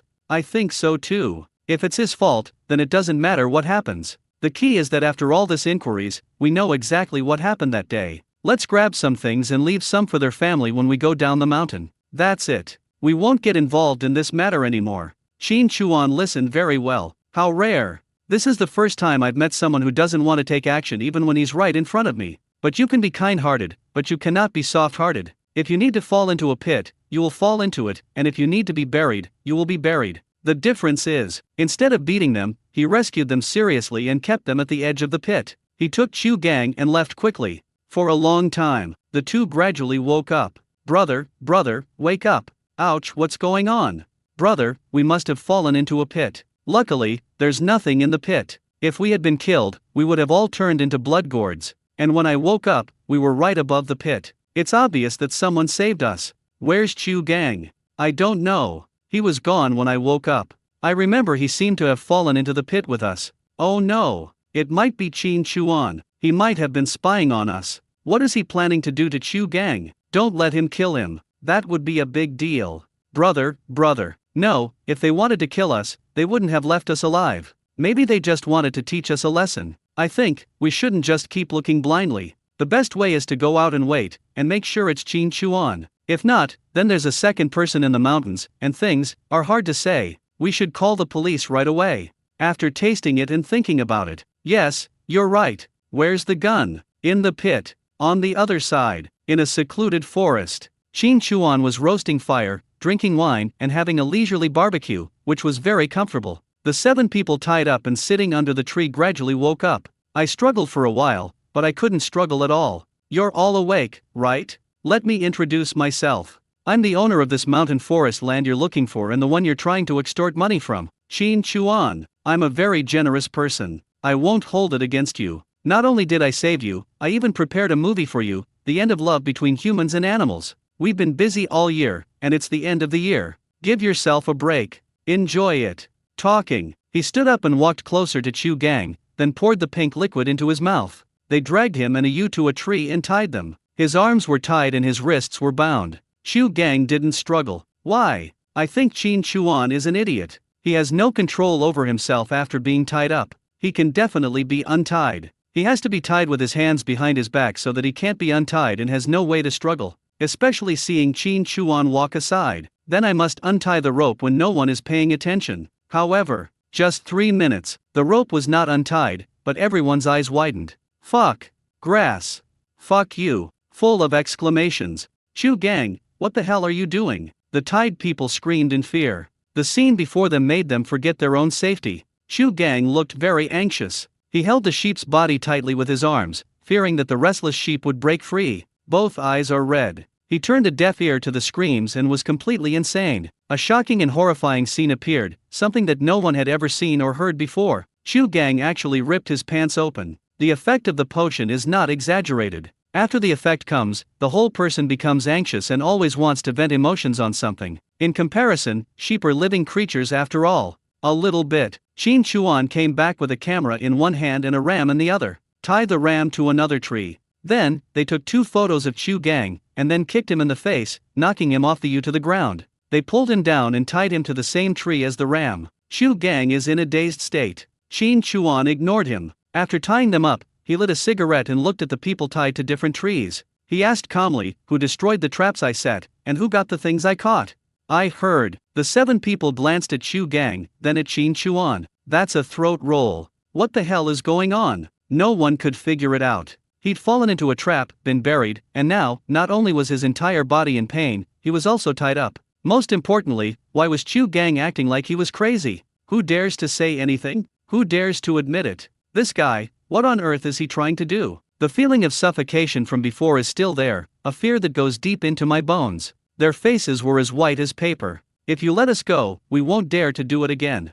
"You, what do you want? There are so many of us, and we went into the mountains openly. If something happens here, you will be in trouble." Qin Chuan looked at these people calmly. "Still tough?" At this time, meow. The ram began to get restless, with its lips turned outward. The rope that bound the U was pulled straight by the ram, but it could not break free, and became more and more restless and uneasy. Then a scene appeared where everyone's face turned pale without a drop of blood. For some unknown reason, the ram suddenly pounced on Chu Gang. The ram's abnormal behavior frightened everyone present. Qin Chuan asked again calmly, "Who destroyed the condom I set? Who took the stuff I put on?" Several people rolled their throats. Glancing at Chu Gang, their expressions tightened. "It was Chu Gang, he ordered us to do this." "Yes, it was him. He contacted us and told us there was some great stuff on the hilltop of Wangjiazhuang, and asked us to come here and hunt. We saw the condom you set and didn't want to move it because it violated the rules. He said you owed him this and he took it all, then he divided it among us as a gift. It's not us, it was all his idea.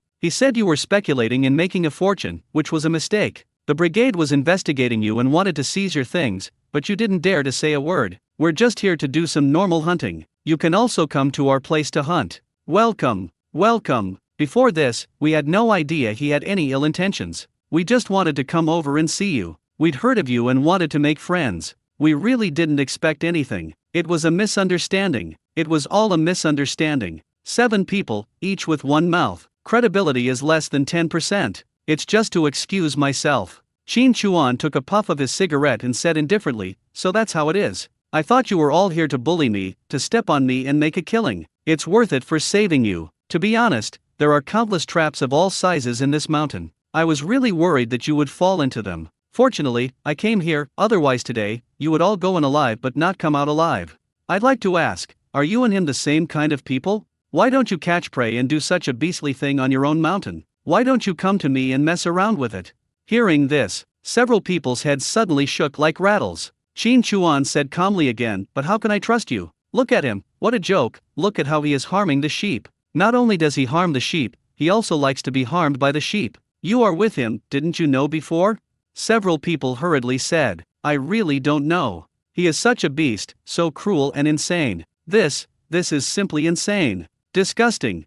So disgusting." Qin Chuan nodded. "I feel everyone's justice. I believe this is a misunderstanding." Talking, walked towards the direction behind the few people. A few people were trembling with fear and wanted to look back, but they were tied so tightly that they couldn't turn back at all. What is he going to do? What? Qin Chuan quickly came back and threw a pile of hoes, pickaxes, and shovels on the ground. He then chose a man who was shaking violently, cut the ropes that bound him with a knife, and walked to the side, holding the Browning in one hand and the camera in the other. He stood there, smiling slightly at the man who had cut the ropes and untied him, and said, "Could you please help us untie them?" That guy's throat rolled. He didn't know what Qin Chuan was going to do, but what he held in his hand was the real thing. In the sunlight, they are all shining coldly. Being unarmed, how could I dare to say anything else?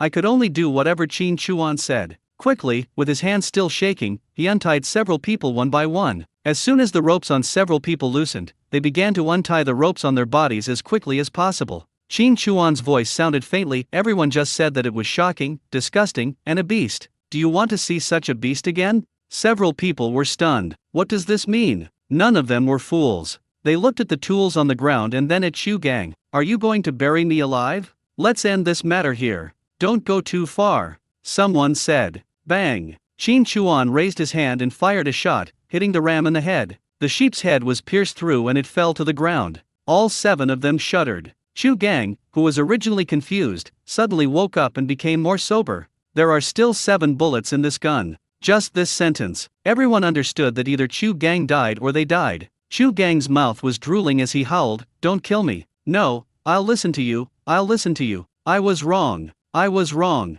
Qin Chuan said calmly, "This is difficult. They said you were the one who started it. What do you say now?" Without waiting for Chu Gang to reply, one person rushed forward and kicked him in the face. "You fucking beast, you deserve to die." Then he picked up the pickaxe and yelled at the others, "What the hell are you all standing there for?" Someone trembled and stepped forward quickly. There were hesitations and eye contact. Eventually, humanity was relieved, and everyone picked up their tools and started digging holes. "Are you crazy? If you kill me, he won't let you go." "Stop, stop.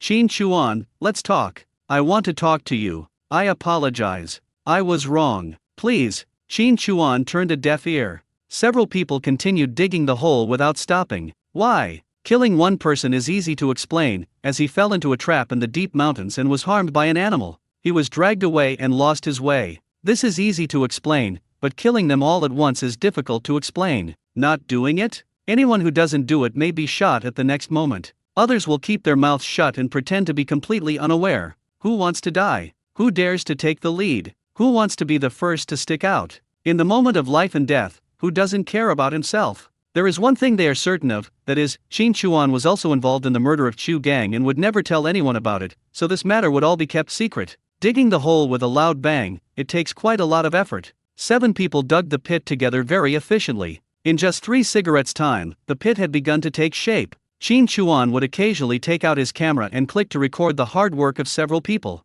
At a certain moment, a man, panting, stuck his shovel into the pile of dirt and went over to pull Chu Gang. "No, I beg you. I really won't dare to do it again. Let me go, just treat me like a piece of shit." I was so scared that I was shaking all over. He couldn't even pull up his pants as he was being pulled and dragged by several people, with feces and urine flying everywhere. Throw it into the pit, and the cricket pupa wants to get up? The click is the beginning. Shovel after shovel of dirt. I was so scared. This was completely different from being buried alive before. There was a sudden crash, and there was no time for me to react and figure out what was happening. This time, I had to watch helplessly as a pit was dug, and I was dragged and pulled, and thrown into the pit. Then shovelfuls of dirt fell on me. The experience was simply overwhelming. 2/3 of it was buried in the soil. Chu Gang's entire body was covered with only his head, which was exposed outside. During the whole process, Qin Chuan just took photos and recorded it completely. Until the whole head is buried. Another click. Seeing that several people's faces were covered in sweat and their expressions were as ugly as if they had eaten a few bowls of flies, Qin Chuan smiled faintly. "It's just a joke. Why do you take it seriously? Dig it out." "A little bit." Chu Gang was pulled out of the pit. He was tied up and was so scared that his whole body was like noodles. The moment he was thrown to the ground, he vomited out of fear. "Is my mountain fun? Are you having fun?" Qin Chuan said lightly. Upon hearing this, Chu Gang knelt on the ground, vomiting and begging for mercy. "It's not fun. I was wrong. Let me go. I won't do it again. I won't dare to do it again." Qin Chuan smiled lightly. "I see you're having a great time. Please, I'll pretend I know nothing happened. I promise I won't tell anyone. This is all my own fault. Even if you ask me to come, I won't come. Just treat me like a fart, just let me go." He had a lot of snot and tears, and he was crying, vomiting, and howling. I was really scared. "You went into the mountains and caused this, and nothing happened?" Qin Chuan questioned. Chu Gang's kneeling body shifted a few times. "I accidentally fell into a trap, and it was you who saved me. You saved my life, and it was you who forgave me and saved me. You asked me to tell you, but I can't tell you. I haven't married yet. Please everyone, just pretend that nothing happened and help me keep this secret. I beg you." The speech has been prepared clearly. Judging from his appearance, he will probably have nightmares for the rest of his life. Qin Chuan looked away from him and looked at the others with a faint smile on his face. "Everyone who comes is a guest. I haven't been here these few days. You came to my place without any hospitality. The things you took from my cocoon are just a token of your appreciation. Take these 2 sheep down the mountain. In the past few days, our village has been full of rumors. You have disturbed us and caused misunderstandings. It is really wrong. I will take these 2 sheep as a token of my gratitude. You can also keep some for yourselves. After all, you almost established a transcendental relationship with these 2 sheep. Let's taste what it tastes like." Hearing this, the faces of several people suddenly became ugly. They looked at Chu Gang and then at the two sheep. Someone couldn't help it. Ugh ugh. Thinking of the scene I just saw, a huge shadow appeared in my heart. I guess I will never want to eat mutton again in my life. Qin Chuan glanced at the two people who had vomited, and then said to the others, if you want to come to my mountain in the future, please tell me in advance. Otherwise, I am really afraid that you will fall into the trap again. You may not be so lucky every time and I will catch you and rescue you. If you lose your life here, I will not be responsible at all. I don't dare, never again. I apologize to you, I'm sorry. Several people kept talking. To be honest, they still don't understand how they ended up in Qin Chuan's hands. Just a trap? The probability of everyone falling into the trap is too low, isn't it? The more I think about it, the more terrifying it becomes. One thing they were sure of was that if Qin Chuan wanted to kill them, it would be easy. Fight with others? That's fucking suicide. Also, the process of digging the pit and burying the people was filmed, so that is the evidence. Even if Chu Gang didn't die and didn't really bury the person, the leakage of evidence would still be a problem. Do you still dare to come? What's the difference between that and seeking death? Qin Chuan was very satisfied with their performance. Let's deal with it and go down the mountain. What you say and what you do is up to you. I'll go get your guns. Go down the mountain and wait. Hey, let's go down the mountain now. Let's go down now. Right away. Leave right away. Dare you say a word? Chu Gang's hands were untied, and he pulled up his pants. He didn't care about his lower body, which was red and purple from the cold, and climbed down the mountain with his legs as soft as noodles.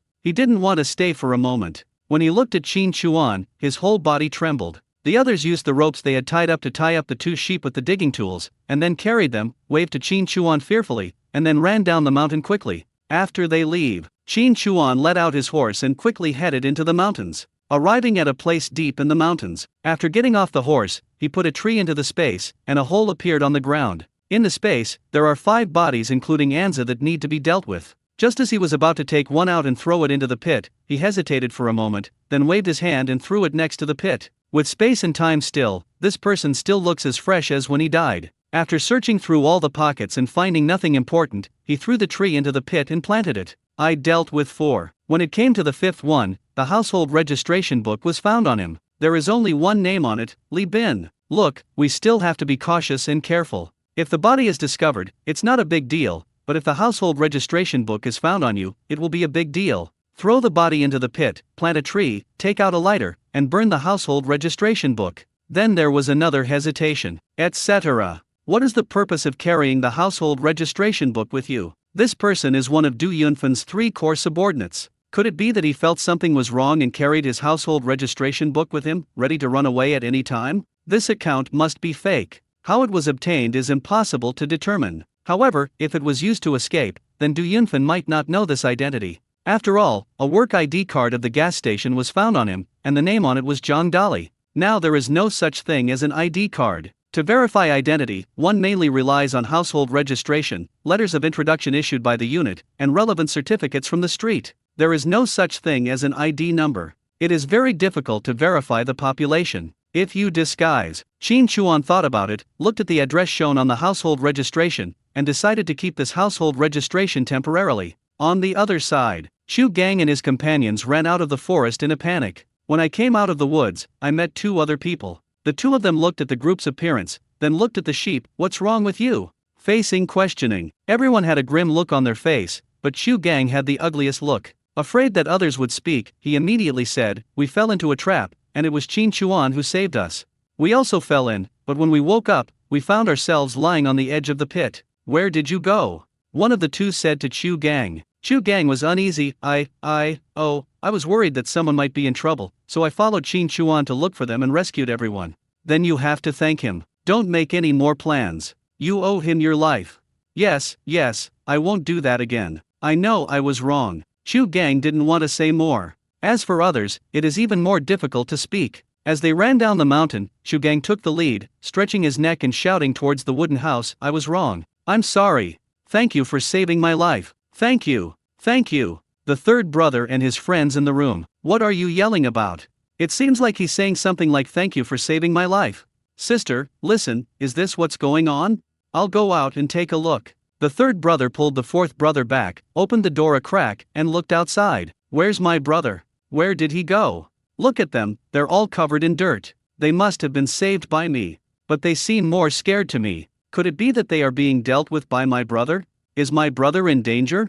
No, I need to go find my brother. The fourth child opened the door and ran out. Where's my brother? Behind, it will come out soon. Someone responded. The fourth one is going to run over. The third brother pulled him. What are you doing? Sister, they are carrying sheep, they are from our mountain, said the fourth one. The third brother stopped him. Wait for me to come back. Don't worry about anything, just wait for me. More than 20 minutes later, while the third brother and the others were anxious, they saw Qin Chuan walking out of the forest. Yes, brother, elder brother. Big and small, all ran towards Qin Chuan to greet him. Brother, I saw those people. They picked 2 sheep. Brother, how are you? Is everything okay? Brother, why are there so many guns? Eyes big and small were all staring at Qin Chuan, looking him up and down. The third brother even pulled Qin Chuan and looked around anxiously. Qin Chuan smiled and said, I'm fine. Brother, what's going on? They are thanking us and asking for our life-saving help? Asked the fourth brother. Qin Chuan smiled slightly and raised the 8 guns in his hand. Send them to Rob. If you don't mind the fatigue, you can come down the mountain with me to see the excitement. Came down the mountain with my younger brother and sister. The scene was quite lively. The villagers were holding basins in their hands and queuing up to receive the sheep that were to be divided among several people. We were wrong. We've been disturbing you for the past few days. Don't be surprised, don't be surprised. This sheep was killed by Qin Chuan, not ours. We are just trying to help. Qin Chuan is amazing. We are so impressed. Thank you, comrade Qin Chuan, for helping us.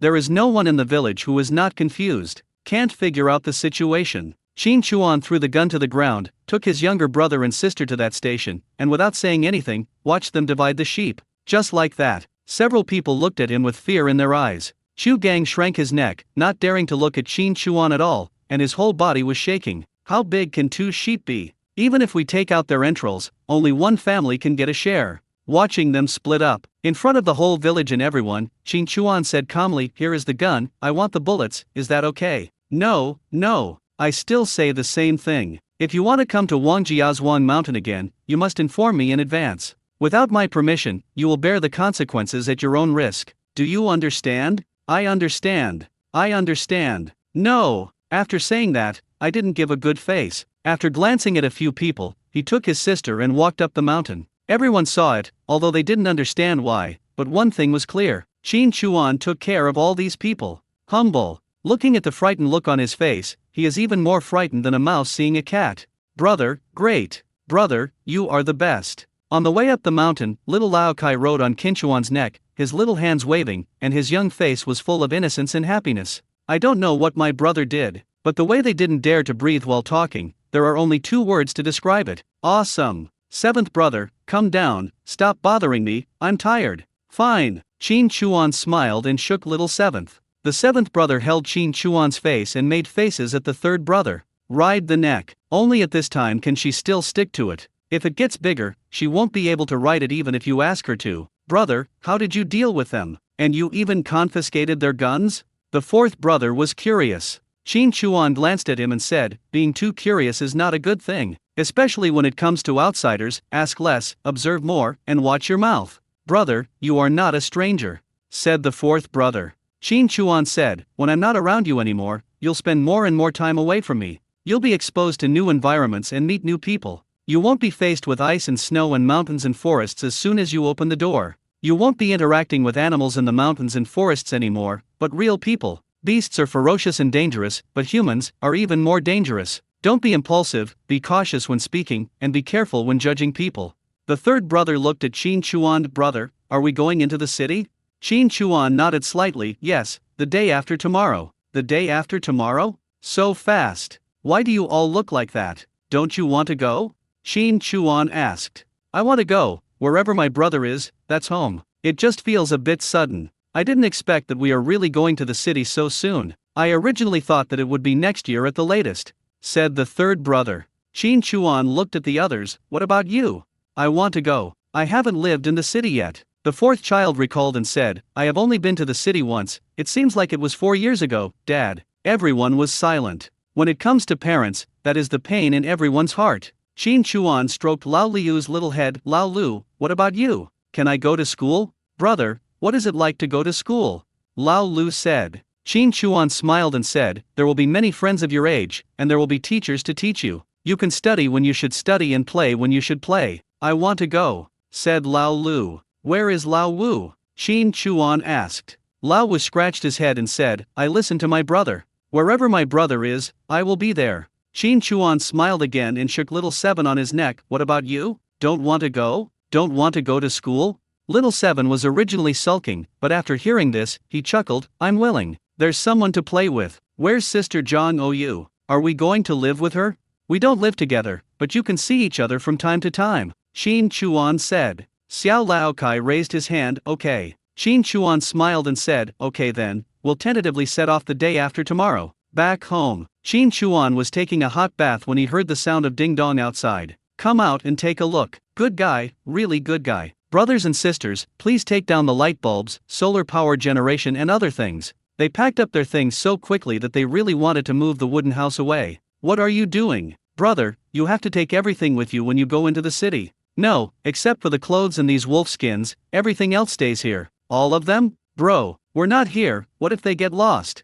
Qin Chuan returned to the house. When he came out again, he took a few big locks. Fourth brother, fifth brother, you two, nail the bolt. Qin Chuan ordered, it's not like we won't be back. We can use this place as a vacation spot. We can come back from time to stay for a few days and have some fun. Once our things are moved, how will we live here? Just clean it up and put it away. I was also thinking of bringing Zhang Ou, Han Yao, and Li Wenwen here to experience life there. Besides, I also want to come back from time to go hunting or something. The next morning, at dawn, Qin Chuan put on his long-lost bearskin coat and opened the door of the wooden house. A cool breeze, dry and clear. Cold really does have a smell that is hard to describe, but very special. Qin Chuan thinks this smell is very pleasant at this moment. This era has many special features, but also many things that are not as good as the ones after. But I really like hunting in the mountains. Pull up the snow boat and go into the forest. After putting it into the space, he galloped on his horse through the mountains and headed deep into the forest. No rush to hunt. Instead, I found a quiet place with a great view and enjoyed a hearty breakfast alone.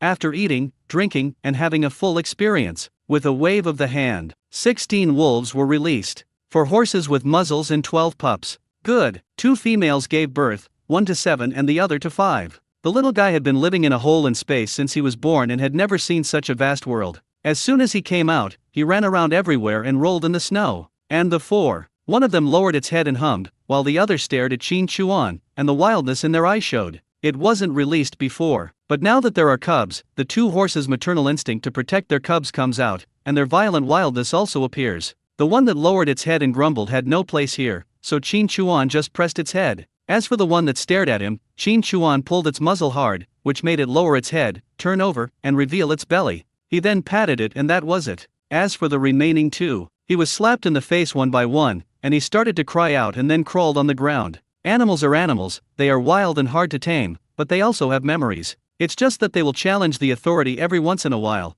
and we can just give them a good beating. There are still some previously cleaned up internal organs in the space. Throw them some food. Then he fed the little wolf cubs. These little wolf cubs don't care about that. They still have more cuteness in their eyes, just like puppies. After letting them play for a while, he kept the 4 big ones and took the wolf cubs back into the space. Raise your hand. Release the leopard. I had only heard before that leopards are very loyal once they are tamed. I finally saw it today. He came out and stretched, then rubbed his body against Qin Chuan's legs. He looked up at Qin Chuan, and while tapping his tail on Qin Chuan's legs, he stared at the 4 wolves with his leopard eyes, like a favored treacherous minister looking down on his subordinates, and he also had an attitude of going up to fight if they dared to make him unhappy. Qin Chuan scratched the leopard's chin and stuffed some internal organs into its muzzle, even feeding and stroking a little. Qin Chuan raised his hand and let the horse out. Faced with 4 wolves and a leopard, the horse hesitated a bit. The leopard became a little agitated. Its food is hoofed animals, whether they are sheep, deer, or horses. Then go up and pounce. Qin Chuan subconsciously pulled the leopard over, pressed its neck tightly, and pressed it to the ground.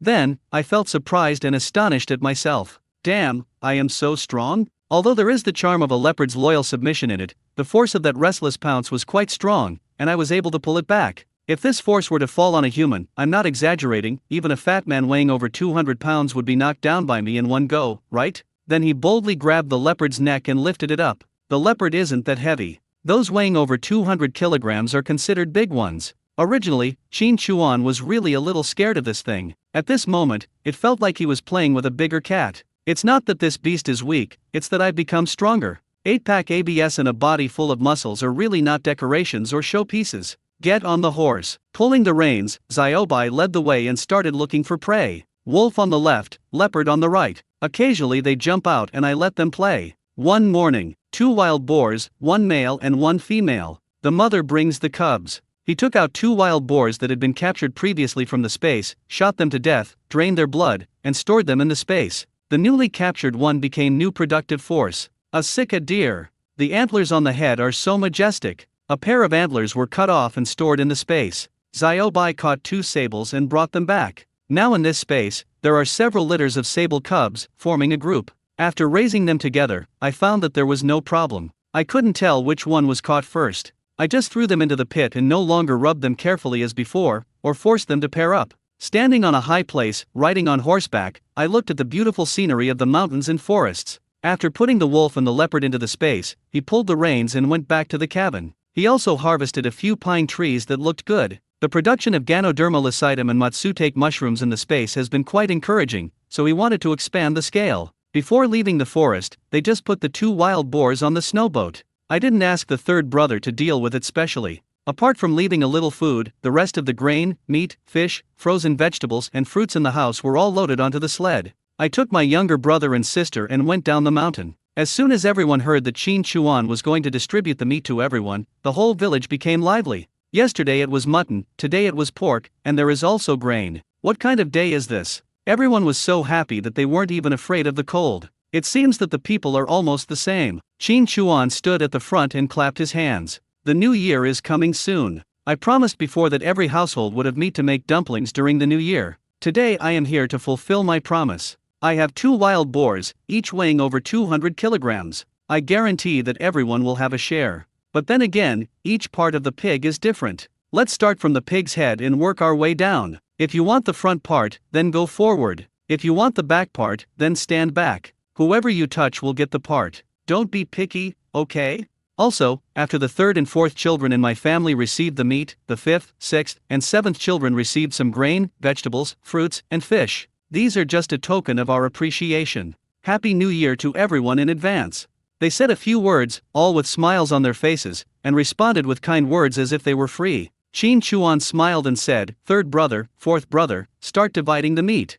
No matter whether you had any opinions about Qin Chuan before, you no longer have any opinions about him now. There were 2 big wild boars there, as well as food, fish, and other things. How much does meat cost per pound now? How much is fish? What is the value of grain? If you sell these things on the black market, you'll probably get at least $1,000, right? How much do people working in the city earn in a year? Dachuan gave away all his money, so what else can he do? Has anyone in the surrounding villages experienced this? Never heard of it. Wang Shengli pulled Qin Chuan aside and said, "Dachuan, if you take out all the things and divide them up, what will you and your brothers and sisters do? Are you not going to celebrate? I understand what you mean and I appreciate your kindness, but we have to consider the actual situation, right? Just because we can catch prey now doesn't guarantee it will be okay in the future. We all depend on luck for our livelihood. It's good for you to secretly save some for emergencies. If you do this, let me tell you something. Keep some for yourself and take it back. Don't share it all." Qin Chuan smiled and said, "Captain Wang, others may not know this, but you do.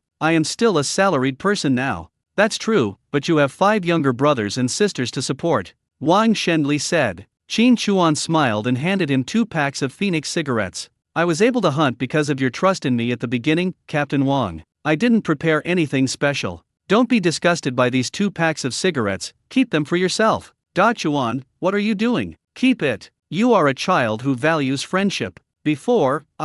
Captain Wang, let's not talk about the past. But, the position of deputy captain is vacant. Has there been any job adjustments? Have you ever thought about joining the team? It all depends on how the leaders arrange it. Dachuan, what news did you get? Look at him like this. It would be strange if you didn't feel itchy and didn't want to join the team. You've been eyeing it for a long time, right? Once you join the brigade and become a cadre, you will move from Wangjia's Wang to the village where the brigade is located. Your treatment and other benefits will be improved. At least you don't have to lead the team to work, and you can earn a lot of work points and get a salary. It's so comfortable. If there is a chance, only a fool would not want to climb up. Zhao Beishan, who was standing aside, stared intently. He came over and said, "Dachuan, it has to be you. Everyone is thinking of you now." Qin Chuan smiled and shook hands with him. "Captain Zhao, I was just saying that over the years, you and Captain Wang have taken great care of our family. We've all been like that too. Now that I'm leaving soon, I just wanted to express my gratitude." Zhao Beishan took a look at the Phoenix cigarette in his hand and said, "Dachuan, you're leaving, what do you mean?" "Tomorrow, take my younger brothers and sisters into the city." Qin Chuan said, "It won't be a secret tomorrow. No need to hide it. Go into the city? Dachuan, you want to settle down in the city?" Zhao Beishan was surprised. Qin Chuan didn't respond. He smiled and said, "Captain Wang, Captain Zhao, don't worry while I'm gone. I've set a lot of traps on the mountain. I'll come back to check from time to time. Even if I explain the traps, they won't make sense. I'm warning everyone in the village, if you can avoid going up the mountain, it's better not to. Let you be brave. Go up the mountain? The past is still vivid in my mind. If you are not afraid of death, go ahead." He also told the two of them clearly that he still had the job of mountain guard, so why should he give it to someone else? Then you should think about it carefully. To increase the amount of this, Qin Chuan didn't chat with them and said to Wang Shengli, "I'm going to the brigade later to talk to Captain Li and Secretary He about something. Captain Wang, we're family, and we don't have to say two things. I definitely hope you're well. It's hard to say what we're going to do. Is that okay?" When Wang Shengli heard this, his eyes lit up. "How could I not understand? This is Qin Chuan speaking for himself and helping him join the team. Don't even think about being the deputy team leader of the brigade, it's impossible. Being able to join the brigade as a cadre is also a promotion compared to the position of team leader of Wang Jia's Wang production team. Oh, Dachuan, follow the instructions. Follow the instructions for everything," Wang Shenli said. Zhao Beishan is not stupid, so how could he not hear something? I gather, now that Wang Shengli is gone, won't the position of captain be his? The vice becomes the principal. Zhao Beishan quickly said, "Dachuan, don't worry, our village only recognizes you as the mountain guardian. If you are willing to let go, everyone in our village will be reluctant to do so." Qin Chuan smiled. "Look, this is a wise person. Let the younger brothers and sisters continue to share the meat and other things." After chatting with the two of them for a while, Qin Chuan returned to the mountain, let his horse out, and went into the mountain and took a detour to Manhwa village where the team was located. The main road is shorter, but you have to walk. After all, you have to pass Shilling village in the middle, and after Shilling village you will reach Manhwa village. It's more enjoyable to ride a horse on a mountain road because there are so many people and eyes. After more than 40 minutes, we arrived. Before leaving the mountain, he took out the sika deer in the space and removed its two front legs. After the blood from the cut had frozen, he wrapped it in oil paper and put it, along with the 4 big fish, into a backpack that had not been used for a long time.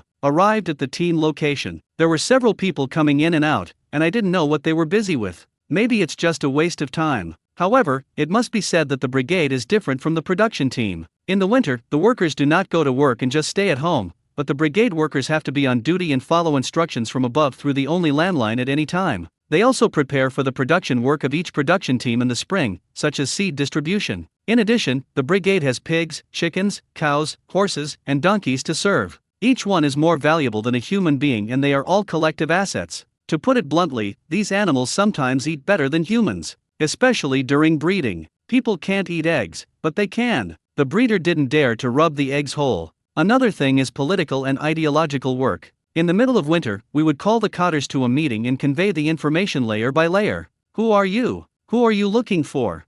Wang Jia's Wang, Mountain Guardian, Qin Chuan. I'm looking for Captain Li and Secretary He. When I heard Qin Chuan's name, blocking the scrutinizing gaze, he suddenly became innocent. Oh, it's you, Comrade Qin Chuan, I've heard of you for a long time. Captain Li and Secretary He are in there. He is Qin Chuan? He looks so energetic. Hey, does he have a girlfriend? I wonder, are we going to mobilize a large team? How about sending a larger team over so you can get closer and make the move easier? Oh, what are you talking about? Chirp, paw. Qin Chuan heard it all clearly. When did I become so famous? I glanced into the room and saw a girl with a red string tied in her braid, shyly pulling her braid. My mom. Don't look at it now, you may get scammed. Lao He, I think the weather this year is not right. It's incredibly cold. If it continues like this, there will probably be a drought problem next year. We have to prepare early, otherwise the yield will be greatly reduced. Well, that's right. We've reported to the higher UPS and requested a geological instructor be sent over. We'll wait and see if we can dig a few wells in the spring. If not, we'll have to dig some wells in the mountains. If a drought really hits, we'll have to let everyone suffer and carry water for irrigation. In the office, team leader Lee Saikyong and secretary He Jiajin spoke with worry and melancholy in their words. Shin Chuan knew that the situation next year would be worse than this year. That was the year of the famine, the worst. Shin Chuan knocked on the door. "Come in," Lee Saikyong said. Shin Chuan pushed the door open and walked in. "Captain Lee, Secretary He, I hope I'm not disturbing you." "Hey, Okoa, why are you here? Come in." The two of them stood up. Secretary He let Shin Chuan into the office and closed the door. "Da Chuan, is there something wrong? If you need us, just let us know," Lee Saikyong said. "Special Service Team, confidentiality mechanism. If something happens, it can't be a small matter. It must be a critical juncture. To put it bluntly, if they are blamed for any delay, they will no longer be able to sit on the chair." Shin Chuan said with a smile, "I came here today as Shin Chuan, nothing else, so I'll just call you Uncle Lee and Uncle He." As he spoke, he put down the backpack and took out the things. "It's almost the new year, isn't it? I'm grateful for the help of the two gentlemen before. You've done a lot of things for me. I didn't prepare much. I got 2 deer legs and 4 fish. I'm going to take my brothers and sisters to the city tomorrow, so I came here early to wish you a happy new year." "Da Chuan, what are you doing?" Lee Saikyong said. Shin Chuan smiled and said, "Uncle Lee, I've already said, this is my personal opinion, nothing else. I was originally planning to invite you guys to my place for dinner, but plans haven't changed quickly, and since it's been arranged by the higher UPS, I can't delay it. So, it's been delivered. If I refuse, I'll be in trouble." Okay. Since you call me uncle, I'll take it. Da Chuan, I'll have someone harness a carriage to take you there tomorrow." Shin Chuan waved his hand. "No need, I have arranged everything." Chatted for a while. Shin Chuan said, "I've finished talking to Captain Wang and Captain Zhao. I'm still responsible for this mountain guard. I'll come back from time to time. This is also the arrangement from above. I really need this identity." Lee Saikyong nodded. "Don't worry about this. If there are any changes, just let us know and we will cooperate with you." "Thank you so much. My identity sometimes causes me a lot of inconveniences. Thanks to the help of the 2 uncles and Uncle Wang from our village, I was worried about what to do when something happens in the city. Once the planting starts, the 2 uncles are so busy that they are running around. Besides the 2 uncles, the only one who knows my identity is Uncle Wang. They also have the phone number of the brigade," Shin Chuan said. Upon hearing this, the 2 of them were thinking. To be honest, they really don't want to get involved in matters related to confidentiality. He Jiajin thought quickly. Wang Shengli is an old comrade with good work ability. We originally considered transferring him to the brigade. Lee Saikyong glanced at He Jiajin and said, "The brigade needs outstanding and capable comrades right now. Wang Shengli is just the right person.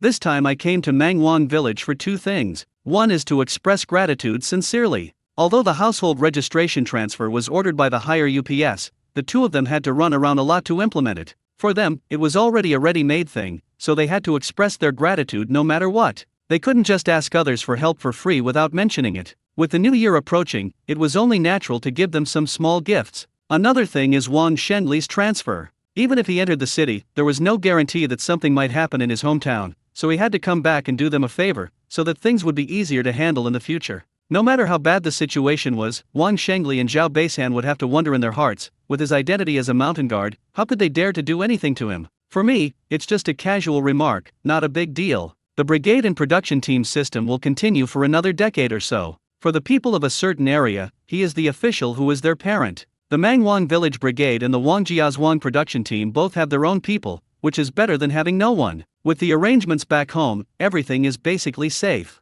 No more nagging. After saying goodbye, he returned to Wangjiazhuang. When I came back, my younger brothers and sisters had already distributed the things and went up the mountain. The village was still bustling with people saying good things and smiling. Naturally, there were many words of gratitude to everyone they met. In fact, the reason for sharing the meat was to fulfill a previous promise. When I came to this era, there was nothing to eat at home. When the people in the village buried me, they gave me some potatoes or something, no matter what. I took it at that time. After all, my younger brothers and sisters needed food to save their lives, and I promised to repay them tenfold. Another reason is just a name. I am about to leave Wangjiazhuang. It is better to have people say good things about me than to have people talk about me behind my back. Even so, I know that there will inevitably be gossip, and not everyone will appreciate it or think it is their due. There may even be a lot of words, but among the hundreds of households in the village, most people will still think well of it. If you are not a saint, you cannot satisfy everyone. It's enough as long as you know that you no longer owe anyone anything. Evening. A sumptuous meal.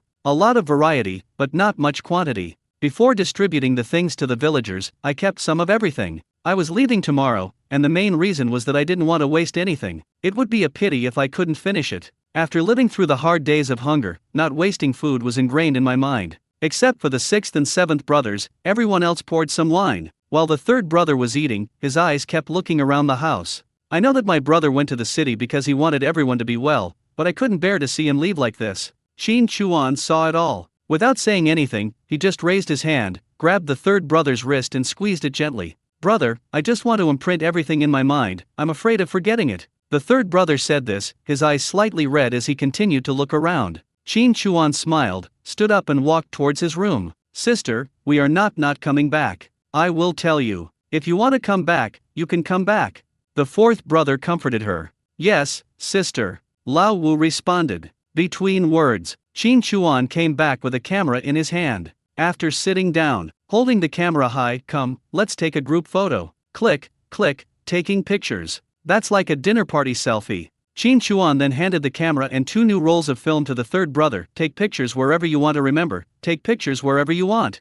The third brother took it, turned it over and looked at it. "Brother, I don't know how to use it." Qin Chuan smiled and taught her. Today's point-and-shoot cameras are very simple and don't require any complicated operations. The third brother took the camera, put it in front of his eyes, and aimed at Qin Chuan through the camera. Click. A smile appeared on his face. Sister, take a picture for me." The fourth brother quickly stood up, picked up the gun, and put it on his shoulder, and posed. "Brother, is this okay? Do you look like you want to go out hunting?" Qin Chuan, "Haha, yes." They all clamored to take pictures. This made the atmosphere much more lively. "Brother, do I have no chance to learn hunting?" The fourth brother asked Qin Chuan. "Like hunting?" Qin Chuan asked back. The fourth child shook his head slightly. "I don't know, but our family has been hunting since Grandpa. I think no matter what I do in the future, I should learn to hunt. We are hunters."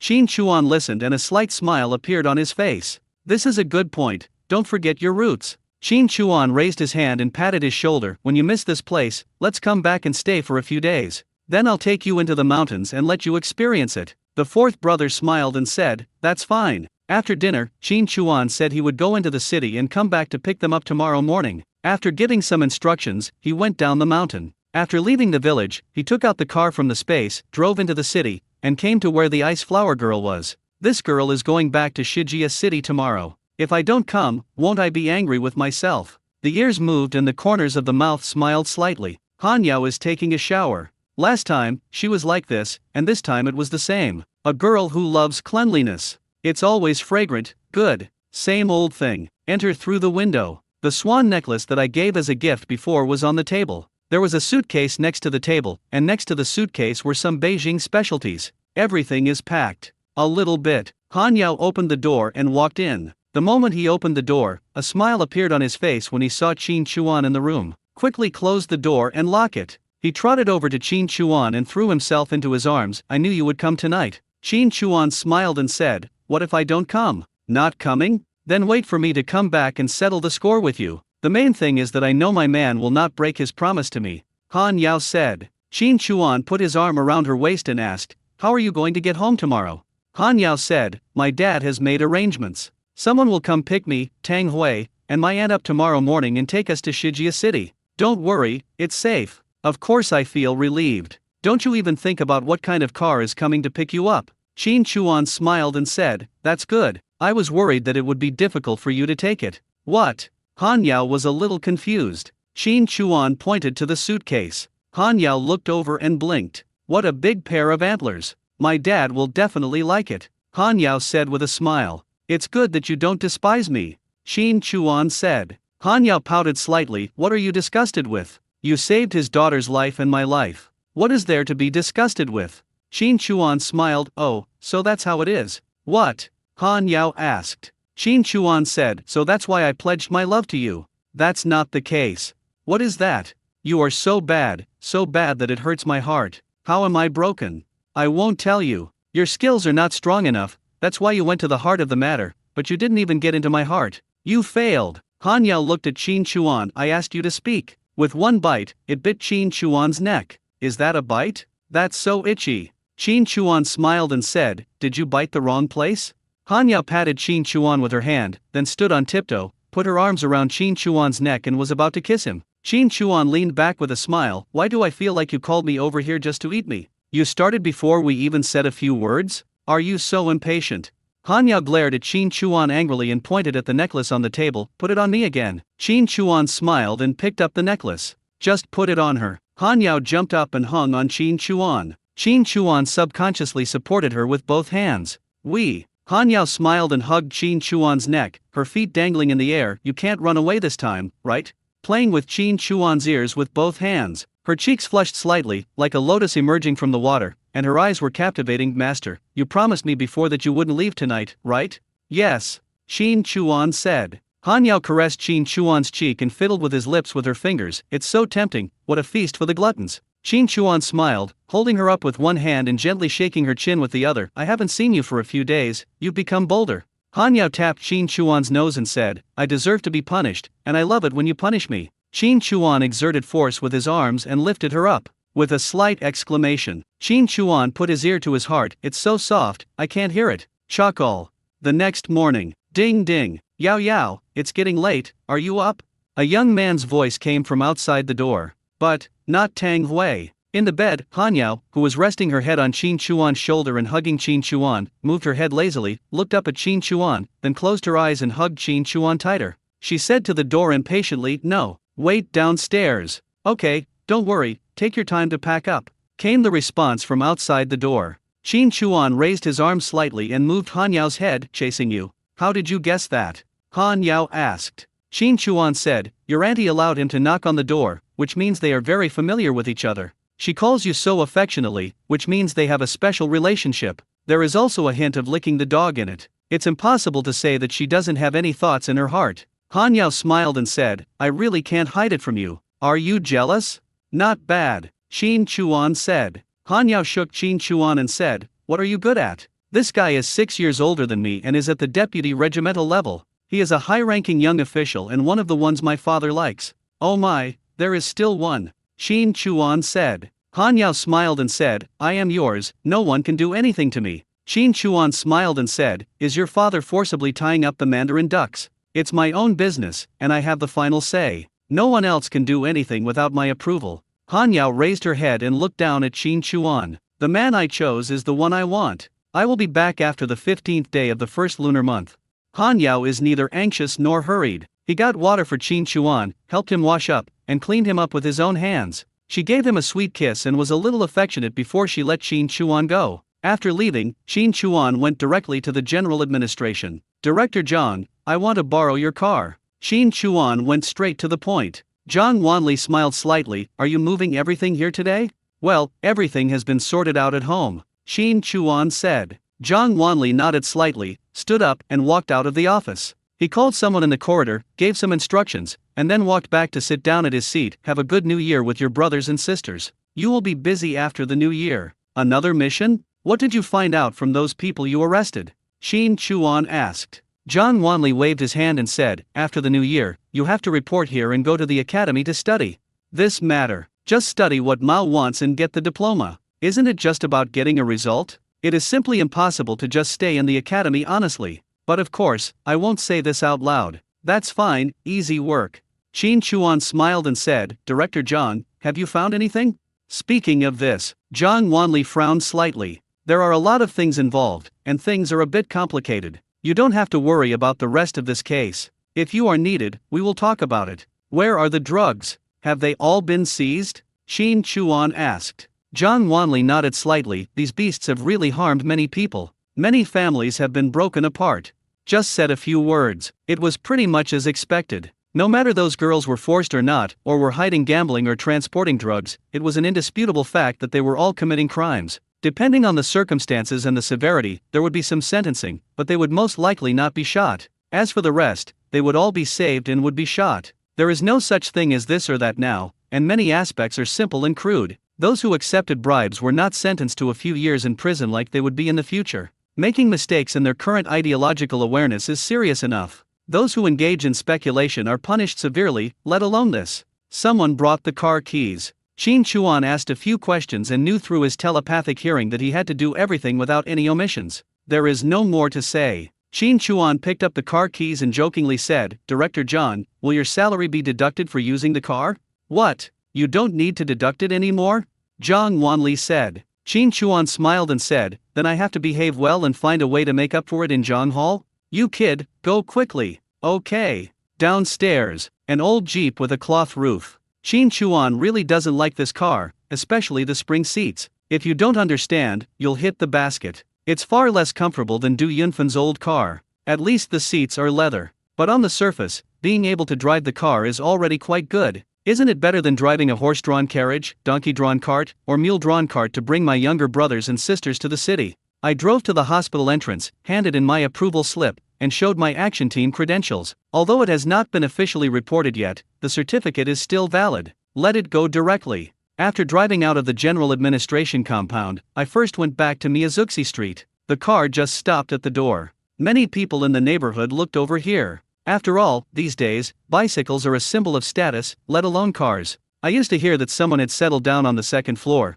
but I didn't know who they were and I had never met them. Now, a car came directly. Qin Chuan didn't care about that. As soon as I entered the house, I started taking things out of the space. Everything you eat, wear, and use is new. When I met Zhang Dasan in the department store before, I bought a lot of things. Then I went there again and bought a lot of large furniture such as sofas. There is nothing missing in the house. After some time, he locked the door and drove straight to Wang Jiazhuang. As soon as the car entered the village, it attracted people's attention. One thing about the village is that if something happens, it spreads very quickly. Is this the leader? What's the big deal again? When they saw Qin Chuan getting out of the car, they were all so surprised that they couldn't react. It made Qin Chuan feel a bit like returning home in glory. After a simple hello, he left the car at the foot of the mountain and went up the mountain. Oh my god, what on earth did the second son of the Qin family do? He even drove the car. Who knew? This is too powerful. They guessed in disgust, and the more they talked, the more bizarre it became. Qin Jingra ran out upon hearing the news, came to the front of the car, leaned on the window and looked inside.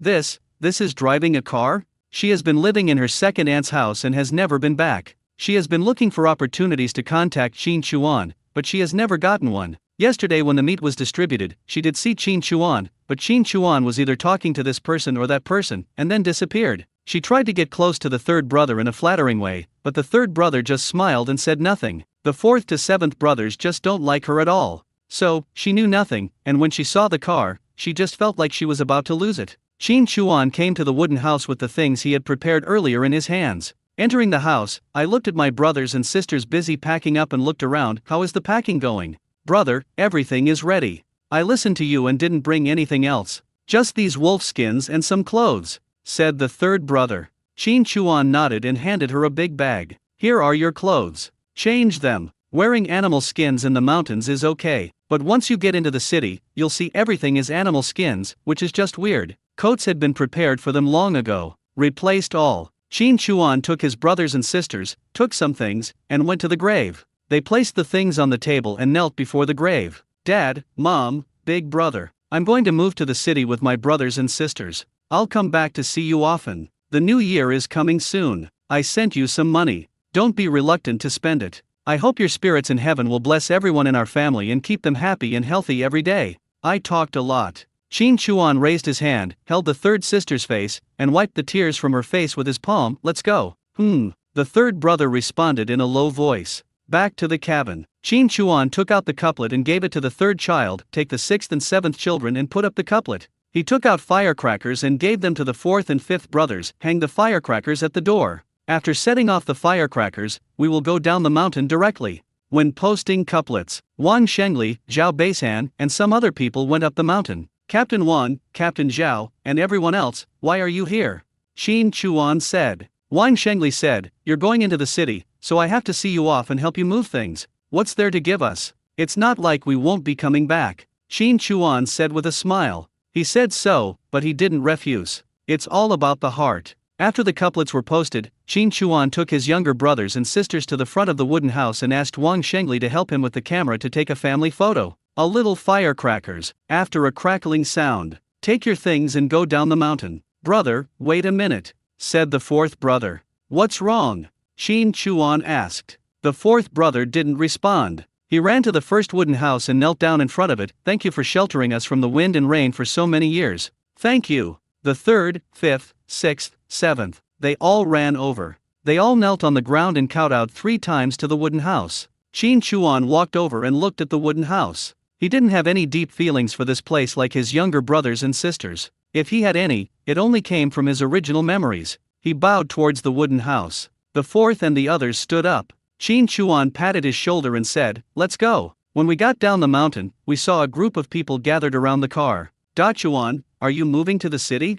What are you doing in the city? Da Chuan, why did you suddenly come into the city? Talking at once, how did it happen? What did you do in the city? Did you become an official? Qin Chuan responded enthusiastically but without missing a word. The fourth brother and his friend stuffed the things into the back of the car. Qin Chuan closed the back door of the car and said, "Thank you, everyone. We are not moving to the city and will never come back. We will come back often and there will be opportunities to meet each other. The weather is quite cold, so everyone should go back. Here, I wish you all a happy new year in advance."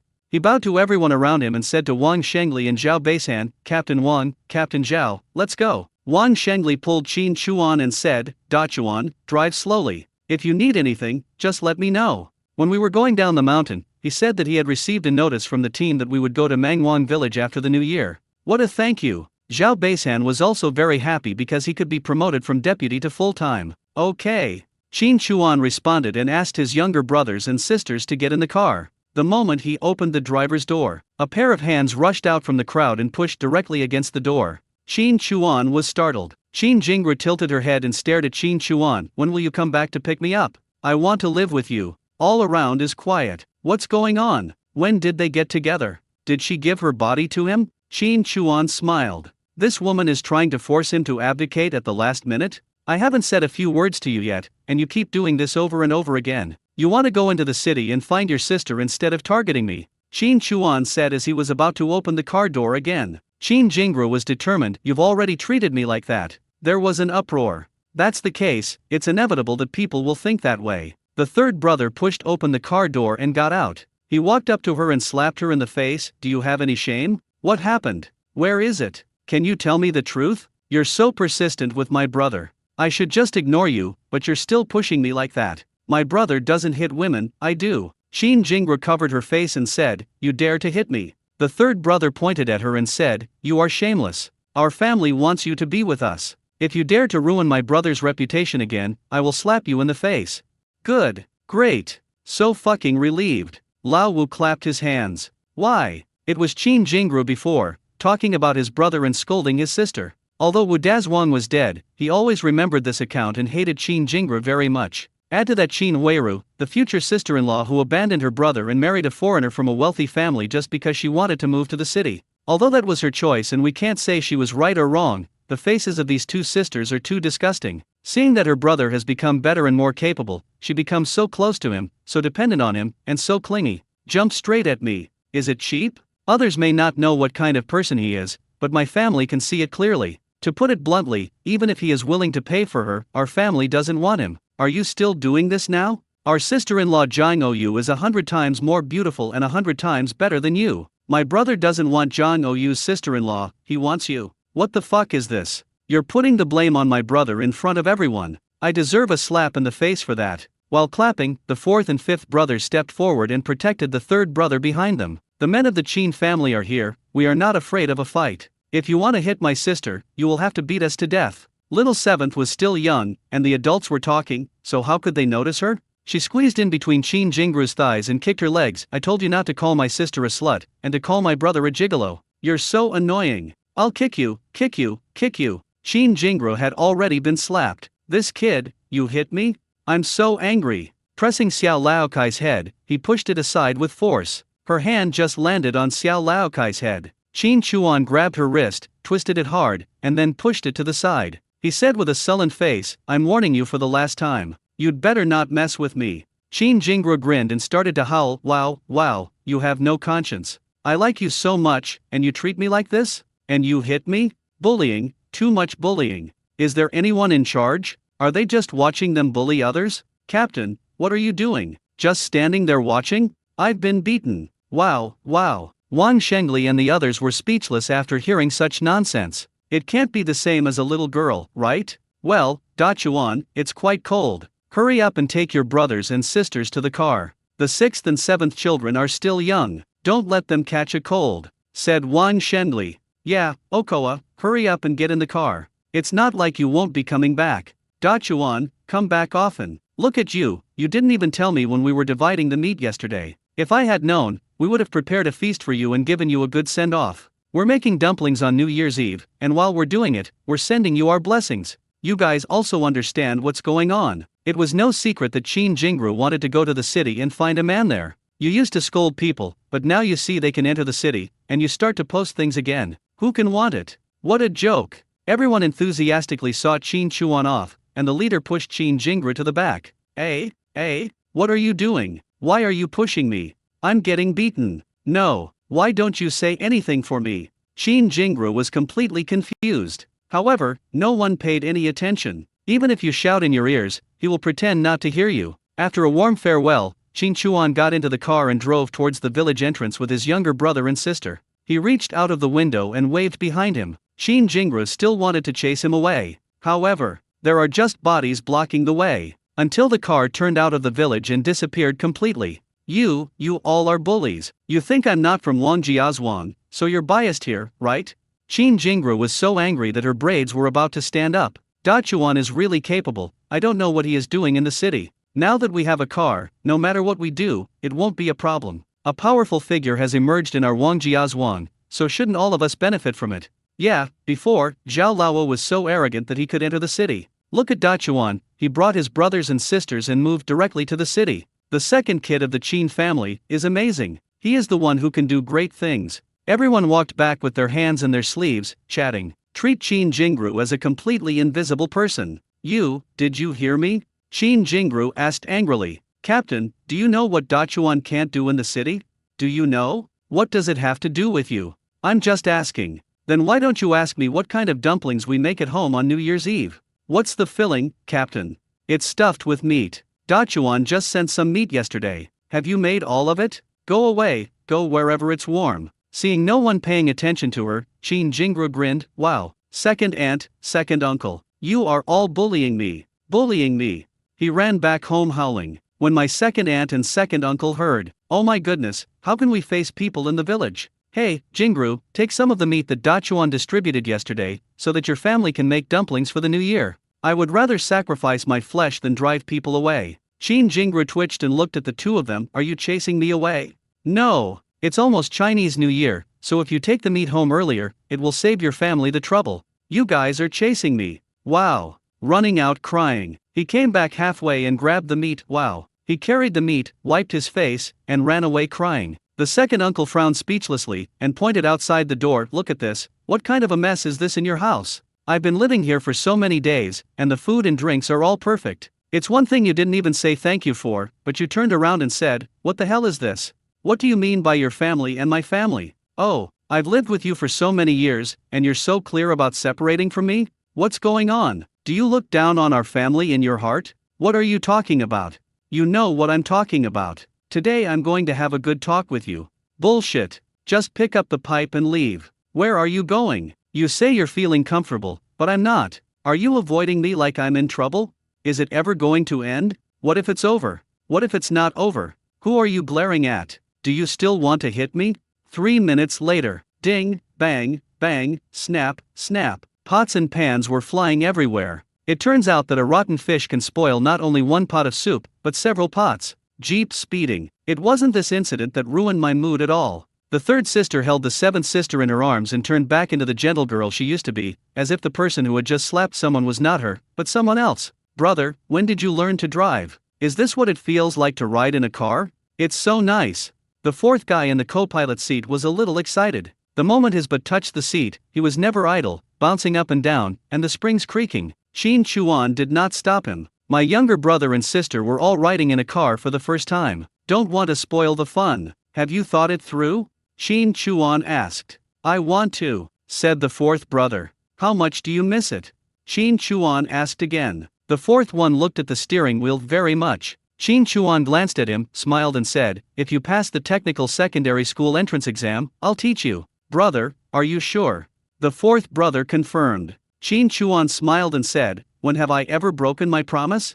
"That's settled." The fourth brother adjusted his sitting position, raised his hands, and imitated Qin Chuan's driving style. "You have quite a bit of confidence, huh?" Qin Chuan said with a smile. The fourth child said, "Sister said if I want to do it, I can definitely do it, and I believe I can do it too." "Good. I love hearing that." Qin Chuan knocked on the steering wheel, "Put the admission letter in front of me, I promise to honor it for you." "Okay," the fourth brother said with a smile. Qin Chuan smiled and asked the third brother behind him, "Third brother, you are going to take the college entrance exam. If you pass, what do you want?" The third brother said, "Brother, I don't want to go to junior college anymore." Qin Chuan looked at her through the rearview mirror, paused, and said, "It's okay. If you have any ideas, just tell me. If you want to go to work, I'll find you a job. If you want to stay at home, I'll take care of you. What I arrange for you may not be the best. It's a good thing to have your own ideas." "Brother, I want to study medicine and go to university," said the third brother. Qin Chuan heard this and slammed on the brakes, stopping on the road. He turned around and looked at the third brother and said with a smile, "Third brother, all right. Are you raising the bar for yourself? Okay, then let's take the college entrance exam and study medicine. There's only 6 months left, so the preparation time will be a bit tight. Keep a normal attitude and don't feel stressed. If you're lacking in any subject, I'll find a teacher to help you with it. We lack a solid foundation, so we can just take our time and make up for it. There's no rush." The third brother looked at Qin Chuan and said, "Brother, you have taken care of the family and supported us. I want to take care of your health. I must study medicine and I will definitely pass the exam." Qin Chuan, ha ha ha. He raised his hand and stroked her face. "My sister is domineering." Lao Wu smiled and said, "Sis, since you're a doctor, when you can't perform surgery on someone, you're used to peeling their skin off, right? Ha ha ha ha. Giggle, ha ha ha ha. That's really good knife skills. Fast, accurate and ruthless." Swish. The third brother slapped his forehead and said, "I told you not to talk nonsense." The smile on Qin Chuan's face never stopped. It was a very strange thing. It was a kind of happiness that overflowed from the heart. It felt like his heart was laughing and his whole body felt light. "I really want to play a happy song, but unfortunately there is none." Whistling, stepping on the accelerator. Towards our new home, towards the future, towards tomorrow. Set off. Entering the city. Instead of going directly to Miyazuki Street, he drove around the city. The current Beijing city was far smaller and less prosperous than it would be later. There were only a few main streets, and the rest were countless alleys. Of course, this is also Qin Chuan's perception, but for his younger brothers and sisters, it is too much to take in. The third, fourth, and fifth daughters had occasionally gone to the city with their father before, but the times were very rare. They basically went to the city to exchange the meat they hunted for other things and to purchase some daily necessities. Relatively speaking, the third daughter went less often than the fourth and fifth daughters, only once or twice. Influenced by traditional concepts, maids did not stay in the city until the main door was opened, but they stayed at home most of the time. For the sixth and seventh brothers, that was their first time going into the city. They had never seen a building before and had no idea that houses could be stacked. When passing by the city gate tower, the boss's eyes were wide open and his mouth was open, shocked by the solemn feeling that came over him. There are many different kinds of people. Unlike in the village, most of the people they saw were covered with patches. Although the colors were relatively monotonous, either blue, green, or gray, it was much more colorful than in the village. At least there were not many people wearing patches, especially those riding bicycles. In their eyes, they were so sleek and each of them looked more fashionable than the team leader or even the captain, and they all looked like leaders. While walking around, Qin Chuan hardly stopped talking. Most of them say bad rather than good. For example, if you see a beggar. "I warn my younger brothers and sisters not to be so kind without thinking. People's hearts are hidden. You don't know whether he really can't survive or he is making a living from this. Like these beggars, some of them are really fleeing from famine, but most of them are just pretending. Why? Because it is not allowed. Anyone caught will be sent back to their place of origin or handed over to the militia for proper handling. They will be assigned to do labor, so at least they won't starve to death without a bite to eat. However, since there are people in charge, the problem persists. Most of them are organized into gangs, and some of these beggars are even spies. You may give them money and food, but after turning a few corners, you may be blocked, robbed, or have your things stolen from you. If you can't even afford to eat or spend money, how can you be kind? Those who are kind-hearted naturally have paper in their hands. In addition, there are ruffians, hooligans, and hooligans everywhere. Don't think that people in this era are simple and honest. If they were simple and honest, where would the bandits, robbers, and gangsters who rule the mountains come from? Where would all the gangs come from in the future, let alone now? Peaceful and prosperous times require tough measures and perfect systems to suppress them. Even 20 or 30 years ago, there was chaos, let alone now. This can be seen from the large-scale expansion of recruitment in the public security system and the establishment of a system of auxiliary personnel such as the Public Security Management Brigade. If public security is so good, why do we need so many people? I'm really too busy. It is no exaggeration to say that there are countless alleys where countless cases, big and small, have occurred. I will not instill the good things about the city in my younger brothers and sisters. I will let them discover and feel them on their own. As the head of the family, I will seriously tell them about the evils in the city and ask them to be careful. I will draw a warning line on their simple, kind, and innocent hearts. This is what I should do. Brother, why do we still want to go into the city when it's so dangerous? Little Seventh asked in confusion. Qin Chuan glanced at Little Seven's nervous face through the rearview mirror. It's the same principle as going into the mountains to hunt. It's relatively safe near the cabin, but there are few prey. If you want to hunt, you have to go deep into the mountains, and deep in the mountains, it's relatively dangerous. Maybe because of the danger, you won't go? If you don't go, where will we get meat to eat? This is what it's like to come to the city. The city has everything that the village doesn't have. Here, the education, medical care, economy, and development are all incomparable to the village. If you want to get good things, the first thing is to come here, and the second step is how to do it. Some hunters can catch prey, some return empty-handed, some can escape from the mountains, and some remain there forever. This is due to differences in ability, methods, and approaches, as well as luck. The law of nature is that the strong prey on the weak. This will never change. The strong will become stronger, and the weak will become weaker. If you want to avoid being bullied and get what others don't have, you must become strong enough. There is no such thing as food handed down from hand to hand. Otherwise, why would good things fall on our heads instead of falling into the pockets of others? If you're not strong enough, not cautious enough, and not careful enough, then even if you get lucky, you'll most likely encounter misfortune. Take us for example, we eat meat while others eat bran. Aren't they jealous? If we're not careful enough, with the door locked and guns pointed, can we protect the meat stored at home? No way. There are many different kinds of people in the city, more good than bad. Good people just pass by, but bad people often have plans for you the moment they pass by. If you're not careful and let your guard down, a bad person could ruin everything. It's like hunting in the mountains. If you're not careful, a beast could pounce on you and kill you. Protect yourself. Only on this basis can you enjoy life and pursue your dreams. Do you understand? Little Old Seven said crisply, I understand. Tell me, what do you understand? Qin Chuan asked. Little Seven tilted his head, thought for a moment, and said, Brother's point is, people are good at talking, but you don't know whether they are telling the truth or not. You can't directly tell whether it's a rabbit, a sheep, a wild boar, a wolf, or a tiger. You don't know if it's dangerous, so be careful. Qin Chuan smiled when he heard it. Yes. Little Old Seven continued, I understand. Qin Jingru and Qin Huiru are very bad. They are wolves in human skin. Brother, then what about Sister Zhang Ou? Qin Chuan smiled and said, what do you think it is? Little White Rabbit. I like Little White Rabbit. Little Old Seven said crisply. Qin Chuan, ha ha ha.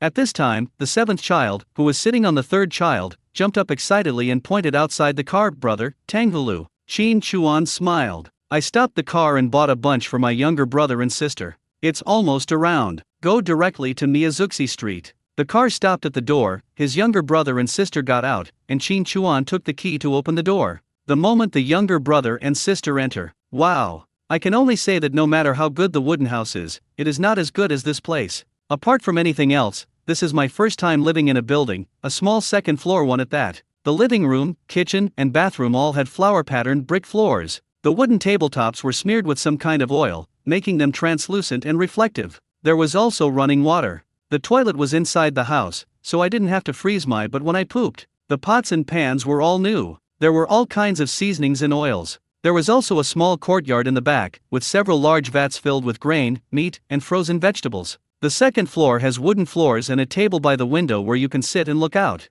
There are 4 rooms inside, and the bedding is all new. The 6th and 7th children have their own room, the 4th and 5th children have their own room, the 3rd child has his own room, and Qin Chuan has his own room. The 3rd child was familiar with the pots and pans in the kitchen, the 4th and 5th children were looking around, and the 6th and 7th children were running around. Qin Chuan spread wolf skin on the stool and watched everything with a smile. Brother, where are you getting firewood? Asked Lao Wu. Qin Chuan was a little amused by the question. No need to chop wood, firewood, and honeycomb coal, you can just buy them. Before, I had prepared everything. I also personally taught my younger brothers and sisters how to use the boiler at home. Next to the stove in the kitchen, there is an iron block. When you open it, there is a nest inside. The furnace core is connected to the pipe inside, and the outside is connected to the water pipe. Turn on the water filling valve on the side. After the stove is ignited, the hot water will flow into the old-fashioned radiators in various parts of the room through the air pressure formed inside. When not in use in the summer, drain the water and take out the furnace core. The foolproof part is that you need to always pay attention to the water level nest. If you lack water, you need to replenish it. Too much water is not good either. However, in this era, having a self-circulating heating device is already quite advanced. Busy working. There was a knock on the door. The door was not closed and all the windows were open to let in air. Qin Chuan heard the noise and walked out of the kitchen, and saw 3 women standing at the door. This room is so bright. Oh my god. Seeing the wolf skin, a woman was startled and slapped her chest. Who are you 3? Qin Chuan asked. My younger brothers and sisters also followed behind and looked at the 3 women. One of them, a kind-looking woman, smiled and said, "Oh, my last name is Liu, and I'm the eldest lady on this east side of the street. This one's surname is Liu, and she's the second eldest lady. This one's surname is Wang, and she's the third eldest lady." Qin Chuan invited them to sit down, and from their conversation he realized that this street also had courtyard houses. The house is right at the fork in the road. From this fork in the road, there is one area to the east and another area to the west. There are 1 to 3 old men in each area. This is not set up randomly. It is registered with the street and its main purpose is to assist the street in its management work. It is also held by people with more prestige and status. I haven't seen the 3 uncles yet, but with the introduction of the 3 aunts, I learned about their husband's job. They are all technical jobs. An old man works as the technical director in an electron tube factory. The second uncle works in the glass factory, technical director. The third uncle is the head of the exploration department in the geological bureau. The houses on this street are all managed and allocated by the housing authority. Basically, the people living here are not local residents. They were assigned to live here due to job transfers. A new family came to the eastern area, so the 3 aunts naturally wanted to find out what was going on and what kind of family it was. Qin Chuan said with a smile, 3 aunts, my name is Qin Chuan, and I am the second child in the family. I have an older brother. My older brother and my parents have passed away. I am the only one who lives with my 5 younger siblings. This is my 3rd sister, 4th brother, 5th brother, 6th sister, and 7th sister. I was fortunate enough to be selected by the public security system and transferred here to work at the general administration. Between words, Qin Chuan took out his ID. They are here to test the waters. They will live in the same area in the future and will see each other every day. The establishment of uncles and aunts is a product unique to this era. They will inevitably have dealings with each other in the future. If they try to hide things, it will only make things worse and they will be blamed for the bad things that happen. It's not like I can't show off my identity. When they heard about Qin Chuan's job and saw his ID, the 3 aunts became much more enthusiastic. No matter when, public security is an extremely respected profession. What's more, it's in the general administration. Can also drive. In other words, it's very popular. Welcome, welcome. Now that a police officer has come to our street, public security will be more secure in the future, said an aunt with a smile. That's serious, auntie. We're new here and don't quite understand the rules. If we do anything wrong or inappropriate, I hope the 3 aunties can help and take care of us. Qin Chuan smiled and said, I treated the 3 aunts with great courtesy. He then asked the 3rd aunt to go to the jar in the backyard and get 3 pheasants and 3 rabbits. 3 aunts, we were hunters and we caught some game. You can take some back and try them. It's just a little gift. Don't be disgusted. Dislike? The 3 aunts' eyes lit up. The men in the family naturally have good working conditions, but it is very difficult to get fat these days. What's more, this is a whole pheasant and rabbit. The aunt thought about it and realized that the last time she saw a whole chicken was probably 2 months ago, right? Even if I go to the black market and see someone selling chickens, I won't be willing to buy a whole one because it's too expensive. Oh, that won't do. No, that's not what we're here for. The 3 aunts declined. But the hand that was pushing didn't use much strength at all. If you see the meat, can you push it? My brain and body are out of control. Qin Chuan said with a smile, don't refuse, 3 aunties. If you had known that there were 3 uncles and 3 aunties, you would have come to visit them long ago. Distant relatives are not as good as close neighbors. We will live on the same street in the future and get along well. We are all family. The new year is coming soon. We, the younger ones, should give the elders some pheasants and rabbits. If the three aunties are willing to accept them, then you don't despise us and treat our family as your own. Who doesn't like to hear good things? These words are simple and sincere. The three aunts felt very happy when they heard this. The second aunt said, "We also came here at this time. We are new here and don't know anyone. We are not used to anything, but we will get used to it after a while. The people on our street are really nice. There is nothing messy and there are not so many rules. We are all from other places, so we should help each other. If you have any problems in the future, tell us. Don't be embarrassed. Yes, as an older brother, it's really hard for you to take care of your younger siblings and have to work on weekdays. If there is any problem, just tell them directly. Every family has big and small things to deal with. If everyone lends a hand, no problem will be a problem. Life will only get better and better," said the third aunt with a smile. The eldest lady looked at the third child with a smile. "This girl is really pretty. Have you found her family yet?" The third brother blinked. "Why is this everywhere? This kind of thing happens a lot in the village. I just arrived in the city and just met this aunt. Just come up and try to be a matchmaker?" Qin Chuan smiled slightly and said, "My sister is taking the entrance exam, so she doesn't need to think about this." "Taking an entrance exam? That's great," an old lady said with a smile. After another chat, the three aunts left with the pheasants and rabbits. Qin Chuan escorted the three out the door, closed it, and said to the third child, "Stay away from this old lady from now on. What are you doing? Just be your mother and do your job well. Why do you want to be a matchmaker?" The third brother couldn't help laughing and said, "I know, brother." As the fire was lit, the room quickly warmed up. Qin Chuan was cleaning the room with his younger brother and sister. At a certain moment, there was another knock on the door. The fourth brother went to open the door and saw the person outside. He smiled and greeted, "Sister Zhang Ou." As soon as I heard Zhang Ou coming, little old Seven ran up to her and said, "Sister White Rabbit." Zhang Ou was carrying something when the little guy jumped into his arms, and he was a little dazed. "Don't call Zhang Ou sister-in-law anymore? Sister White Rabbit?" Although she was a little confused, she immediately handed the things to the fourth child, and then picked up the seventh child who was lying on her body with some effort. "Why do you call me White Rabbit, sister?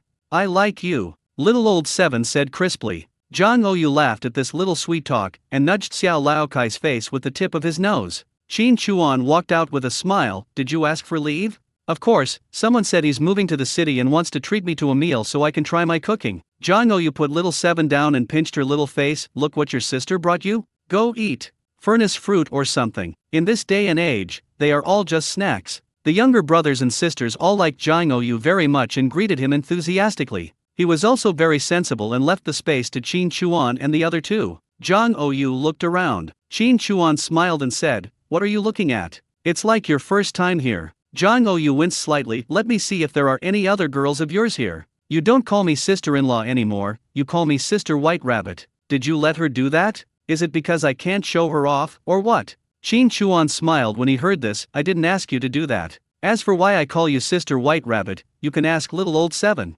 Ask if you want. If I find out that you think I'm not good enough because of other girls, I'll punish you." "Humph." Zhang Ou went to find Xiao Laokai and held her in his arms. "Tell me, sister, why do you call me White Rabbit, sister?" After listening to a little bit, Zhang Ou smiled and nodded. "Your brother is right. There are good and bad people. It's very necessary to pay attention to safety. Especially you and Lao Lu, you are still young and don't understand many things. Don't run around, and don't talk to strangers easily, understand?" Little Lao Chi ate the furnace fruit and smiled sweetly. "No wonder brother likes you." What do you mean?" Zhang Ou asked. Little Seven said, "Because Sister White Rabbit is cute." Zhang Ou blinked his eyes twice. "Why do you feel like this is a clever little guy? Don't you think that what you said is a bit childish?" Little old Seven held Zhang Ou and sniffed her. Then, he jumped off Zhang Ou with a jerk of his little butt. He ran to Qin Chuan, grabbed Qin Chuan's hand, and led her to Zhang Ou. "Brother, Sister Zhang Ou smells very good. Come and smell it."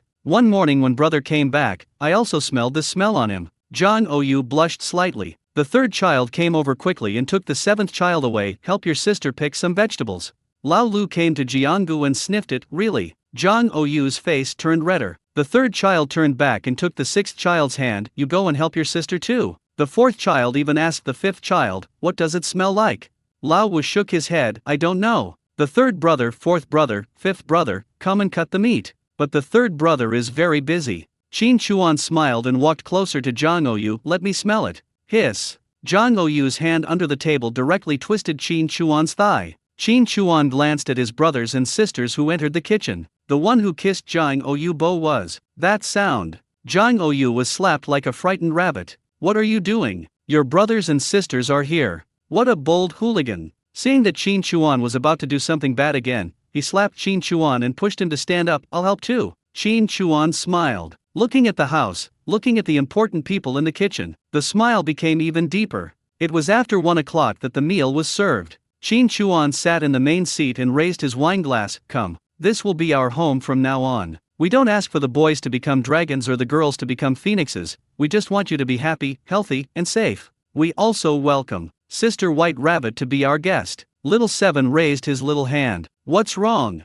Qin Chuan asked. Little Lao Chi climbed up from the stool, supported himself on the table with one hand, and held a pair of chopsticks in the other hand. He dipped them into Qin Chuan's cup and dipped them. Then he squatted on the stool and passed a chopstick dipped in wine to Lao Lu's sister Zhang Oyu. I hope you can come to our house soon and sleep with me on my bed. Cheers. I put the chopsticks into my mouth and slurped them. The little body shuddered, but a sweet smile appeared on his face. Hiss.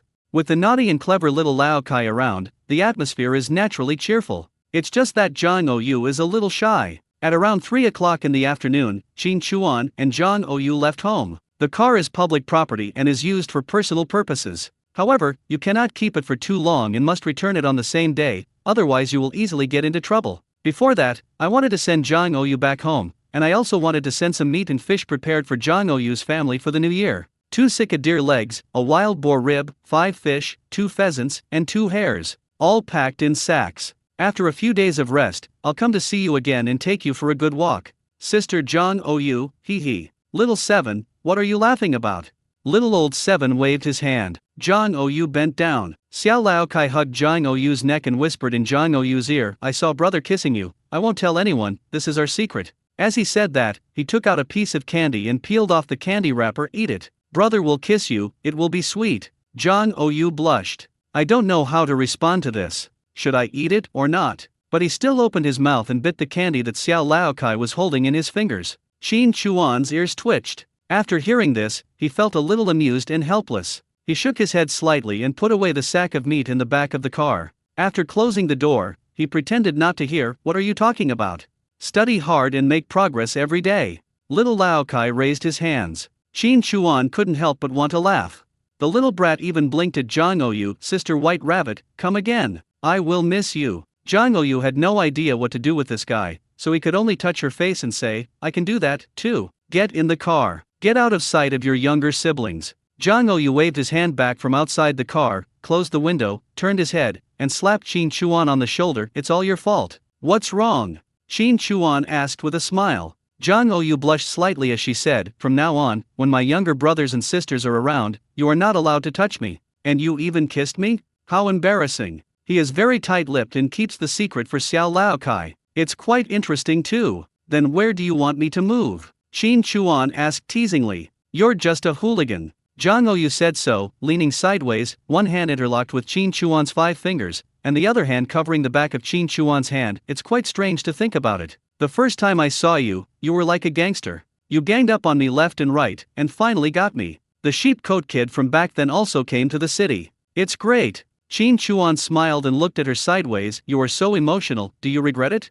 Yes, the first time I saw you and you pulled off my scarf, I should have beaten you up, but now I can't bear to beat you up. The chance is gone forever. Zhang Oyu said. Come to think of it, why didn't I see your phonograph? Where did you hide it? Or did you change your mind and not buy it? Qin Chuan said. Zhang Oyu was slightly stunned. Oh, I forgot. Accompany me to Dazalan. I only remembered that you were moving today, and I forgot everything else. We were supposed to pick up the phonograph today. If you take it home and get discovered, how are you going to explain it? Qin Chuan asked. Zhang Oyu, I borrowed it. Whose is it? Ping Ping. Oh, she's the one you saw on the bus. She was the one who covered for me when I went to the black market. She's rich? Can your parents believe something worth only $1,000? She borrowed it, didn't she? If you ask again, I don't know who she borrowed it from. Snapped his fingers. Perfect. Qin Chuan smiled and said, here's how, next time we're stuck in bed together, you go up and blindfold your parents, then ask them guess who I am. I guarantee it'll work.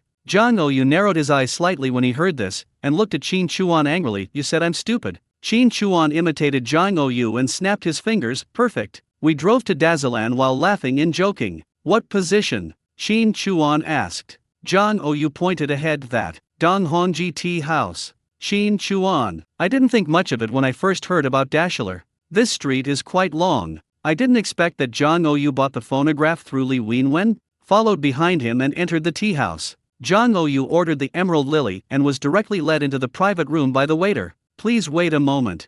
Okay, sorry for the trouble. The door of the box closed, and Jang Ou pulled Shin Chuan to sit down. Here you can buy things you can't buy on the regular market. I found out about this place through a comrade in our group. She bought her foreign perfume here. I came here to ask about it, and it turned out you can actually buy a gramophone, but it takes a long time. I paid the money and have been waiting until today. Isn't this speculation? Shin Chuan said. Jang Ou tugged at Shin Chuan's hand and said, Don't tell my dad to check this place. If I want to buy something, where can I find a way? Besides, doesn't the black market count? You're still doing it. Strictly speaking, who hasn't engaged in scalping, right? Shin Chuan nodded slightly in agreement. A little bit. Li Wenwen, disguised as Mr. Wen, arrived. The moment he entered the box, he saw Shin Chuan. He was slightly startled, then looked at Jang Ou. A smile appeared on his stunned face. Sorry to have kept you waiting. Jang Ou didn't notice anything unusual. Hello, I'm here to pick up something. Talking. He took out his wallet and pulled out a card.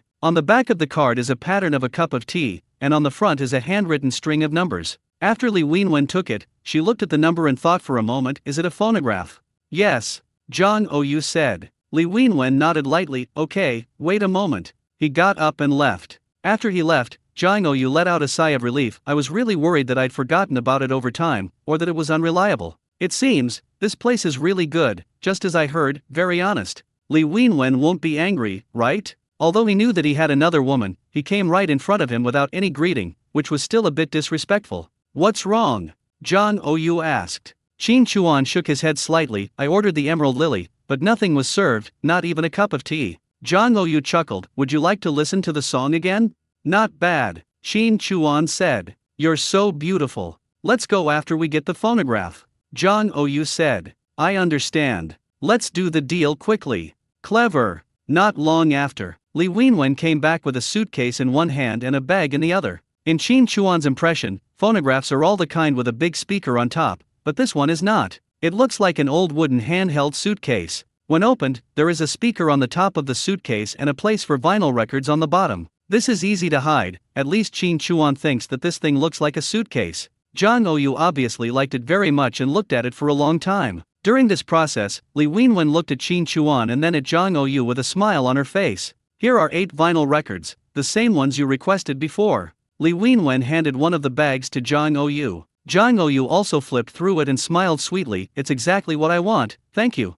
Li Wenwen smiled and said, You're welcome. Here's a bottle of perfume and 5 cigars. It's a token of my sincerity. Thank you for your trust. Shin Chuan heard. The face-changing girl is angry. The perfume must be given by me, and as for the 5 cigars, he had said before that he didn't want to give himself too many cigars at once, so he only packed 5 and told him to come over when he ran out of them. This was a disguised way of saying that he wanted to come over himself. Shin Chuan naturally understood this. Now that there were 5 more cigars, what did it mean? In Shin Chuan's opinion, just don't come these few days, I don't want to see you. Hey, come back and comfort her later. Leaving the tea house and getting on the car. Give this perfume to the third brother, and keep the cigar for yourself. Jang Ou said. Shin Chuan, give the perfume to auntie. Jang Ou thought for a moment and said, Alright, I'll give old 3 something else tomorrow. Arriving downstairs at Jang Ou's house, seeing the meat and fish, Jang Ou asked, When did you prepare this? No matter when you prepare, you can't let my girls get away with it. When Uncle Jang and Aunt Jang come back, you can say that I just brought them here, so you don't have to be embarrassed to say that you spent most of the day with me. Shin Chuan said. That sounds so ugly. How can it be called hanging out? I'm just hanging out openly. Jang Ou said. Shin Chuan smiled and said, I don't know who it is, but he got stuck in the bed and lay on top of me. I didn't know what to do. Yeah, who is it? Which girl are you? You must be mistaken. Then maybe, let me think, who was it? Counting on my fingers, Jang Ou kicked Shin Chuan in the calf. Shin Chuan smiled and carried the things upstairs. Opened the door. The bird quietly entered the house and looked around. Ahem, come in. Shin Chuan put the things into the house. Holding her face, she kissed her red lips and then stroked Jang Ou's flushed face. I'm leaving now. I have to return the car to the bureau. Just give 2 kisses and leave. Jang Ou said. Upon hearing this, Qin Chuan immediately carried her in a princess carry and went into the house. Hey, I was just teasing you. What are you kidding? Jang Ou patted Qin Chuan. I'm not comfortable. Qin Chuan smiled, put her down, flirted with her for a while, and then kissed her. Let's go, otherwise the door will be blocked and you will have no pants to wear again. You bastard, drive slower. After leaving, I drove straight to the headquarters. Arrived at the door. Squeaky. After a sudden brake, the car collided head-on with the car coming out from inside. Qin Chuan got out of the car quickly and didn't get hit. However, the driver from the opposite side got out and pointed at Qin Chuan's nose. How are you driving? Don't you have eyes? No. Did you hit it? Call your mother. Qin Chuan looked him up and down. Do you have eyes? What's the matter? The driver's face darkened. What did you say? Say it again? At this time, the guard hurried over, came to Qin Chuan, and pulled him. Are you crazy? Stop talking, this is Vice Mayor Zhou's car. Then he said to the man, Hey, boss, this guy is new here and a little edgy. Don't be like him. The driver's face was not as good as his nose. Can a rash statement cover up the problem? Can you bear the responsibility for hurting Deputy Mayor Zhou? The guard grabbed Qin Chuan from behind and said, Apologize quickly. At this time, the rear window rolled down. Xiao Wu, forget it. He said to Qin Chuan again, Little comrade, don't be impatient when doing anything. Move the car out of the way. Oh my god. This dog and chicken are all different. It takes 2 to tango. This is happening. Is it all my fault? Not to mention that there was no collision. Even if there was a collision, the responsibility is half and half. Your subordinates got out of the car and started pointing fingers at me and cursing me, but you didn't say a word. This tone of lecturing was directed at me? What are you still standing there for? Move the car. The driver gave an unpleasant command and then opened the door and got in. Go quickly. The guard pushed Qin Chuan. Qin Chuan looked inside the car. Okay, you are the deputy mayor. You are awesome. Without saying anything, he opened the door, got in the car, put it in forward gear, and was about to step on the accelerator. If I crash a car, no matter how awesome you are, what can you do to me? However, just as the kick was about to strike, etc. I'm a little angry and confused. What is the deputy mayor doing here? What happened to the previous case? What did they find out after this in-depth investigation? If this is the case, then you must not create unnecessary trouble and make yourself too conspicuous. After a moment of hesitation, he changed gears and reversed to the side. Sitting in the car, watching the car passing by, the driver even turned his head to glare at him. As for that Deputy Mayor Zhou, he didn't even bother to look at the bird. To be honest, seeing how he is so aggressive, I really want to slap them both in the face. Whether a dog bites or not depends on its owner. Tell him how to tie up a dog and how to keep things fair. Qin Chuan got out of the car and handed a cigarette to the guard. Should I call you uncle? My last name is Zhang, and everyone calls me Lao Zhang. You can just call me that too, Lao Zhang said. Uncle Zhang, what is the name of our deputy mayor? Qin Chuan asked. Zhou Bowen, Deputy Mayor Zhou, take charge of our public security work. You are really a greenhorn, Lao Zhang said. Qin Chuan smiled and said, I just arrived and haven't officially reported yet. I don't know anything. Does this person come here often? Not much. He is very busy. How can he stay here every day? Said Lao Zhang. When Qin Chuan heard this, he felt a little relieved. After chatting with Lao Zhang for a few more words, he returned the car and sent the half-wild boar he had prepared to the cafeteria of the general administration. Private car, shut up. It's good to be familiar to others. During this process, he also locked onto Zhang Wanli through telepathic hearing, listened to his work arrangements, and learned that the deputy mayor was coming this week to put pressure on him to settle the case as soon as possible. Urging the case to be closed? Why don't you make it public and report everything related to the case? This is really interesting. However, I have to say that this case is indeed quite big, and it is really hard to figure out how they considered it. Just make sure that there are no mistakes. Then he put on the Wuyanzi mask and headed for the tea house. While passing through Mauer Hutong, Qin Chuan remembered the household registration book he left behind when he dealt with the corpse. The registered address above is Mauer Hutong. With this face, he walked into the alley, looking for the house number. Found the location. There are people living there. At this time, a woman carrying slop came out from 3 yards away. Qin Chuan walked over, lowered his voice, and asked politely with a smile, Hello, auntie, excuse me, is there someone named Li Bin living nearby? Li Bin? No, said the woman. Qin Chuan said, Aunt, please help me think about it. I came here in a daze and really forgot the address.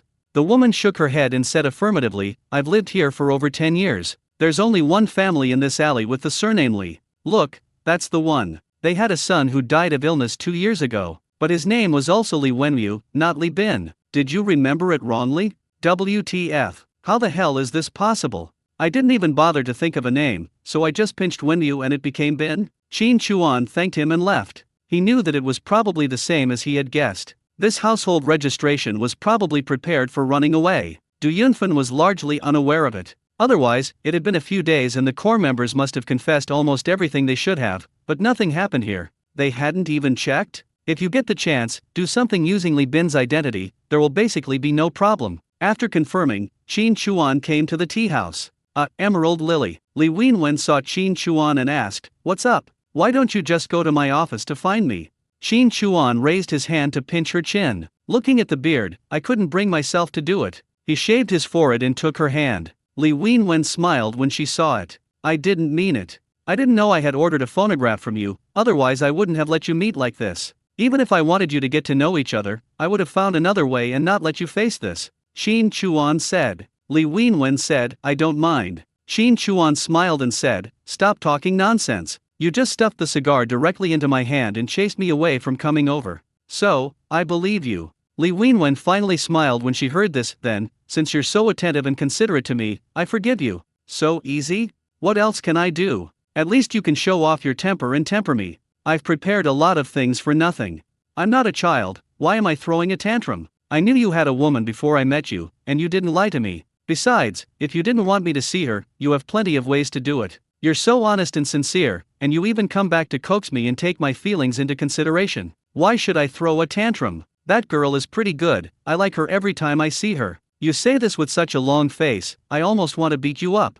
Qin Chuan said. Li Wenwen smiled, then changed his voice, and in the manly manner of Mr. Wen, he teased Qin Chuan and said, Sir, your girl is pretty good, can you lend her to me? Qin Chuan pulled her into his arms, hugged her from behind, and slowly slid his hands down. Then let me test it first, can you do it? Li Wenwen covered Qin Chuan's hand. Wrong. Qin Chuan smiled and let her go. Mainly because it was like this, he really couldn't bring himself to eat. After sitting down, he said, isn't it a bit risky for you to trade here this way? Li Wenwen said, yes, there are some, but compared to choosing a place outside, it is safer here in terms of personal safety. This face is always exposed, and it is not easy to operate. I've also made a rule for this: separate money and goods. Catch the thief and seize the stolen goods. Place a deposit with me. If you get caught, it's just tea house consumption. You can book the whole place here, order songs, anything can be used as an excuse. When the goods are delivered, it's a unilateral gift from me. Giving something without regulations is also illegal.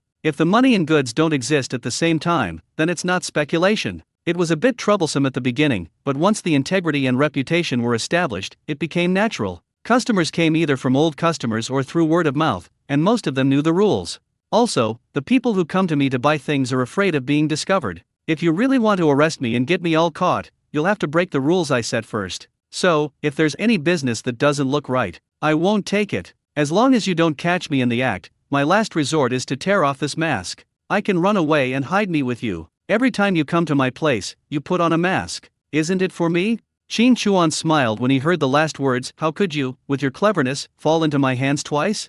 Everything conquers everything. Li Wenwen smiled and said, don't stay here, go inside, I'll have someone prepare some dried fruits, some tea, some wine, anything is fine. Walking out of the box. Walking into the office. Out of the corner of my eye, I saw someone going upstairs. Turning around, he was slightly startled. Joe Bowen. I just saw him at the gate of the general administration, and the memory is still fresh in my mind. What is a deputy mayor doing here? He also covered half of his face with a scarf, and his eyes were searching around. Just from his appearance and his aggressive look, it was obvious that he was afraid of being recognized. Qin Chuan smiled slightly. He likes it this way. Why? It was obvious that this guy was going to do something shady, or at least something secret. I love secrets. At the level he is at, the things he is involved in are probably not simple. A secret that is not simple means opportunity. And I was very unhappy with him before. This feeling of dissatisfaction is fresh now. Before entering the office, I glanced at him and saw him enter an empty box.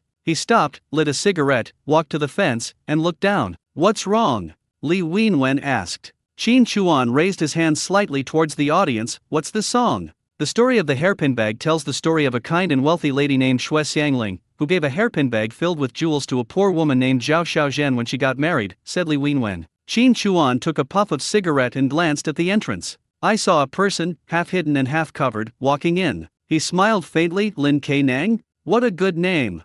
In Li Wenwen's office. Qin Chuan drank whiskey, smoked a cigar, rested his head on the back of the chair, and closed his eyes to rest. Are you feeling uncomfortable? Li Wenwen asked. Qin Chuan stroked Li Wenwen's legs, closed his eyes and said softly, think about something. Li Wenwen heard this and said nothing. He came behind Qin Chuan and massaged his shoulders. Qin Chuan was smoking a cigar, his ears moving, locking onto the movements in Zhou Bowen's box. The person who came later had already entered the box. Why did you choose this place? There are more people watching, but it's also relatively safe. Few people from within the system come here. At this critical juncture, there's no such thing as a completely safe place. Resolving this matter quickly and not continuing the investigation or delving into it further is the most important thing. What's the attitude of the ministry? Are they going to keep on pursuing this? Qin Chuan heard it clearly, and raised his eyebrows slightly. Ministry? I had suspected before that there might be big fish up there, and now it sounds like it is true. But when I interrogated Du Yunfen and the other two before, they all said that there was no one above them in Beijing.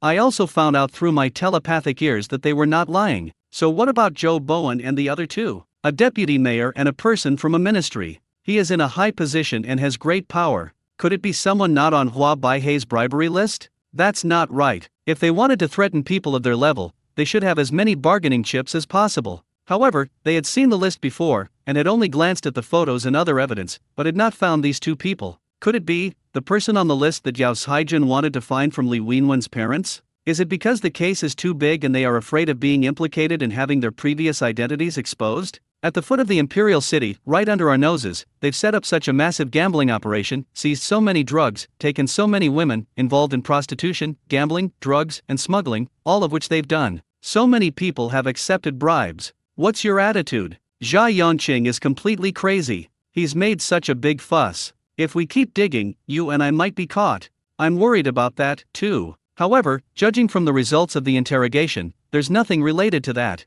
You've arrested so many people, but can you be sure who's inside? During the political turmoil, the ringleader, Liao Wenzhong, simply disappeared, and none of us could get in touch. Besides you and me, we have no idea how many others are continuing to infiltrate here under different identities. If even one of them lets slip a word, and there's a clue, then if we investigate further, it's beyond our control. We absolutely can't investigate any further. You have to put pressure on Zhang Wanli to close the case as quickly as possible and execute all of these people. Only the dead can't talk. I've already put pressure on you, but you also understand that being too forceful will only lead to heresy. It's not enough for me to just put pressure on you, we need instructions from above. You'll need to handle this. I need to think of a way. Is there still no news about Liao Wenzhong? He has information on all of us. If we don't find him and destroy the information, we'll have a gun to our head. I've been investigating, but it's as if he's vanished from the face of the earth. There's not a trace left. After all these years, everything's been peaceful. I suspect Liao Wenzhong is dead. Otherwise, why wouldn't anyone contact you or me? How could you and I survive to this day and sit in our current positions based solely on speculation? Now doesn't guarantee the future. What will happen if they find out about you one day? Everything we have today was hard-earned. The situation has stabilized, and you still want to work for them? What I mean is, after so many years of operation, most of the traces have been erased. Even if the list and information are exposed, we should have time to deal with it. You're truly delusional. You've been living comfortably for so long that you've lost your vigilance, haven't you? We've almost erased all our traces, but what about the others? Can you be sure how many of the people who infiltrated back then knew about us? Once the infiltration list and information are exposed, the fact that your identity, Zhou Bowen, is fake will be exposed. Your name, Sun Zhang, along with your photo, affiliation, and position, are all clearly visible in the information. Are you still trying to make excuses? You're talking nonsense. In 3 days, I will do my best to close the case. Your assistance is needed. Give me the approval as soon as possible, and I'll take care of it. There's another thing. Du Yunfen's men, as well as Hua Baihei's subordinate who had one eye gouged out, both mentioned a young man. They both said Du Yunfen and Hong Meiniang were completely obedient to this man, following his orders and painting his portrait based on his description. However, the two men themselves refused to reveal their identity, saying only that he was a major customer. The silence of Yao Haijun and his men could very well have been caused by this man. If that's the case, then things are getting quite complicated. How they might just be the abandoned soldiers thrown in to take the blame. Let's shut these people up first. As for other things, we'll just have to take it one step at a time. Qin Chuan listened very clearly to the words of the two, thinking in my heart, the person he is talking about must be himself. Nicholas says mask can no longer be used. Hong Mei Niang, however, was holding on tight. Qin Chuan could understand that this was his previous instruction,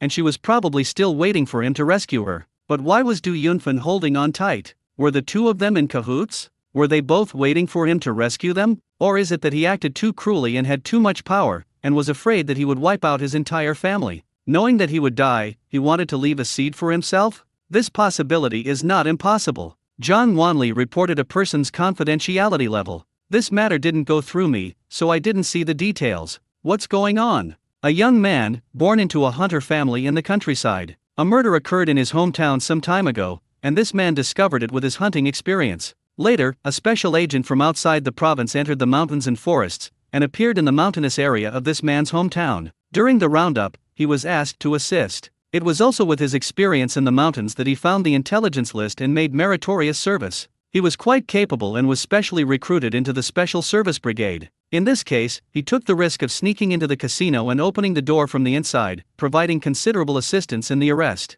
The cases he was involved in before and after were all relatively special, to prevent others from reading the case files, and in turn, the confidentiality level was increased. Joe Bowen spoke for a moment, then paused. Do you think this guy is up to something, and you want to find a chance to get rid of him? Qin Chuan heard this. That's exactly what he was worried about. His eyes were closed, and the corners of his eyes were slightly narrowed. Do you know the basics? Very clear and clean. The few people in the special service team are all talented people in the system. If we touch him, he might reveal his true colors. There's no need to do that to a person with a clean background. He just follows orders and fights for his life. But if Zhang Wanli doesn't obey, I'll find a way to deal with him. There are many ways and methods. If necessary, I will arrange it. I will also have a candidate to take over his position. This case is quite serious, and he should have been commended. I'll put it under control and suppress it. Keep him in this position for now. If he really doesn't obey, we can deal with it later. At this critical juncture, we need to do nothing. We already have a lot to deal with. Clear. Qin Chuan closed his eyes, took a puff of his cigar, and bit his teeth lightly. Regardless of how Zhang Wanli treated him, he was still the father of his woman Zhang Oyu. If you follow me and can't even protect the fucking person, isn't that incompetent? These two bastards must be kept under control. The specific identity of that ministry is still unknown, and the real identity is even more unknown. After thinking about it, we have to start with Joe Bowen. If necessary, I'll kill you two first. There is a saying that Qin Chuan agrees with very much, that is, only the dead can shut up, but the positions of the two are really a bit too high, and now is indeed a critical juncture. If he kills the two powerful people, even if he does it cleanly, it may cause a chain reaction. Now they need stability, and I also need stability. We must hold Joe Bowen in our hands. Qin Chuan opened his eyes and patted Li Wenwen's hand on his shoulder. Go get me a private room. Li Wenwen looked at Qin Chuan. A smart woman never asks any more questions. Okay, what else do you need? Don't show up, just don't recognize me. Li Wenwen stroked Qin Chuan's face, lowered her head and kissed him. Qin Chuan wiped his lips and said, this is the first time I've been pricked by a beard. Li Wenwen, he. Sorry, I forgot. Be careful next time, otherwise if you fall in love with a man, I will cry so hard that I won't know where to go. Qin Chuan. He slapped her on the back. You're naughty. Li Wenwen covered her back, but teased Qin Chuan with a smile. Master, would you like to try me like this? I can cheer you on with a man's voice the whole time. Maybe it will be a different experience. Qin Chuan. Chuckle. A little bit. The two of them left the box at intervals. Joe Bowen comes last. He had just walked down the stairs when the waiter approached him. Sir, there's a note for you. Note? Joe Bowen took it in surprise, opened it and saw that his pupils shrank. The three words above are Jia Yongqing. Who gave it to you?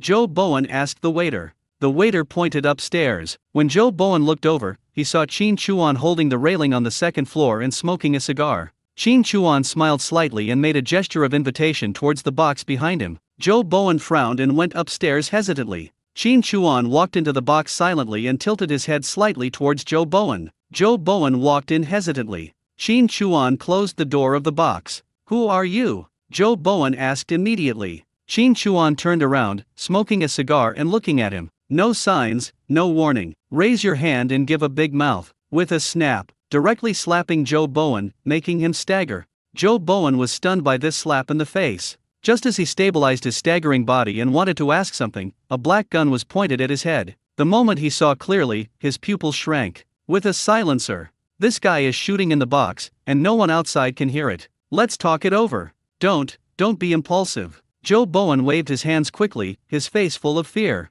Qin Chuan took 2 steps forward, holding a cigar in his mouth and a gun, and put the muzzle of the gun to his head. Snap! Another big slap in the face, slapping the other side hard. Then he said indifferently, "Are you qualified to ask me questions?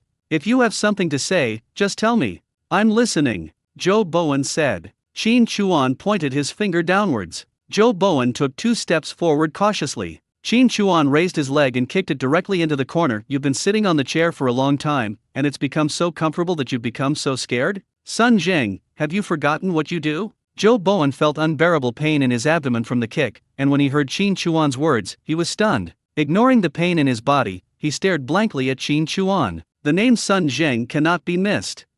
How could he know? Could it be that he has my information? Does he know my exact identity? When I saw him before, I really wanted to beat him up. After 2 slaps and a kick, I felt a little better. He pulled a chair over and sat on it, holding a gun in one hand and reaching behind him with the other. He took out the household registration booklet of a person named Li Bin and threw it to Joe Bowen, who was sitting on the ground in the corner. "I want your secretary position. How many days can it be arranged?" "What?" Joe Bowen picked up the household registration book and looked at it. This is me." Qin Chuan raised his gun. Joe Bowen quickly said, yes, I can arrange it. Give me 5 days, and I'll definitely be able to arrange it in 5 days. Qin Chuan said calmly, 5 days then. I want a secretary position where I can go when I want to and not go when I don't want to. Get things done and bring me the credentials. Do you understand? Is this what Jia Huanjai meant? Joe Bowen asked tentatively, hesitantly. Qin Chuan laughed, ha ha ha. You, what are you laughing at? Joe Bowen was confused. Qin Chuan smiled and said, Old Jia has become the scapegoat. Isn't that funny? You're sitting in this position, and you haven't figured out the whole thing. You've really been working for nothing. But I'll take this as a compliment. At least it means we've done a perfect job. What's the meaning? Aren't the gambling house and drugs owned by Jia Yongqing? Qin Chuan said, My boss asked me to find you and arrange a new identity for me. It's really not easy to find you. If our people hadn't caught you and brought you here, it would have been difficult to find a suitable opportunity. To put it simply, the list and information are likely to be leaked. By then, the boss will have things under control and will make arrangements. You little idiots think you're doing well, but in reality, you're really not that good. I'm going to have to find some scapegoats from among you to settle this matter. What do you mean by letting me come to you? Do you understand? If you don't choose a side, you'll be the one who dies. If you choose the other way around, the person you just met will be the one who dies. Deputy Mayor Joe, what is your choice? Joe Bowen's pupils shrank. His entire face turned pale and bloodless. What are you going to do? Joe Bowen asked. Qin Chuan spread his hands slightly. How would I know what the boss is planning? I'll do whatever he tells me to do. This is just a small business of the gambling house. If there are any leaks, then there are leaks. We will handle the tail end. Don't worry about it. Just like what you have found out now, just blame it on Jia Yongqing. You don't need to know more. Maybe the boss wants to give the brothers an identity to get by, or maybe he has other plans. What about you? You just have to choose, listen, or not. Joe Bowen cleared his throat and said, But Boss Chi? If so, I will obey your orders. Temptation? Are you still testing me? There is no way to confirm what the real name of Li Wenwen's father is, but the name I just heard from them was Liao Wenzheng. Qin Chuan stood up, walked in front of him, raised his size 40 leather shoes, and kicked him. Damn it, what's the boss's name? Have you forgotten it? I told you to forget it. Hurry up, hurry up. Don't hit me, Boss Liao, it's Boss Liao, I remember. Joe Bowen raised his arms to protect his head. For so many years, there has been no news from Boss Liao. I can't believe this. Qin Chuan kicked him twice again. You are such a hopeless person. I really don't understand why the boss chose you. After all, the other one is in the ministry. You are just a deputy mayor. What can you do? Joe Bowen's heart was pounding when he heard this. Is it really Liao Wenzheng? There's been no news for so many years, and I can't find anything. How could he not be dead? From what I hear, his current position is already incredibly high. So what exactly is it? And what identity is he hiding in now? It's definitely something I can't touch. The more I think about it, the more fucking terrifying it becomes. Thanks to Boss Liao for not giving up on you. It is my honor to serve you again. I will definitely do my best to serve you, Joe Bowen said. Qin Chuan took a puff of his cigar and stared down at him condescendingly. Get up. Joe Bowen stood up timidly. Qin Chuan tilted his head slightly towards the chair next to him. Sit. I dare not. Joe Bowen said. Why the hell aren't you listening? Aren't you fucked enough? Or are you just itching to die? Qin Chuan, holding a cigar between his legs, almost hit him in the eye. I'm going to set a rule for you. I hate it most when people question me. Don't try to show off to me, okay?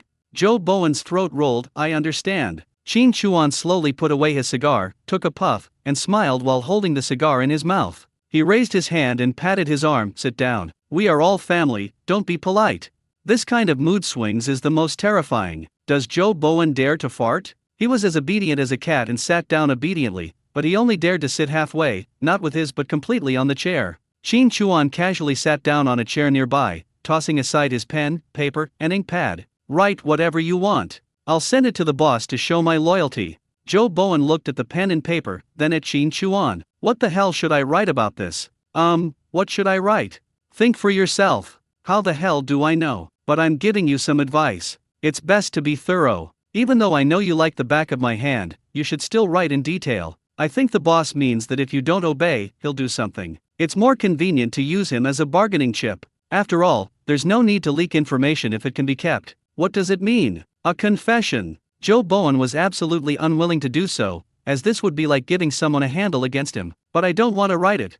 What should I do? He was extremely convinced that he could die without a burial place at any moment. Just about to start writing, Qin Chuan glanced at him, took a puff of his cigar, and said lightly, oh, yes, you almost missed it before. The boss had Yao Haijun and Hua Baihe killed, and left the insignificant Du Yunfen for you to make a contribution. You are not needed to do anything in the short term. Your current position is useless. Wait until the boss has time to work on you and give you a promotion. Joe Bowen's forehead began to sweat. Why? He had seen the photos of the tragic deaths of Yao Haijun and others. Who did it? It must be the person who was interrogated and had his portrait drawn, and who Hong Meiniang and Du Yunfen did not admit to. They were all put in jail, and even though they knew they were going to be shot, they still refused to confess. Hua Baihe was stabbed in the head and his men had their eyes gouged out. He was ruthless and killed people like crazy. No one can find it. Aren't you afraid? Joe Bowen is scared to death at this moment. The implication is, if you don't obey, I'll kill your whole family. If you obey, you'll get a promotion and a raise.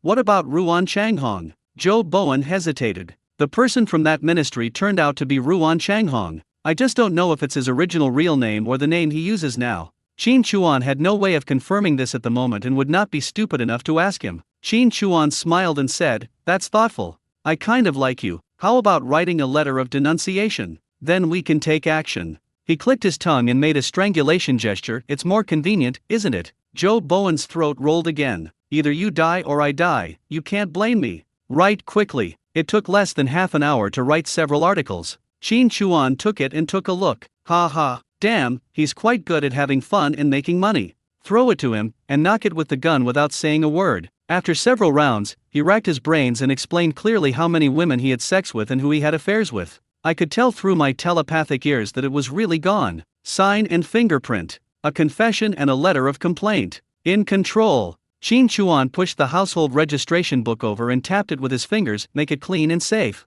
I understand. Don't worry. Joe Bowen replied. Qin Chuan smiled slightly and said, from now on, I'll have to trouble Deputy Mayor Joe to look after me. You're too kind. Okay, I'll find you in 5 days. Yes, I'm waiting for you. I'm waiting for you. Oh, right. If the case can be closed, then it should be closed. Those arrested should be dealt with as soon as possible. The boss has no interest in anything else. Don't act rashly. Report anything to me. If the boss has any instructions, I will also pass them on to you. I understand. I understand everything. Qin Chuan raised his hand and waved towards the door. Go ahead. Don't come to places like this where there are so many people. Yes. I wiped the sweat off my face and left quickly. Qin Chuan looked at the report letter. The name above is Wang Hunji. Ruan Changhong is his real name. This person. After thinking about it, I decided not to move for now. There is this report letter, and the content above is that more dogs are not bad.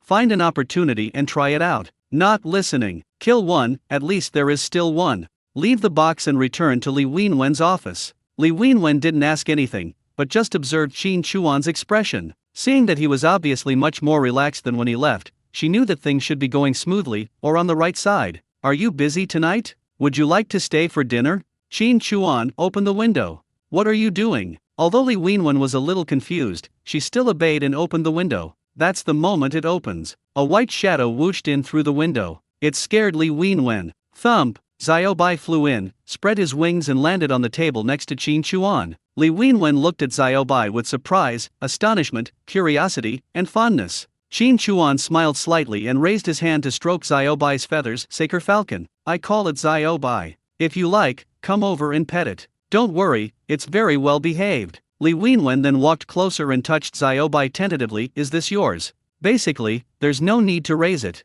It hunts for food every day. It's a good hunter and can easily catch pheasants, rabbits, and the like. When I lived in the mountains, I could see the wild animals it caught every morning, both alive and dead. There were usually 2 baskets woven with branches at the door, which were specifically used to hold the prey it caught. Qin Chuan said. Li Wenwen heard this and said with a smile, that's great. I've never experienced that kind of life, so I don't know what the hardship is like, but it gives me a sense of freedom. Qin Chuan smiled and said, the air is sweet. Between words, I wrote a note to my younger brother and sister, telling them to come back later and not to wait for me for dinner. Tied to Xiaobai's legs. Then Xiaobai spread his wings and flew away. It can also deliver letters. Li Wenwen exclaimed in surprise. Qin Chuan nodded lightly. Bring them to my younger brother and sister. I just brought them to the city today and they are staying at number 45 Miyazuki Street. I'm having dinner at your place tonight. I'm a little worried about my younger brother and sister since we just arrived in the city, so I have to go back a little later. Li Wenwen quickly said weakly, I'm not testing you to ask anything, so you don't have to tell me. Qin Chuan smiled and said, help me take off the mask. Okay. Li Wenwen responded. Qin Chuan leaned back on the chair. Li Wenwen picked it for Qin Chuan gently. Qin Chuan took a sip of wine and said, my mother starved to death. My father and brother went into the mountains to hunt and never came back. I almost starved to death more than 2 months ago. To be more precise, I was about to be buried. Originally, my father and eldest brother were there, so they didn't need me to go hunting in the mountains. Now it's my turn to take care of things. If I died, I wouldn't be able to support the family, and my brothers and sisters would not survive either. Fortunately, I'm quite talented. I won't tell you how I got here, but now I have 2 identities. Talking. He took out 2 IDs and opened the one for the action team, General Administration, Action Team. I'll officially report after the new year, and I may also go to the police academy to study. This is my public identity. He picked up another one and handed it to Li Wenwen. This is what you wanted to see before. Li Wenwen reached out and pushed Qin Chuan's hand back. It's enough for me to know that my man is in the action team. Thank you. Thank me for what? Qin Chuan asked. Li Wenwen said, I don't know, but I feel warm inside. I want to say thank you. You really don't want to take a look? Qin Chuan asked. No, Li Wenwen said firmly. Qin Chuan nodded slightly, hesitated for a moment, and asked, do you want to know your real last name? I can help you find it. Just thought about it. Liao Wenzheng is most likely the real name of Li Wenwen's father. After all, the organization must have conducted a thorough investigation of his background and work, as well as his position. As for his surname when in this tea house and the name Li Yude in Hangzhou, they were just disguises. Li Wenwen paused and said, my last name is Li. Qin Chuan looked at her and smiled. What a stubborn girl. The dinner was not very fancy. Braised crucian carp, braised beef and soy sauce, salt-baked peanuts, and smashed cucumber. Li Wenwen opened a bottle of mutai. Qin Chuan blinked. Are you going to get me drunk here? Li Wenwen smiled and said, you should drink some of this with my husband. I have this face, so I can drink some white wine. We can be buddies drinking and chatting during the day, and be husband and wife in bed at night. I can play many roles at once, so, just enjoy yourself. Ha ha ha, okay, I really found a treasure. Qin Chuan said. This is absolutely true. If it weren't for the disguise, the previous mission would have been difficult. It's hard to say how dangerous it is or how I am doing now. At least he felt that it would not take just a few days to kill all of Du Yunfen and his men. 1 drink. Li Wenwen, oh, yes. Master, wait a moment. He stood up and walked to the desk, opened the cabinet below with the key, and took out a cloth bag and a notebook. Li Wenwen sat down and put the bag aside. Here's 40,000 yuan. It's all the liquid capital of our tea house. Oh, not including the money in the box in my room and the small yellow croaker. This is our tea house's running account. On average, we take in about 1,000 yuan a day. After deducting various costs and the portion we need to pay to the state-owned enterprise, our net profit is currently stable at around 30 yuan a day. Qin Chuan took the account and flipped through it quickly. This account was extremely simple for him. Does this 40,000 miles include the Emerald Lily? Qin Chuan asked. Li Wenwen nodded slightly. Qin Chuan looked at Li Wenwen and said, "You're so smart, you should know that the bulk of the money was taken away by someone else. It's not a 30/70th split at all, right?" Li Wenwen chuckled. "We don't know where the goods come from, or how much they cost. It's just what they say, right? Luckily, they deliver the goods to your door, so you don't have to worry about anything, you just have to sell them. Basically, it's all done in a tea house. It's just a matter of talking and walking around. It doesn't matter how much you make, it's still money."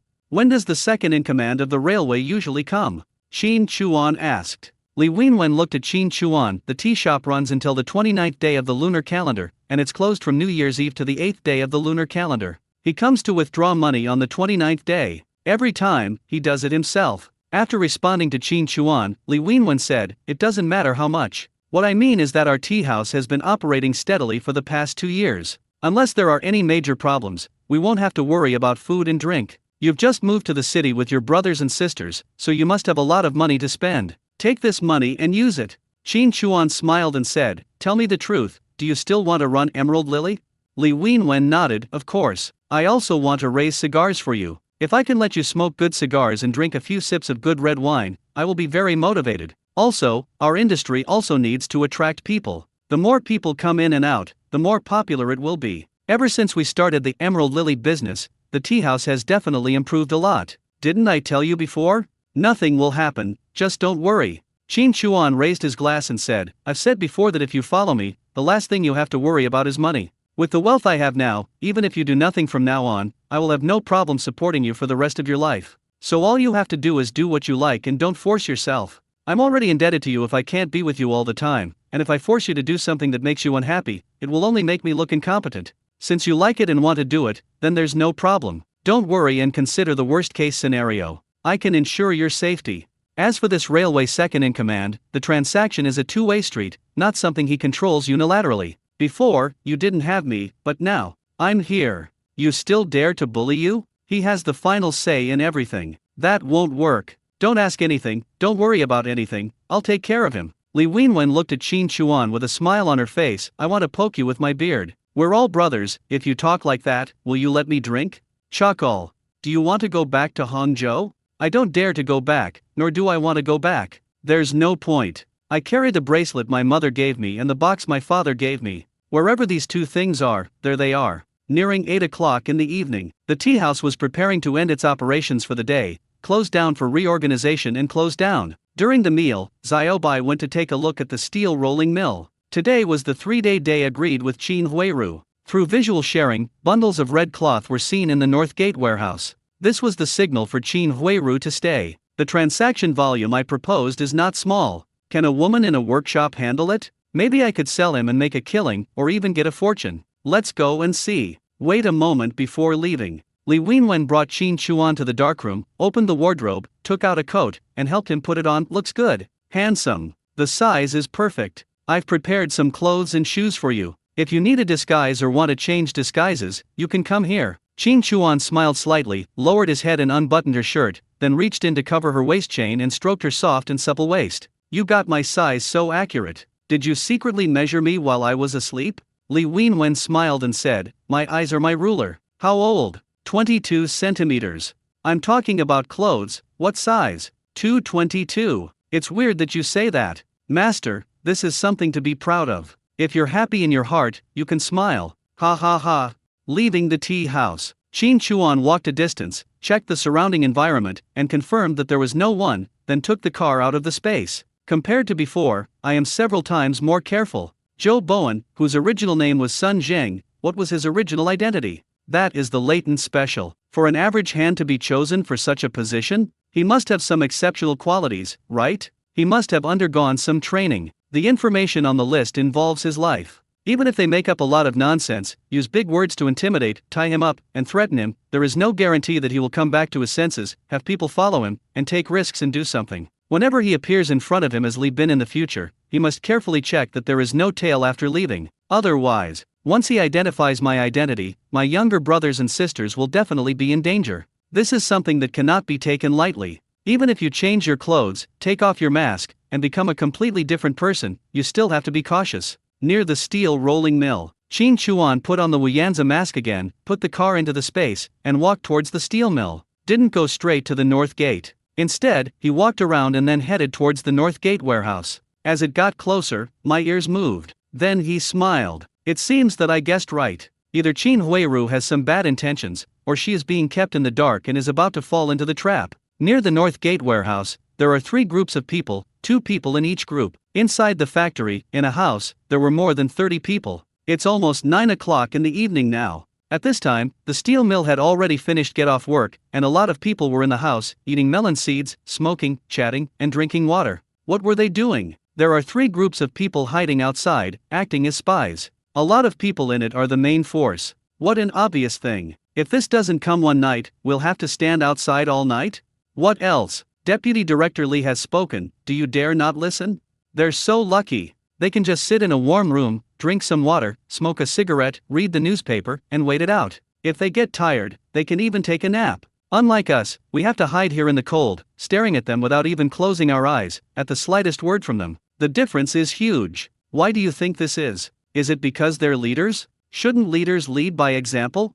Shut your mouth. If Deputy Director Lee hears this, you'll be fired. Qin Chuan didn't listen too much to the 2 of them arguing and complaining. As a small character, I know a lot of things, regardless of whether they are true or false. Even if you listen to them talking for a whole night, you still may not know what the purpose of arranging them to keep an eye on something is. The steel mill's walls were very high, covered with broken glass and barbed wire. If steel is stolen from a large state-owned factory, it is no small matter. There are quite a few people in the security department, and patrols in the factory are quite frequent. The factory's security is pretty good. It must be said that Deputy Director Lee did his job very well. He was a very shrewd man, in charge of the production and logistics of the factory. He held a prominent position and great prestige. He was greedy for money and lustful. He stabbed the director and the female employees. He had gained status by stabbing them, and he felt good about it, and he was very proud of it. People can ride on the tide of the times without any trouble, and their lives will become more and more prosperous. After the reform, many people became unemployed, but not only was he not liquidated, but he resolutely plunged into the business world, kept a more coquettish woman, and lived a more enjoyable life.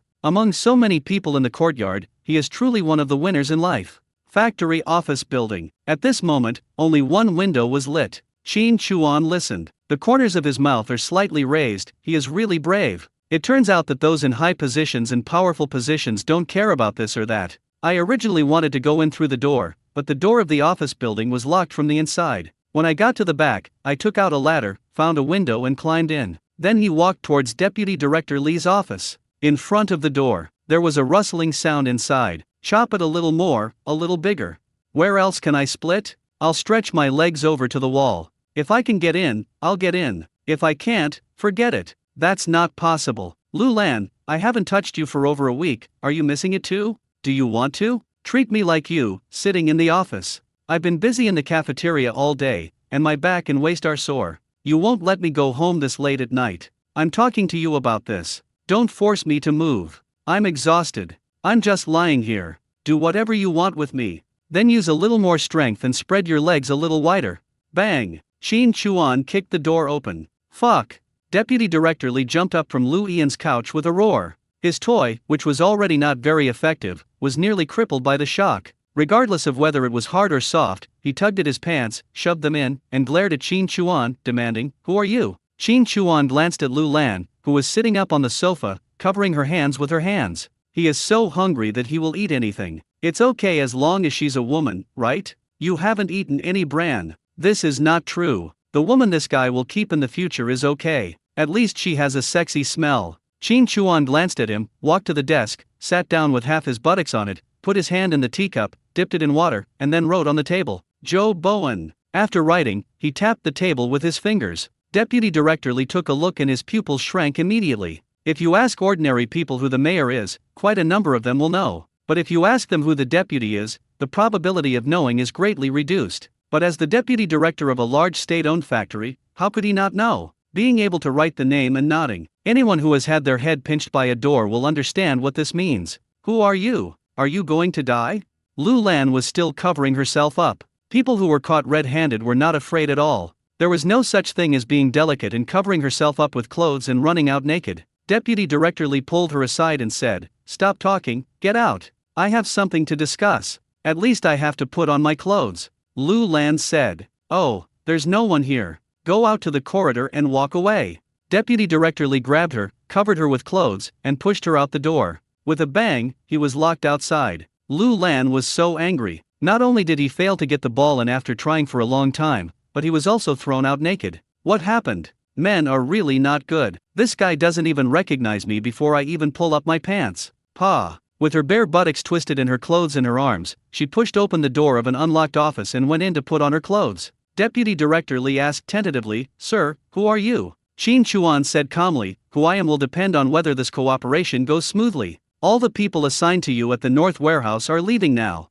20 minutes later, go check the items that were delivered. If I remember correctly, the promised amount is 3 tons of rice, 3 tons of millet, 3 tons of corn, 3 tons of soybeans, 10 sheep, 5 roe deer, 50 rabbits, 50 pheasants, and 1 ton of fish. I want 9,000 of them. How you get them from the factory and how many you can get is your business. I won't ask. The important thing is, I want to see the money tonight. As long as we see the money, everything will be fine. I'll just pretend I didn't see anything I saw tonight. I don't know if you arranged someone to extort money from us and set us up. If I don't see you, the people behind me will be very angry. I promise that tonight is the last time you play with a woman." Deputy Director Lee's expression tightened. "That, you misunderstood. I arranged for them to help with the unloading. After all, there are a lot of things involved. I didn't mean anything else. If they don't mind, I'll ask them to leave. As for the money, I heard that they had to deliver the things before dawn, and then settle the bill. The finance department isn't in the factory, but the money is." Click. Without any warning, a gun appeared out of thin air in Qin Chuan's hand. "Yes. I have money. Yes. What I mean is, even though the finance department isn't at the factory, I already had them prepare the money. I wouldn't dare delay your business, sir." Deputy Director Lee was scared to death. Who can stand someone pulling out a gun at the slightest disagreement? He had never experienced such a thing before, and he felt like his heart was about to jump out of his throat. Qin Chuan walked towards the office door, gun in hand. As he passed by him, he said, "I'll give you 10 minutes to withdraw the people. In half an hour, take the money and go to the warehouse to check the goods. After saying that, walk out of the office and close the door behind you." Deputy Director Lee stood there, not daring to move, his forehead covered in sweat. Until the door closed, waited for a while, and there was no movement. I breathed a sigh of relief. He picked up the phone on the table and called the security guard. "Hello, me. Tell everyone at the north gate to evacuate. Yes, tell them they've worked hard and go home." Waited for a while. He put on his coat, opened the drawer, took out a large stack of money, put it in the newspaper, and stuffed it into his coat. Just left the office. Downstairs. Seeing that the door was locked, he asked the guard, "Who registered the person who just came in?" "Deputy Director Lee, just now, no one came. It was that guy who asked me to open the door. This is about the broken shoes and rotten insoles. You can't escape the eyes of the security guard. Besides, people have to open and lock the door all the time, right? Ask for salary." He happily works as a doorman and keeps his mouth shut. Deputy Director Lee was even more frightened. "So how the hell did you get in?" "Deputy Director Lee, are you all right?" "Ah, it's okay." I walked out of the office building with the money in my pocket and walked towards the North Gate warehouse with trepidation. Deputy Director Lee came to our warehouse with a chuckle. When approaching, he would look around nervously with his eyes and listen to the movements around him with his ears perked up. However, I didn't see anything. I didn't hear anything. Silence is scary. I tentatively went to the warehouse and found the door was ajar. He didn't dare to go in directly, but leaned sideways and peeked into the warehouse quietly. The scene before him really stunned him. Among them were small mountains of rice, millet, soybeans, and corn. In addition, there were also a pile of fish, sheep, rabbits, and other wild animals. How did this come about? So many things, added together, weigh more than 10 tons. If we use Jifang trucks, it will take 3 or 4 trucks to load the goods, and it will take a while to unload them, right? More than half an hour. These things are already in the warehouse? How many people came? The more I think about this silent move, the more frightened I become. At this time, Qin Chuan's voice, which was suppressed by Li Bin, rang out. "How long do you plan to watch?" Deputy Director Lee was startled. He looked in the direction of the voice and saw Qin Chuan standing next to the door. He looked reserved and hurriedly walked in, closing the door behind him. Boss, what's your name?" Qin Chuan didn't respond, and raised his cigarette-holding hand slightly. "Let's take a look." Deputy Director Lee glanced at the hills again, not daring to find fault. He really took a closer look and measured the weight. However, he did notice that the rice, millet, and other things were of excellent quality. The rice was smooth and free of impurities. Each grain was plump and translucent, just like a beautiful young girl. This must be premium rice, right? I've seen it. It's a good thing at first glance. How could the leader be off on the weight? It must be more than enough. Leader, here's 9,000 yuan. Everything is ready. Please count. Deputy Director Li took out a stack of wrapped money and handed it to Qin Chuan respectfully. Qin Chuan took it calmly, opened it and took a look. All big black tens. Deputy Director Li wanted to see something from Qin Chuan's face, but he could see nothing. An ordinary person would have some reaction when seeing so much money, right? But there was no expression on Qin Chuan's face. His eyes were calm, as if he was not looking at money, but just a pile of ordinary paper. This shows that he is used to seeing money. For ordinary people, the small amount of 10,000 may not be earned in a lifetime with the current salary level, but for Qin Chuan, with more than 200,000 in cash and 300 kilograms of gold in the space, this amount of money is really not a big number. It's just that there is a lot of food stored in the space, so I just need to empty the space. What other special performances can there be? Deputy Director Li asked tentatively. Leader, is this you, Qin Huiru? Qin Huiru? Who is she? Qin Chuan asked indifferently. Deputy Director Li was confused about the relationship and said, she is an employee in our factory workshop. This matter. Before he finished speaking, Qin Chuan said calmly, when will you order next time? Can you still make it? And such a large quantity? Is this going to be a long-term fix? Deputy Factory Director Li was grumbling. He knew someone who could get so many things must be someone extraordinary. And considering Zhou Bowen was mentioned earlier, was he Deputy Mayor Zhou's subordinate? So, was he related to Deputy Mayor Zhou? To be honest, it's risky. On the other hand, if I disagreed and did this deal, wouldn't that hinder someone's path to wealth? Would I offend them? In that case, would I still be able to maintain my position? This is like forcing a duck to climb a tree. Even though I knew there was danger, I had to go. Deputy Director Li thought quickly in his mind. Leader, based on our factory's purchasing and consumption situation, the current amount. Qin Chuan interrupted. When? Deputy Director Li's neck seemed to be strangled, and he said hurriedly, I will formulate welfare policies, and there will be a large-scale procurement plan after the new year. If all goes well, after the 15th day of the first lunar month, there will be. Before he finished speaking, Qin Chuan said, I've given you the things, and you decide how to use them. I'll come to you after the new year and I'll decide for you. Is that okay? When Deputy Director Li heard this, he said, no problem. He is in charge of production logistics. As long as the things are certain, he will be in charge of making sure the accounts are correct. This is not a difficult task. Qin Chuan didn't say much. I know he is a smart man. Even if he doesn't do things perfectly, he is still a fox. Otherwise, how could he be so successful if others had ruined themselves? As for Qin Huiru, originally, she was used as a tool to open up channels with the state-owned steel mill, but plans did not change quickly. Who would have thought that she could disguise herself and hold multiple roles? The identity of the mayor's secretary is enough to handle many things. To put it simply, as long as his own identity is not exposed, he can do whatever he wants. If he destroys Li Bin's identity, it will be enough for Zhou Bowen to take the blame, and it will be easy to get out of it. Otherwise, what is the point of tying up the dog? Isn't Deputy Factory Director Li much more useful than Qin Huiru now? She smiled at him, patted his arm, and left. Leaving the steel mill, I had just driven the car a short distance when I saw a figure on the road. With her scarf half covering her face, she glanced at her car, then hurriedly lowered her head and headed towards the north gate of the steel mill, her pace quickening a lot. Qin Chuan turned the steering wheel, turned around, and lowered the window. Qin Huiru. Qin Huiru paused, looking blankly at Qin Chuan in the car. I thought to myself, I have never seen this person before. In fact, there was no need to think too much. She only knew a few people who rode bicycles, not to mention those who drove cars. She didn't know any of them at all. Who are you? Qin Huiru asked suspiciously. Qin Chuan faced Wu Yanzu's face and smiled faintly. Get in the car. I don't know you. Qin Huiru took a step back while speaking, looking very reserved. Qin Chuan smiled faintly. I just heard Deputy Director Li mention you. Come up. Let's chat. Qin Huiru frowned. Mention me? Could it be that he is the one who came to deliver something tonight? Already completed the transaction? So you want to give yourself money? Thinking of this, Qin Huiru hesitated for a moment, but still got into the car timidly. Qin Chuan didn't say anything. After she got in the car, he stepped on the accelerator and drove out of the steel mill. Where are you taking me? Qin Huiru's voice trembled a little. To be honest, she felt a little regretful. I don't know this person at all. How could I have gotten on the car so rashly? Qin Chuan didn't drive far, but turned into a road. Seeing that there was no one around and it was still dark, he parked the car on the side of the road. He raised his hand, picked up a small yellow croaker with his fingers, and shook it in front of her. Seeing the small yellow croaker, Qin Huiru's eyes lit up. Is it Qin Chuan who asked you to give it to me? Qin Huiru asked. Qin Chuan smiled and said, I don't know you, but you deserve it. Qin Huiru hesitated for a moment and reached out to take it, but Qin Chuan bent the fingers holding the small yellow croaker towards his palm and took it in his hand. Words are not enough, let's make a written agreement, is that okay?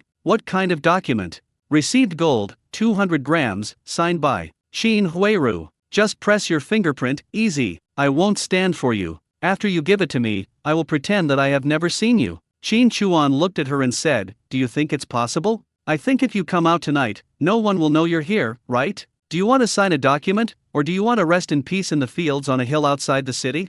Talking, there was a gun in her hand on the back seat out of nowhere. Just like that, he touched her head with the gun. Qin Huiru felt the hard object and discovered the gun in Qin Chuan's hand. Her pupils shrank immediately. What are you going to do? Qin Chuan smiled and used his gun to push down her scarf. I'm trying to save you. If you go to the warehouse like this, guess what your deputy director will do to you? It's so cold, don't catch a cold. Talking, the hand holding the small yellow croaker was raised, and the small yellow croaker was pressed against her face, and it slowly slid down, unbuttoned her cotton jacket. As Qin Huiru turned her head slightly, Qin Chuan reached in and inserted the small yellow croaker into the ravine. He tapped her face with the gun and said, do you know what you should do? Qin Huiru looked at Qin Chuan. She raised her hand to take off her scarf, then tied her hair up and was about to bend down. Qin Chuan pushed her head and said, you really are quite experienced. I asked you to sign a document, don't you understand what I'm saying? I'm making you feel comfortable, how can you not write?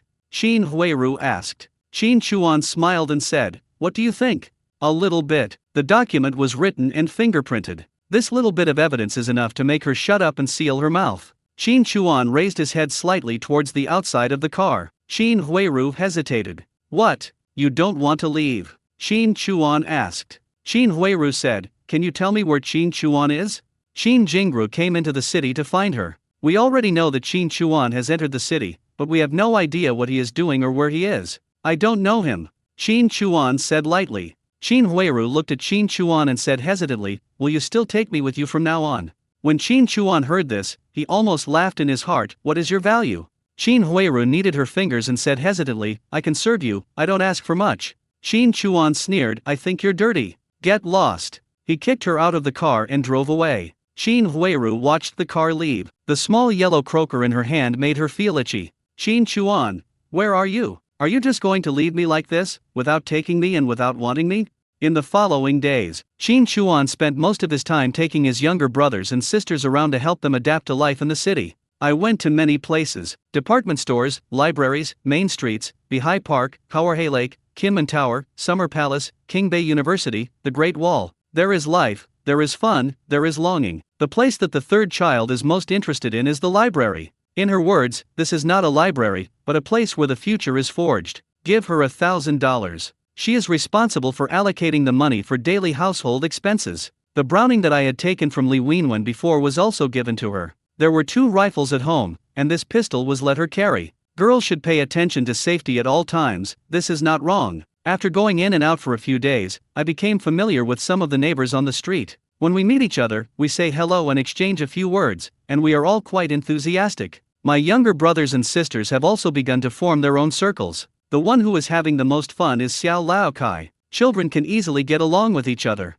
On the east and west streets, there are more than a dozen boys and girls of similar age who like to play with Xiao Laokai. His cleverness naturally attracts people's attention. However, Xiao Laokai comes back and tells Qin Chuan like a little adult that they are childish. This made Qin Chuan feel a little bit helpless. Maybe it has something to do with my previous life. I didn't have many playmates in the mountains, and I only played with my older sisters and brothers. I felt that kids of my age were a little stupid. Compared to the little 7, the 6th child is a little dull and introverted, but under the leadership of the little 7, she also broke into the circle of children, followed the little 7 around, had a lot of fun, and her personality became much more cheerful. But when it comes to making decisions, she still depends on the little 7. Basically, wherever the little 7 goes, she follows, and whoever the little 7 plays with, she plays with. In such a short period of time, the fact that the 7th child was able to stand out among the children was partly due to Qin Chuan and partly due to the 3rd child. All the children knew that the older brother of the 6th and 7th children was a policeman. That is blind worship.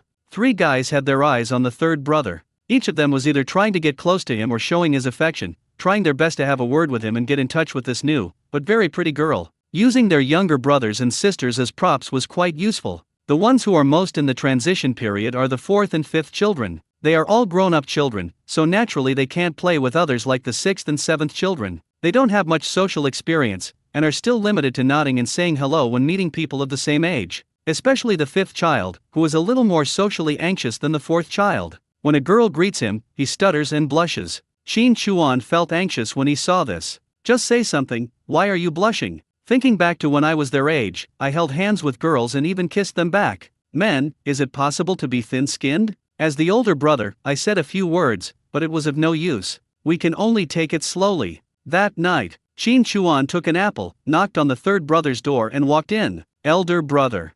Reading? Have an apple. Qin Chuan placed the apple next to the third child's desk, sat down on the bed beside him, and looked at the pile of books on the third child's desk. Don't rush to learn, don't be anxious. Brother, I know. I'm not forcing myself to learn, I just like it and it makes me feel fulfilled, said the third brother. Qin Chuan nodded with a smile, that's fine. Noticing a pile of books next to the bed, he flipped through them and found they were all about medicine. Are these all books rented from the library? None of them are new. There are many signs of turning over. The third brother shook his head slightly. Wu Guanghua lent it to me. Wu Guanghua lives in the Zipian district. He is a boy of the same age as the third child. His father is a teacher at the Beijing Medical College. He is a senior intellectual and later transferred here as a professional in a certain subject at the university. Influenced by his father, Wu Guanghua wanted to apply to medical school, and he was one of the three boys who had been pestering the third brother these days. Wearing glasses, looking very literary. After hearing this, Qin Chuan glanced at the third brother and flipped through the books. They seemed to be mostly basic medical books. There is a book in it. Qin Chuan opened it and took a look. It was the notes made by the third brother. And seeing the content, Qin Chuan blinked. Human body structure. Male. Well, third brother, isn't it a bit too early to read these books now? Qin Chuan said. The third brother glanced at the notebook and saw what his brother had read. He said, Brother. Wu Guangguang said that many people who want to go to medical school have already started studying and have a certain foundation. Otherwise, even if they pass the exam and enter the academy, they won't be able to keep up with the courses without the corresponding knowledge base. Doctors don't see gender, they should look at it from an academic perspective. Talking. Her face was still slightly flushed. It's not like I didn't give Lao Wu a bath when he was a child. Qin Chuan closed the notebook and said, That's not what I meant. I'm just worried that you're too eager for success and putting too much pressure on yourself. I like to learn. It's fun to do things I like, said the third brother. Qin Chuan nodded and scratched his forehead with his thumb. I heard earlier that Wu Guanghua wanted to invite you to the library, right? The third child reacted. Brother, he's a good student. His father is a university teacher and knows a lot about medicine. I just want to learn from him. There's nothing else to it. I don't want to date. Qin Chuan smiled and said, I don't object to you having a partner. There are many beautiful things in life. Doing what you like and liking the people you like is life. But in this process, there will be many bumps and you may get hurt. What I want to say is, protect yourself. Recently, 3 guys, including Wu Guanghua, have been quite familiar with you. I think my sister is very smart and must know why. Don't trust men so easily. From a man's perspective, they are usually impulsive at first. When they see a beautiful girl, they want to get to know her and get close to her. It's an impulse, and they rarely think about the future. That's what they call irresponsible. If you don't know what you'll have to shoulder in the future for what you're doing today, or even paint unrealistic pictures in order to get what you want, then the girls will often get hurt. Brother, I hope you meet the right person. Well, impulse can be wonderful sometimes, but just don't let yourself get hurt. At the critical moment, you must calm down and think carefully. Between men and women, he is. At this moment, Qin Chuan really didn't know what to say. This is the first time I'm someone's older brother and also the first time I'm acting as a parent. Some words are really difficult. The third child smiled, stood up and sat next to Qin Chuan, holding Qin Chuan's arms with both hands, and leaning his head on Qin Chuan's shoulder. Brother, you are really a good brother. I understand, these words should have been said to me by Dad and Mom. It's really difficult for you. Don't worry, I will protect myself and my younger brothers and sisters well. I'm not stupid, your sister. I don't trust men that easily, nor do I easily accept someone to be with me. I won't base my future on any one person. Brother, you really work so hard. The only thing I want to do now is to get into university and become a great doctor. Before that, I won't consider anything else, and I don't have the energy to do anything else. Qin Chuan heard this and smiled, saying, I'm your brother, only a year older than you, and I'm still dating. This won't delay me. I just want to tell you to open your eyes and be clear-headed. Choose the right person. If you really meet someone you like, then you should have a relationship. Don't hide it from me when the time comes. Tell me and I'll give you some advice. The third child nodded, yes, but I don't want to now. Maybe someday, but I will definitely tell my brother. That's fine, Qin Chuan said. The third brother took a deep breath and said, Brother, do you believe I can get into college? That's for sure, Qin Chuan said. The third brother said, For my brother's trust, I must pass the exam. I know what you are worried about, brother. Don't worry, I won't rush for success. I will study hard step by step. If I fail next year, I will study the year after next. If I fail the year after next, I will keep studying until I pass. Once you've found what you want to do, just work hard and let time do the rest. Even if you end up accomplishing nothing, at least I've tried my best and won't regret it. Just hope you don't despise me, your failed sister, when the time comes. Qin Chuan raised his hand and stroked her head. No matter what you do in the future, I can ensure that you have food and clothing. Do you believe this? Believe it. My brother has always been like this, said the third brother. Qin Chuan smiled and said, Then do it boldly. No matter what happens, I'll take care of you. The third child smiled, picked up the apple, took a bite, and handed it to Qin Chuan's brother. It's great to be your sister. Eat it, Qin Chuan said with a smile. Take a bite, said the third brother. Qin Chuan took a bite. The third one smiled. My brother is like a big umbrella, working hard to hold up the sky and protect us from wind and rain. How could I let you down, brother? Brother, I will try my best.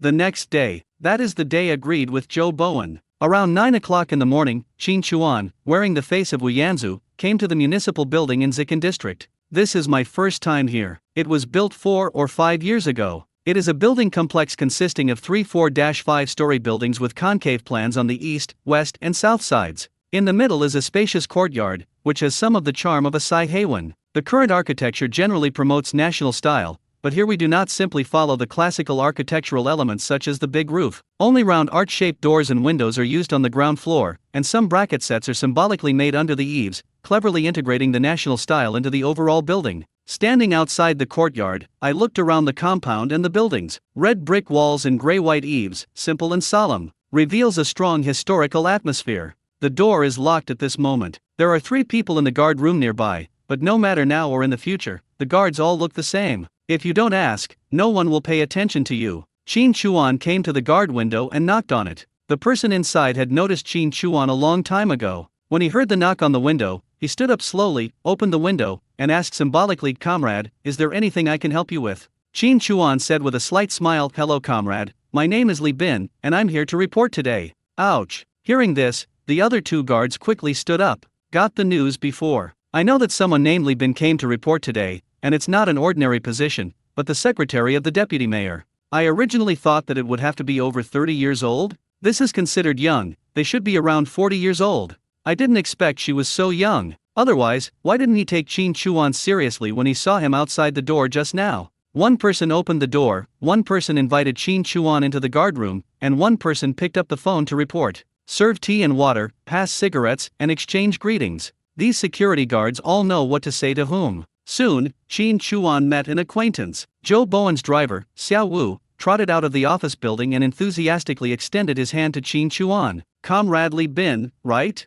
Hello, my name is Wu Chao, and I'm Deputy Mayor Zhou's secretary and driver. Qin Chuan looked at him and smiled slightly. To be honest, it's hard to associate this enthusiasm with his previous aggressive look. Instead, he extended his hand and shook his hand. Hello, Li Bin. Follow him, leaving the guard behind and heading towards the office building. The journey is ostensibly an introduction, but in fact it contains many hidden temptations. For example, what did Qin Chuan do before? How did he get transferred to the municipal government? What kind of work did he do, etc.? Qin Chuan simply responded with 2 sentences, and more often than not, he was too lazy to respond. I went straight to the deputy mayor's office. Deputy Mayor Zhou, Li Bin is here to report to you. Zhou Bowen sat down at his seat and nodded in a leaderly manner. Well, you're in good spirits. Xiao Wu, you can go get busy first. After he left, Zhou Bowen quickly stood up. Leader, please take a seat. Qin Chuan glanced at his chair and didn't go over to it. Instead, he walked to the sofa beside him, slammed his butt up, and slammed his feet onto the coffee table, crossing them together.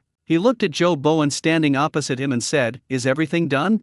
It's done. Everything has been done according to your request, leader. Don't worry, Zhou Bowen said. Qin Chuan asked, how long has this Wu Chao been with you? Zhou Bowen was slightly stunned. It's been 6 years. He started following me when I was the district chief. He has done a lot of things for me. Don't worry, leader. Qin Chuan said lightly, I don't like him very much, he's too talkative. Zhou Bowen hesitated after hearing this and said, leader, Wu Chao has been working as a secretary and driver. You have a lot of work to do since you came, and you need him to cover for you. As you know, government work is very individualistic. If you want to make things easier for you, someone has to take over, right?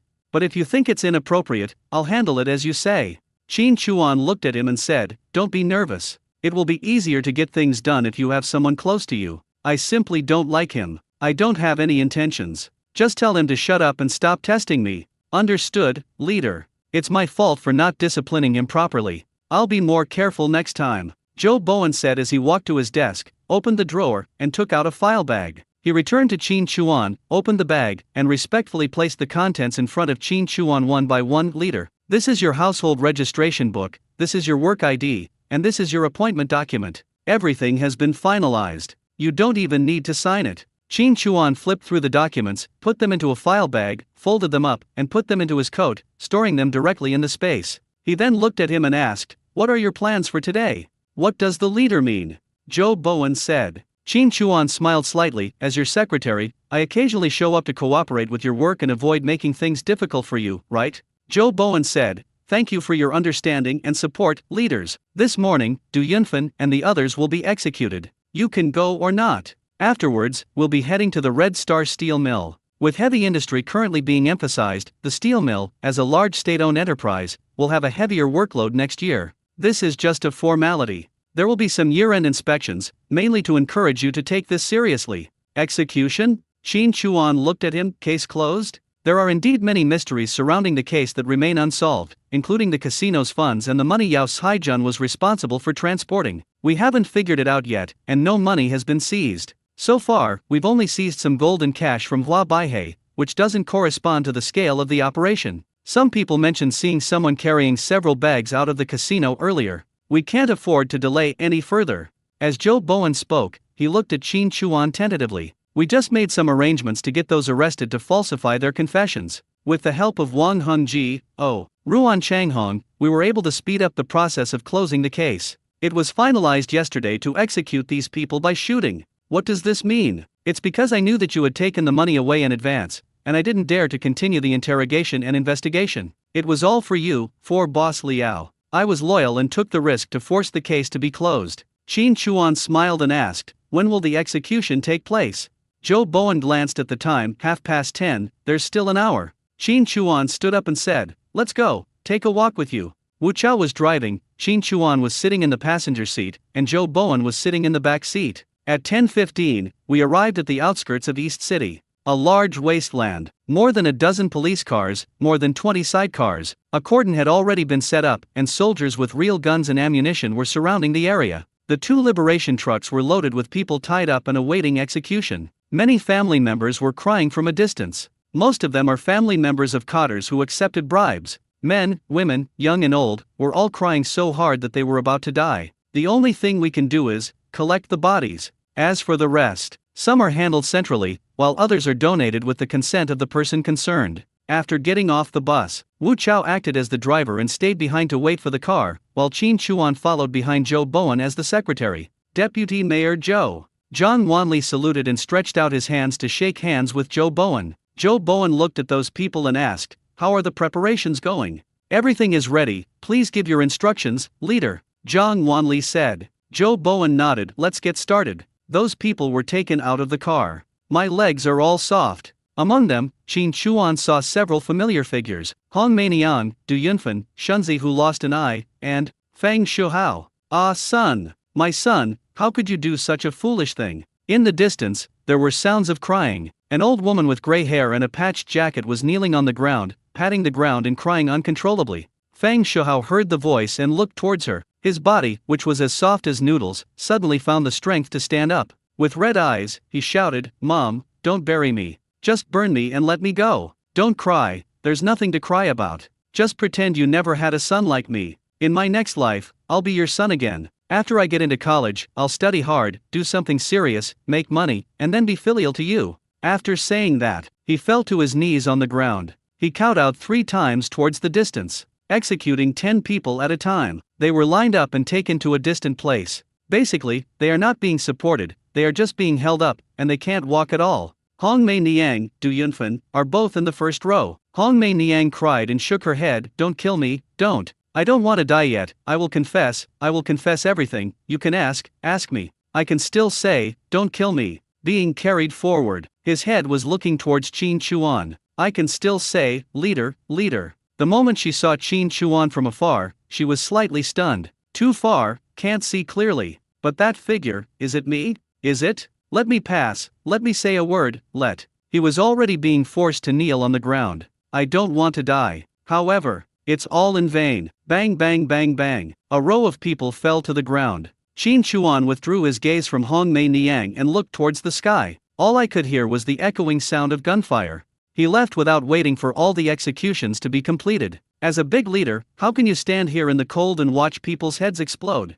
I witnessed several important characters of Du Yunfen fall to the ground and deal with them cleanly. That was enough. There was no need to deal with the remaining minions at all. The person is broken and his mouth is blocked, that's enough. On the way back to the car, Zhou Bowen said, "Leader, before the case is filed, we will make some arrangements to change the confession records and increase the confidentiality level. If you are worried, we can make some changes to the positions of the personnel involved in the interrogation. After a long time, it will be like smoke." Qin Chuan heard this and looked at him. "You are really a talent. Better safe than sorry," said Zhou Bowen. Qin Chuan smiled slightly. "I do understand why the boss chose you. If there is anything that is not done well, please let the leader know," Zhou Bowen said. Qin Chuan said, "The mouths of the dead can be blocked, but the mouths of the living must be blocked as well." Zhou Bowen thought for a moment. "Leader, for such a major case, it's indeed appropriate to reward meritorious service. However, Zhang Wanli isn't one of us, and it's difficult to control his promotion. Even if his administrative rank is raised, it will be more difficult for him to do anything in the future. It's better to pick out some minor details, give rewards and punishments, and keep things the same." Qin Chuan glanced at him. "Do we have to start with me? What does the leader mean? Wife, children, don't you understand?" "I understand. The leader's intention is to make him understand the intention of winning him over. But this time, he just wants him to understand what to do in the future. He needs to be more clear about it. This is a test. Just do it if I tell you to. Give everyone in your family a promotion. What the hell are you keeping your family's positions for? Whether you can win them over or not depends on how they perform later. Don't think you can get everything at once. Be smart." As we were talking, we got close to the car. Wu Chao opened the car door. Qin Chuan made a gesture of invitation. Zhou Bowen resumed his normal posture, nodded slightly, and got into the car. Qin Chuan opened the passenger door. He glanced in the direction of Zhang Wanli before getting into the car. After leaving, I went directly to the Red Star Steel Mill. Prior to this, the relevant leading departments had already arrived in advance and conducted some inspections and guidance, but that was not called an inspection, it was to see where the arrangements were not in place. Who's coming today? It's the deputy mayor. How dare there be even a single flaw? When the car approached, Qin Chuan was sitting in the car and saw from afar the steel mill gate was decorated with lights and people were waiting in line, their faces red and their eyes tearing up from the cold. In order to look good, they had to avoid wearing anything too bulky. In order to reflect the style of the factory, people in the workshop only wore work uniforms and did not even have an outer coat.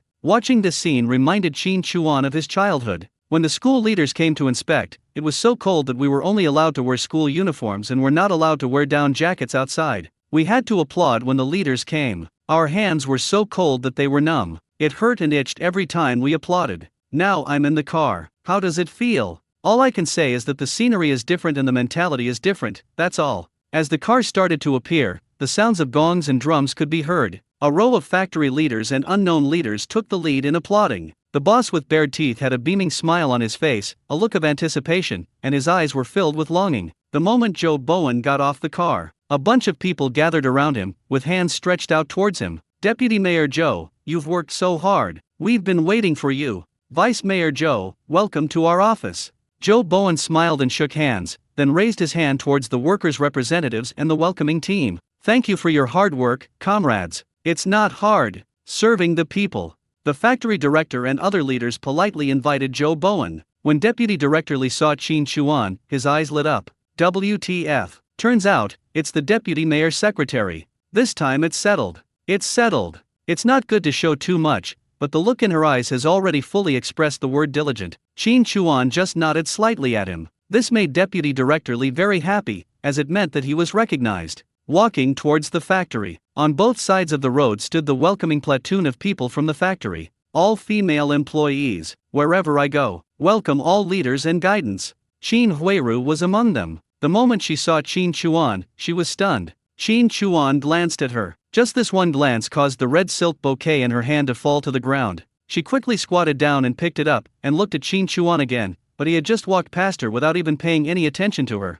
What Zhou Bowen said before, that it was just a symbolic formality, was indeed quite symbolic. He walked around, posed for photos, and left a few official words as material to be published in the newspaper, and then ran to the canteen. The food and wine were excellent and the meal was exceptionally plentiful. Normally, as a secretary, he should be restrained, yielding, praising, and polite. He should say things that Zhou Bowen cannot say, act as a bridge, a supporting role, a whip, and a target, ensuring that Zhou Bowen's words are well spoken, guiding others, and controlling the rhythm of the whole table. He should make Zhou Bowen look superior, but not appear out of touch with the masses. Arriving in Qinchuan. 3 words, get out. After tasting some of the so-called Sichuan specialties, to be honest, it was just so-so. At a certain moment, Qin Chuan leaned forward slightly and said to Zhou Bowen in a low voice, "Let's go. The main reason I came this time was to show my face. Let Deputy Director Li listen to me from now on. Eat and drink with you? There's really nothing good to eat at this kind of dinner." Zhou Bowen whispered, "Leader, I'm going to end this right now." Qin Chuan, "No need, just eat slowly." After saying that, he stood up and left without paying any attention to anyone. Everyone thought it was some important work instruction, so who dared to ask? Leaving the steel mill, Qin Chuan went to Wangfujing Street and came to the Supply and Marketing Cooperative. Speaking of which, after I gave Du Lianquan some whirlwind sex last time, he hasn't come for quite some time. As for pine, fir, Ganoderma lucidum and musk, they have all been shelved. Now that he had a sufficiently secure disguise identity, it was time to move things up a notch. It would depend on how powerful Du Lianquan was and whether he could pull this off. It's time to talk. With the face of Wu Yanzu, he walked into the Supply and Marketing Cooperative. "What can I do for you?" As soon as I entered, I saw Zheng Qiqi, who blinked at me when she asked me questions. "No, why weren't you so enthusiastic when you came here yourself? Do you think this face is more handsome than your original self? Or does it suit your taste?" Qin Chuan looked her up and down and walked over. "I want to see your leader. If you have anything, just tell me," Zheng Qiqi said. "Really?" Qin Chuan asked. "Of course. I've been working here for quite some time, and I know everything," said Zheng Qiqi. Qin Chuan nodded lightly. "Is there a Zhang Heba?" Zheng Qiqi was stunned. This guy looked so good, how could he be so rude, such a scoundrel, and so uncultured? My good impression of him plummeted immediately. I lowered my head to hide my blushing face and said unhappily, "No, what about deer?" "Roe deer will do too," Qin Chuan said. "No, nothing at all." Zheng Qiqi became even more annoyed. Qin Chuan slammed the counter and said, "What's your attitude, female comrade? Why are you so arrogant? You don't have this, you don't have that. Are you serving the people? Is this your attitude?" Du Lianquan heard the noise and came out. He glanced at Qin Chuan and said to Zheng Qiqi, "You go in first." Zheng Qiqi pouted in grievance. Then he left the counter with a pout. Du Lianquan looked at Qin Chuan with a slight smile. "Sir, excuse me, if you have any questions, you can report them to me. I am her leader." Qin Chuan's expression changed. "Director Du?" "Yes, it's me," said Du Lianquan. Qin Chuan smiled and said, "A friend asked me to give this to you." Talking, take out a small bottle of AOAO. Du Lianquan was stunned for a moment, and then a gleam of light flashed in his eyes. Longing, he had drunk all the wine and had stopped taking medicine. He waited every day for Qin Chuan to come to him so that he could show his prowess again, but he never showed up. When I saw it suddenly, it was as if a fire was burning in my heart. Du Lianquan looked at Qin Chuan. "Where is that brother?" "Something happened, I won't come again." Qin Chuan didn't give him the medicine bottle. He held it in his hand. Looking at his expression, he knew how much he wanted it. He said, "There are some things I'd like to discuss with Director Du. There's a Donghongji tea house in Dashilan. When Director Du is done, would you mind sitting down and having a cup of tea with him?" Du Lianquan hesitated, but he really wanted and needed what Qin Chuan had in his hands. "You said it was for yourself, but you gave it to me. You can't give it to me, but you can't snatch it away either." After thinking for a moment, he said, "I'll be there at 4. Qin Chuan smiled slightly and nodded. "Then I'll be waiting for you. Donghongji Tea House. As the year draws to a close, there are more customers than usual. People of all kinds come here, and their identities can be more or less revealed from their clothes. In the past, they were reluctant to come here to listen to music or drink tea, but as various units began to take holidays, get paid, and provide benefits, they can indulge themselves a little bit. Or maybe it's a man who has a little opportunity and makes some private money, so he relaxes without telling his family. The whole arm is basically full. Qin Chuan used his telepathic ears to find out Li Wenwen's location. At this moment, she was in the box. I took a look at the second floor and saw an empty table. The waiter was very busy, so I didn't ask him to entertain me. I walked upstairs alone and sat down at an empty table against the fence on the second floor. The waiter had just finished serving a table of tea and dried fruits and was jogging over with the plates in his hand. Passing by Qin Chuan's table, Yu Guangzhong noticed him and stopped immediately. "Sir, you're here. What would you like to drink?" He was not unfamiliar with Qin Chuan's Wu Yanzi face. "Been here many times.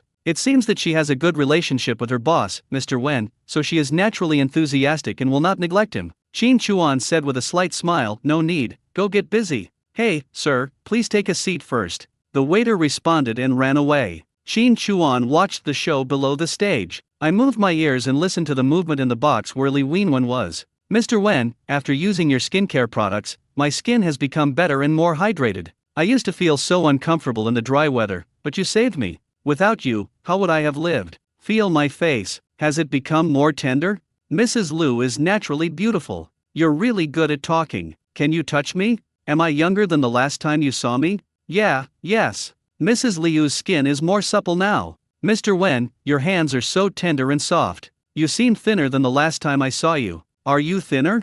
I touched your face. Oh, it's true, you've lost weight. What's wrong? Is it hard to run this tea house? Are you tired? No, I actually feel like I've gained weight. Why are you fat? You should gain a little weight, you'll look more energetic. Look at you, it makes me feel bad. I brought you some food, keep it and eat well. It's almost the new year, so you should relax and don't make yourself so tired. Mrs. Liu, this thing is quite valuable.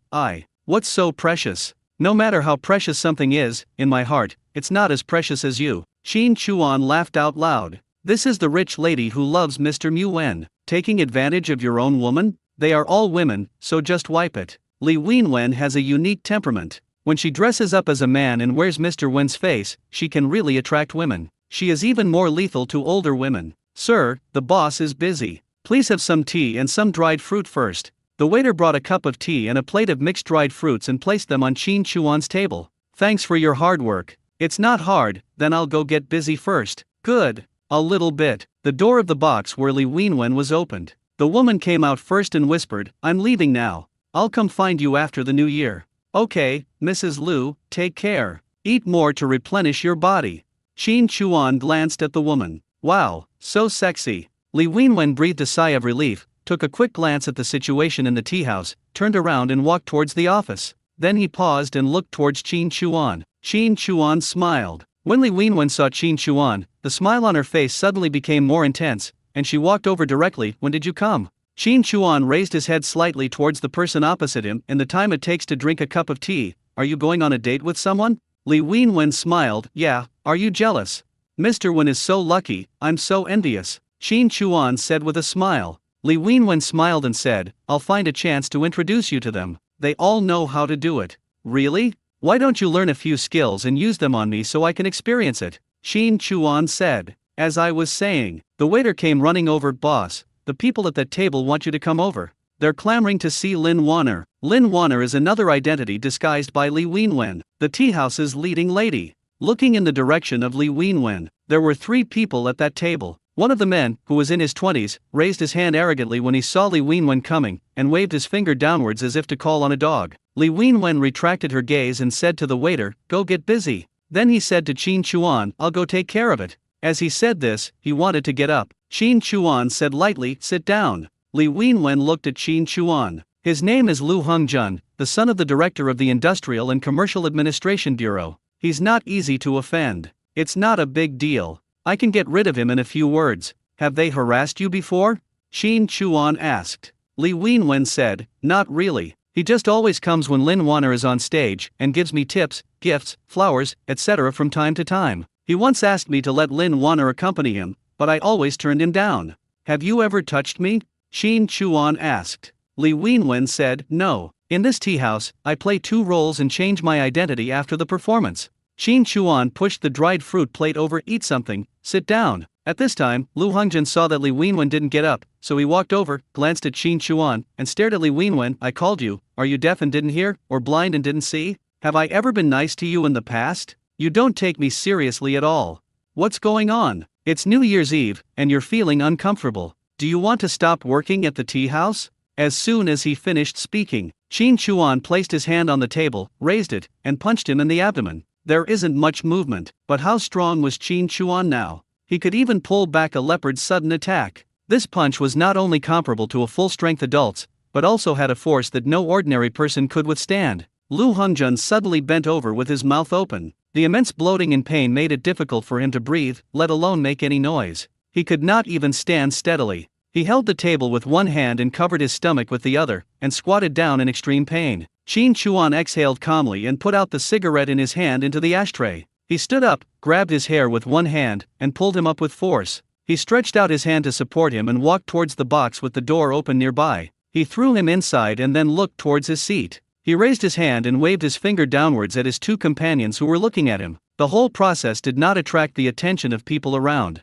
Li Wenwen grabbed Qin Chuan's wrist with a worried look on her face. Qin Chuan gave him a comforting look. Lu Hongjun's 2 companions had no idea what was going on. They just saw Lu Hongjun following Qin Chuan towards the box, and because of the way they were holding each other, they thought the 2 had a good relationship. After receiving this greeting, they all stood up and walked over. When I walked into the box, I found Lu Hongjun holding his stomach and lying on the table. I can't even get up. Qin Chuan raised his head slightly towards Li Wenwen. Li Wenwen looked at Qin Chuan with a complicated look, then at Lu Hongjun, but still closed the door obediently. The 2 looked back and found something was wrong. What happened? Hong Jun, what's wrong with you? Lu Hongjun had calmed down a bit at this moment. He turned around and looked up at Qin Chuan with anger. How dare you hit me? Do you know who I am? Qin Chuan leaned against the table, took out his ID, patted his face, and then put it in front of his eyes and nodded. Who are you? Lu Hongjun squinted his eyes at the document. The moment he saw it clearly, his pupils shrank. Municipal secretary. Can you see clearly? Qin Chuan said lightly, stretched out his hand to pull his hair, and lifted his head up. Did you see clearly this time? Tell me, who are you? Lu Hongjun's throat rolled, and his expression suddenly changed. I am no one, I'm sorry. How dare I say that? My father is nothing in front of others. Qin Chuan turned to look at the other 2. What about you? Tell me, who are you and who is your father? Well, we just came here to listen to the opera and drink tea. We don't know anything else. We don't know what happened. If we have offended you, please bear with us. Dare to beep? That's really bold. Qin Chuan withdrew his gaze and turned his head to look at Lu Hongjun, who was being held by his head. I was in a good mood and came here to listen to some music and relax, but you ruthlessly ruined it. Is an apology enough to settle it? I'm sorry, I'm really sorry, I didn't know, said Lu Hongjun. Qin Chuan said calmly, I understand that you want to show off in front of your friends. If you want to meet people and order some music, you can book the entire place. Why do this? Yes, I was wrong, said Lu Hongjun. Qin Chuan looked towards Li Wenwen and said, come to think of it, it's been a while since I last listened to Lin Wanner's music. Where is she? There was light in Li Wenwen's eyes as she looked at Qin Chuan. My man has so many identities. With a faint smile, he said, Master, Lin Wanner had something to do at home, so she went back to her hometown earlier. I'm so sorry. Oh, Qin Chuan responded, and could only say that his woman really understood what he meant and knew how to cooperate. No matter what I do, it has nothing to do with the tea house. I'm just a customer. It's a bit of a pity, isn't it? Qin Chuan said to Lu Hongjun. Yes, Lu Hongjun responded. With a bang, Qin Chuan grabbed his head and slammed it hard on the table. The head bounced on the table like a ping-pong ball. Lu Hongjun lay on his back on the ground, one hand covering his head and the other covering his stomach. Qin Chuan lit a cigarette. You ruined my mood, you have to take responsibility. Responsible? How to be responsible? No matter what it is, it's definitely not good. Lu Hongjun endured the pain and staggered to his feet. I'm sorry, I really didn't know. I won't do it again. Please forgive me this time. I'll pay for all your expenses. Just consider it as an apology to you, okay? Qin Chuan said calmly, don't you like the song Lin Wanner sings? Sing a few lines and I'll listen.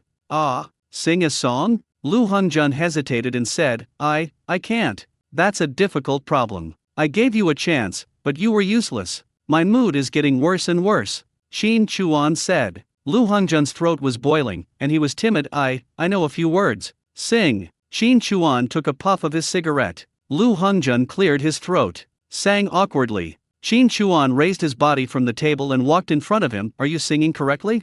Lu Hongjun looked reserved. No, that's not right.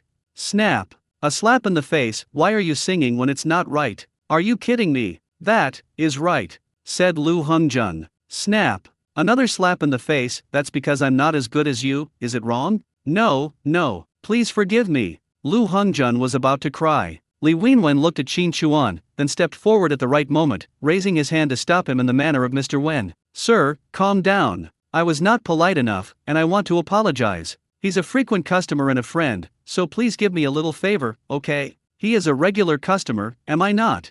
Shin Chuan said firmly. Sir, you are an honored guest. Li Wenwen stepped forward and whispered in my ear, I feel relieved. I feel relieved. Between words, his hand also patted Shin Chuan's wrist lightly. In the eyes of others, this attitude seems like giving benefits and settling things. Shin Chuan smiled slightly, took a puff of his cigarette, and said to Lu Hongjun, go away. The two of them supported Lu Hongjun. Li Wenwen escorted them out of the box. Lu Hongjun said to Li Wenwen, Boss Wen, I'm sorry for what happened earlier. Thank you. It's okay, Li Wenwen said lightly. Lu Hongjun said, Mr. Wen, please don't tell anyone about my identity. I'll definitely come to thank you someday. If there's anything I can do for you in the future, just let me know. Li Wenwen laughed inwardly, don't worry. Back to the box, closed the door. Li Wenwen snuggled into Shin Chuan's arms, looked up at him, and resumed her original voice, Master, my heart feels numb, tingling, and itchy. Shin Chuan untied her hands from her waist, spun her around,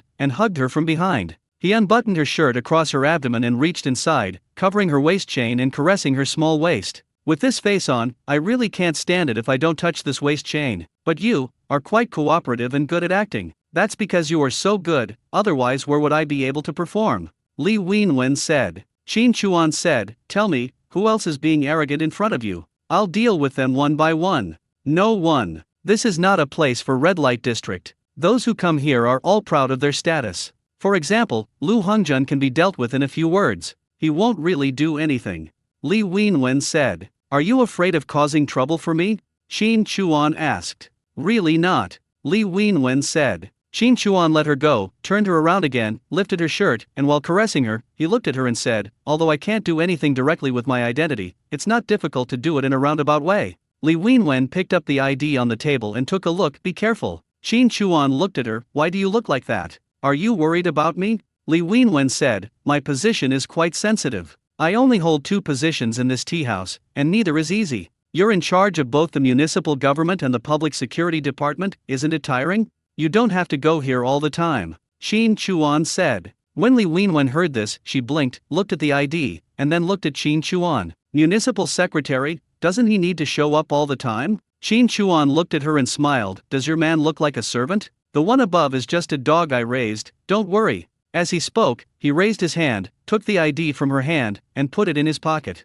Li Wenwen was even more confused after hearing this. A dog? I was surprised and astonished again and again in my heart. But she wouldn't ask any more questions. Shin Chuan leaned over her waist, patted her on the back, and said, go and do your work. Don't worry about me. Leave this box for me. I have an appointment and we'll talk about something later. Nearing 4 o'clock, Du Liangquan came to the tea house. He looked around, but couldn't find Shin Chuan on the first floor, so he looked towards the second floor. Shin Chuan sat at the table in front of the fence on the second floor and raised his hand with a smile. Du Liangquan went up to the second floor. Shin Chuan stood up from the table and made a gesture of invitation towards the box. The table was already prepared with dried fruits and other snacks. As the two walked in, the waiter immediately brought 2 cups of top-quality Longjing tea. What's your name, sir? Du Liangquan asked. Shin Chuan said with a smile, Li Bin, just call me Xiao Li. Brother Du, have a cup of tea to warm yourself up. The tea here is good. I prefer Longjing, so I took the initiative to order one for Brother Du. If you don't like it, I can ask someone to replace it. Listen to what you mean, always come. That's the local. Du Liangquan picked up the cup and took a sip, very good. Are you familiar with opera? It's not really research, it's just some leisure time. Where's Brother Du? Shin Chuan said. Du Liangquan said, this is my first time here, and it feels pretty good. Then if Brother Du is free in the future, come over and sit with us.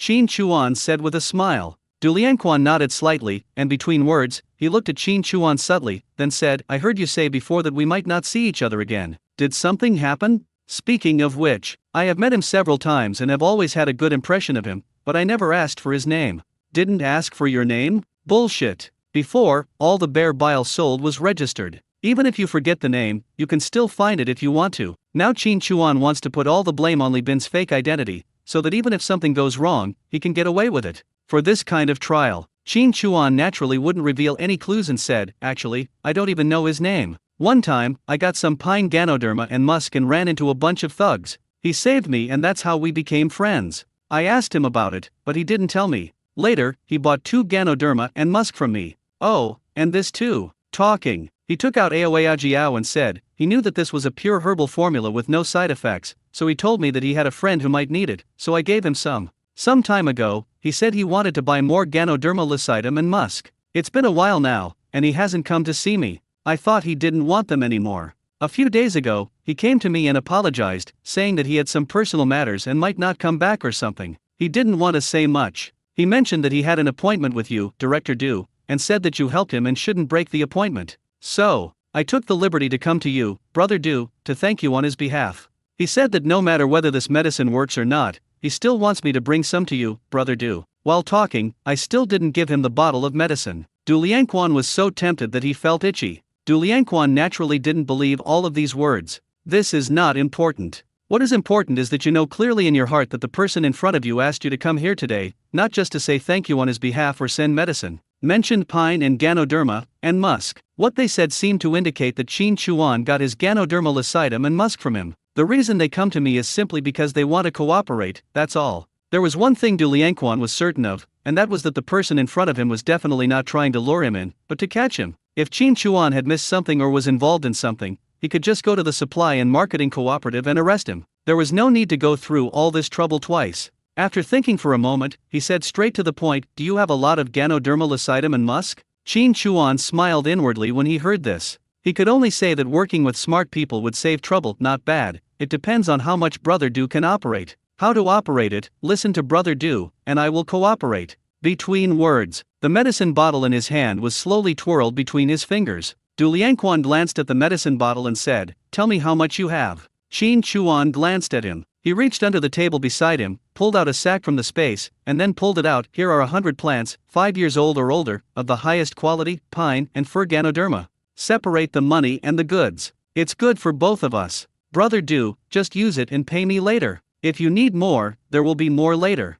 100 plants. Du Lianquan was stunned. So much. His eyes quickly went towards the sack, and after pulling it over, he looked inside and flipped through it. This is pine Ganoderma. It's not radish, cabbage, or potato, and they are all 5 years old or older. Normally, it is not easy to see one plant, so you can imagine the shock brought by this sack. As for Qin Chuan, after harvesting this sack, new buds appeared in the space. If necessary, they can be induced to grow. At least dozens of plants can be produced in a short period of time. It is not difficult at all. Du Lianquan remained silent while looking through the Ganoderma lucidum. Qin Chuan didn't disturb him either. A little bit. Du Lianquan withdrew his hand from the sack, looked up at Qin Chuan, with a look of scrutiny and concern in his eyes. 100 plants, that's quite a big deal. He was so generous and let me take it first and pay later. He was really generous. He also proposed the separation of money and goods, which shows his knowledge. Du Lianquan said, the price I offered to that brother before was 120 per plant. This quantity is really large. If we want to sell it out in a short time, the price will naturally be lower. I can make it 110 per plant for you. How about that? Qin Chuan nodded lightly, no problem. I'll listen to you, Brother Du. It doesn't matter if it's more or less. We can do it slowly and steadily. As long as Brother Du is satisfied, that's all that matters. But I want Brother Du to do me a favor.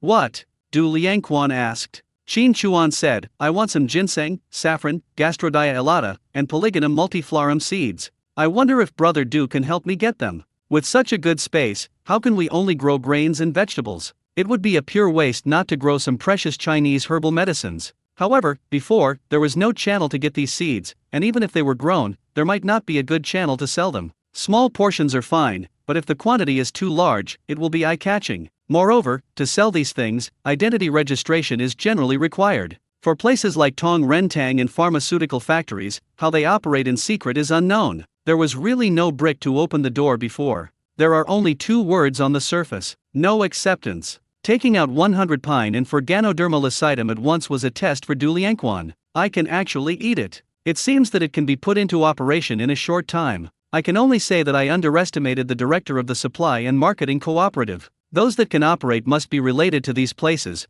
or at least people within the threshold. If they want the seeds, they may be able to get them through channels within the threshold. Du Lianquan thought for a moment. I can't guarantee that I can get them all, and I can't say how much. I'll do my best. Qin Chuan smiled slightly. It doesn't matter. Du Lianquan looked at Qin Chuan. How can I give you the money? Qin Chuan said, send it here. I'm also an old customer here. Mention my name. Du Lianquan nodded, okay. Qin Chuan smiled and handed him the medicine bottle. How is the effect? Du Lianquan said, a relative of mine told me that the effect is quite good, thank you. That's good. Brother Du doesn't look like that. You can tell at a glance that he has a happy family. When I first saw Brother Du, I was a little puzzled. Qin Chuan said. Du Lianquan was groaning inwardly, but smiling on the surface. It sounds like this medicine is quite effective. Is it a secret recipe passed down from our ancestors? Yes. Royal. Qin Chuan looked at him and asked, Brother Du, how long have you been the director? More than a year. I feel like you're underemployed. With your abilities, Brother Du, it shouldn't be difficult to move up, right? Wouldn't this position be more convenient? Just kidding, brother. I'm just trying to do my job well. What's your position above that? I heard the people at the Supply and Marketing Cooperative call you director, but to me, you're just stationed at the Supply and Marketing Cooperative on Wangfujing Street, more like a store manager. Du Lianquan smiled when he heard this. Brother, Beijing is different from other places. In other cities, the director may be in charge of the work of a local supply and marketing cooperative, but there are so many supply and marketing cooperatives in Beijing, so there are 4 directors. I am in charge of 5 supply and marketing cooperatives including Wangfujing Street. Most of my time is spent on Wangfujing Street. Are the other 3 directors as smart as you? Qin Chuan asked. Du Lianquan said, everyone is responsible for their own duties. This statement is vague enough. Qin Chuan smiled and said, I think the cuts in the other places were much more ruthless. The price you offered for this pine and for Ganoderma lucidum is the highest. Du Lianquan just smiled at this. Qin Chuan looked at him. In other words, if I give you a hint, can you make this whole thing clear to me? When Du Lianquan heard this, he looked at Qin Chuan in a daze. What's the meaning? Brother, what about you? Du Lianquan was surprised. Qin Chuan reached into his pocket, took out Li Bin's ID and pushed it in front of him. Du Lianquan was stunned when he saw the very representative logo on the ID card. His face was tense. He glanced at Qin Chuan, picked up the ID card stiffly, and opened it to see. Oh shit. He quickly stood up and said, Leader, are you confused? No one is not confused. The last second, he was calling me brother, but it turned out that he was a municipal secretary. Who is that person? A higher-ranking official can crush a person to death, let alone this. I took a look at the sack next to me and started sweating. Qin Chuan definitely came up with this idea on impulse. It doesn't matter who sits in the position, so why not recruit some of his own people? Why are you so nervous? It's still the same question. Let me ask you, can you explain it to me clearly? Qin Chuan asked. Du Lianquan nodded, yes. Qin Chuan asked again, do you know how to do it? Du Lianquan looked at Qin Chuan and said, I know. I understand. Thank you for giving me this opportunity. Qin Chuan smiled and said, okay, go back and wait. Du Lianquan never expected that this trip would turn out like this. He was not sure whether this step was good or bad, but on the other hand, could he refuse? He pulled the sack of Ganoderma lucidum and said, don't worry, leader. I will do my best. Don't be so formal, call me Xiaoli. I understand. You understand shit, you understand. Qin Chuan was too lazy to say anything more and just waved his hand. After he left, Qin Chuan left the box and walked into Li Wenwen's office. Li Wenwen was reading a book, so engrossed in it that she didn't even react when Qin Chuan walked into the office. Qin Chuan came closer and asked, what are you looking at? Li Wenwen was startled and looked up at Qin Chuan, reading a novel. It's very interesting. Qin Chuan took it and looked at it. WTF. The Legend of the Condor Heroes, Mr. Jin's. A classic, but is it available so early? Brother Jing has fascinated you. Qin Chuan said with a smile. Li Wenwen blinked, have you seen it? Are you surprised? Qin Chuan said. Li Wenwen nodded. A customer specifically requested this novel, so I ordered an extra copy. I wanted to read it to kill time in my spare time. I was immediately hooked. It's really good. Your brother Jing was killed by Huang Laoxia, Qin Chuan said. Ah, what should Rongrong do then? Li Wenwen said. Qin Chuan smiled and said, I learned the 18 dragons subduing palms and killed his father. Upon hearing this, Li Wenwen fell into deep thought. She dares to love and hate, but I guess she must be in great pain. Qin Chuan, ha ha ha, I'm just kidding. They are so happy. If you're in the mood to tease me, it means you're in a good mood? Li Wenwen said. Qin Chuan nodded, of course. Li Wenwen took Qin Chuan's hand and touched the high-brand watch on Qin Chuan's wrist. Does this watch have any significance to you? No, I just bought a piece randomly, what's wrong? Qin Chuan said. Li Wenwen said nothing. She took the watch off Qin Chuan's wrist, opened the drawer, and threw it inside. Then she took out an Omega watch from the side and put it on Qin Chuan. I have this one. It's a gift from me. Qin Chuan looked at his watch and smiled. How should I thank you? What are you thanking me for? I'm your woman, and I should do whatever I do. But, you can just show your appreciation. Li Wenwen said. What do you mean? Qin Chuan asked. Li Wenwen pointed at the mouth under the beard. Qin Chuan, I can't bring myself to say it. Li Wenwen, hee hee, okay, I won't tease you anymore. Will you stay here with me? Not today. Qin Chuan said. What about dinner? Li Wenwen said. Qin Chuan shook his head slightly. I'll come over on the 29th day of the lunar calendar and spend the day with you. During the new year, I'll take you out for a day or two to relax, walk around, have some fun, and spend some quality time with you. How about that? Li Wenwen asked in surprise, really? Qin Chuan frowned slightly. Do you know how weird your face looks right now? It's hard to adapt. Li Wenwen coughed lightly and said, then brother, see you there. I'll be waiting for you. Qin Chuan smiled again. Learn the 18 touches of the dragon subduing skills and try it on me. I have great skills and can handle it. Add to that the toad kung fu, and you'll be even more beautiful, right? Li Wenwen said. Qin Chuan stroked his chin. You're quite talented, yes, plus, I need to review it later and learn the one-finger Zen and Huang Laoxia's flute skills. Li Wenwen blushed slightly. If you say that again, I won't let you leave. Qin Chuan said, there is still a magical skill that has not appeared yet. What? Li Wenwen asked curiously. Qin Chuan smiled evilly. 36 moves, never miss a beat, grab the breast with the dragon claw hand. Combined with the 2 moves of Kang Long Yu Hui and Meng Long out of the sea, plus the 1 yang finger, then, it is unbeatable. Li Wenwen blushed and looked at Qin Chuan. 1 move from me is enough. I'll poke you with my beard. 5:30. East City exit. It was already dark. Dongcheng was relatively remote and there were not many people on the street. Qin Chuan rode on a majestic horse and looked into the distance. Today is the day I agreed with Zhang Oyu. A few days ago, Zhang Oyu communicated with Xiaobai through a communication tool, saying that today was the last night before the new year when both his father and mother would be away, and that he wanted to go into the mountains to experience what it was like to live there. How can I not agree to such a small request? If the car could be shown in front of Zhang Oyu, I would have gone straight to the art troupe to pick it up. Ma was quite conspicuous in the city, so they had no choice but to wait here. After Zhang Oyu left the art troupe, he took the bus to Danchenkao. At a certain moment, the bus is coming slowly from a distance. After the bus stopped at the stop, Qin Chuan saw Zhang Oyu was the first to jump off the bus. He looked around and stood on tiptoe to search. It's getting a bit dark, but your man was riding on such a majestic horse, looking so handsome, how come you didn't see it? Qin Chuan put his hand into his mouth and blew a loud whistle. Zhang Oyu heard it, and then looked in the direction of Qin Chuan. He moved his body and changed his position to confirm whether it was Qin Chuan. After seeing it vaguely, he was overjoyed and trotted towards Qin Chuan happily like a lark. Have you been waiting for a long time? Zhang Oyu came closer and looked up at Qin Chuan with a sweet smile. Qin Chuan leaned down and reached out to scratch the tip of her nose. Let's not talk about whether it will take a long time. I'm here, posing very handsomely. How come you didn't see me? Or, you're not looking for me, but someone else? How handsome is he?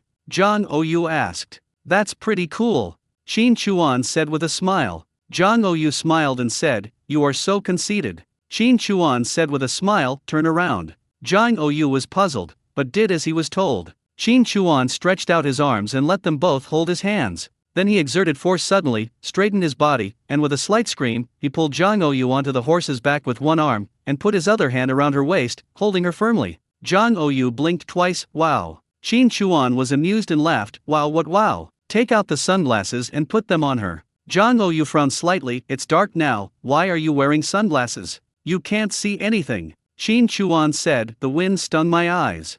I put the scarf on her again to cover her face, and pressed it down with the hat. It's covered tightly. During the process, Jang Ou asked, "What did you tell your brothers and sisters? Just tell me straight. I'm saying that your sister-in-law White Rabbit asked me to have sex with her and she won't be back at night," Shin Chuan said. Jang Ou pinched Shin Chuan's thigh. "You are fine." Shin Chuan smiled and said, "I said I'd go back hunting, but I don't know whether I believe it or not." Jang Ou leaned against Shin Chuan's chest and looked at him from behind. "I learned bad things from you. I even told Ping Ping that I was going to the black market. I had originally kept it a secret from my parents, but now you're even trying to deceive my good friends." Shin Chuan said, "You've worked hard to let me take advantage of you." "Thanks, ha." Jang Ou raised his body and bumped Shin Chuan's chest with his back. Shin Chuan smiled. He just pulled the reins and was about to set off for Wang Jiazhuang. "Get out of the way, you rascal." "Eh? That's not right. How are we being hooligans? It's you who are being hooligans to the three of us young men. You're the one taking advantage of us.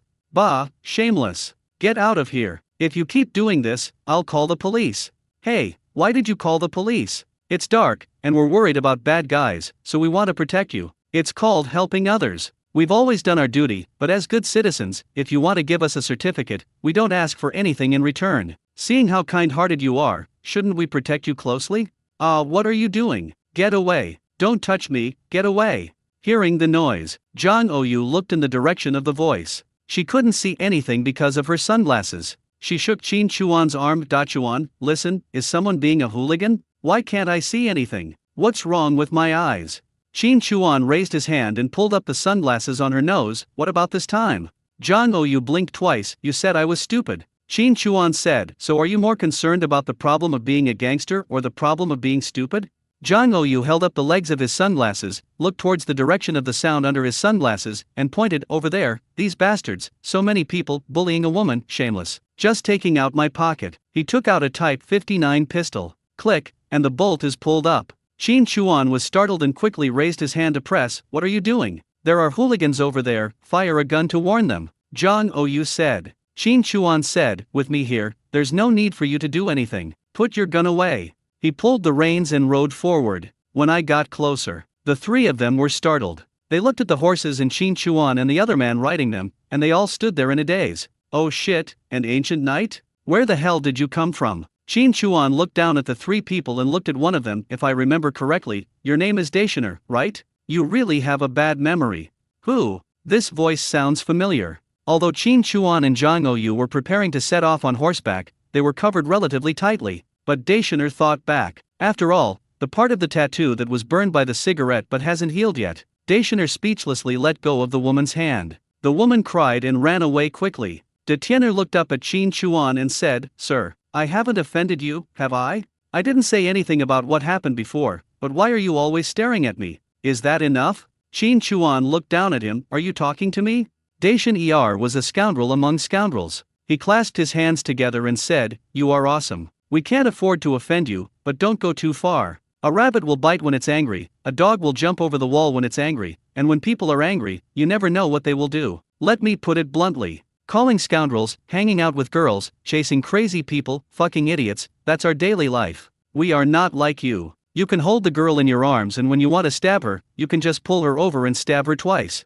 We're just bored, so we're just patting the old lady and teasing the girl. We're not really planning anything, is that okay? If you want to intervene, you have to wait until we actually take out the thing and poke it inside before arresting them. We need evidence. If you want to talk about work, then we'll talk about work. If you want to talk about money, then we'll talk about money. What the hell? I'm having fun once, and you ruin me once. You can only have fun, but you can't let us have fun. You can't do this." Shin Chuan leaned forward slightly and said, "Do you think I can't catch you?" Daishoner spread his hands and said, "What's wrong with me? I'm walking on the street. Is that illegal?" Shin Chuan nodded slightly, slowly straightened up, and pulled the reins slightly. The horse turned around. "Oh, that's right, we don't interfere with each other, you relax and I'm happy. Take care." "No." The words were barely finished. When Shin Chuan saw the horse turn around, he patted its butt. Dong! The horse stood up and kicked its hind legs hard backwards. This is a Malaysian who is 2 meters shorter in vertical height. The horse's hooves are 2 or 3 times larger than those of ordinary horses. Big Sky 2 flies. The flight was so clean, neat, and crisp. With a click. No need to think, as long as he doesn't have a few broken ribs, it means he is not calcium deficient. flying and rolling continuously, about 10 meters. The moment he stopped, he just lay on the ground and didn't move. Qin Chuan turned around and said to the other two people, "This guy's bed is quite big. He can just lie down on the ground and sleep after talking. If you are so tired, don't play around outside. Let's carry him back." This was kicked by your horse," said one of them. Qin Chuan said calmly, "Really?" Another person quickly covered his mouth and said, "He's asleep. He's asleep." Qin Chuan pulled the reins and rode away with Zhang Oyu. Zhang Oyu looked back at Tian and said worriedly, "He can't be kicked to death, right?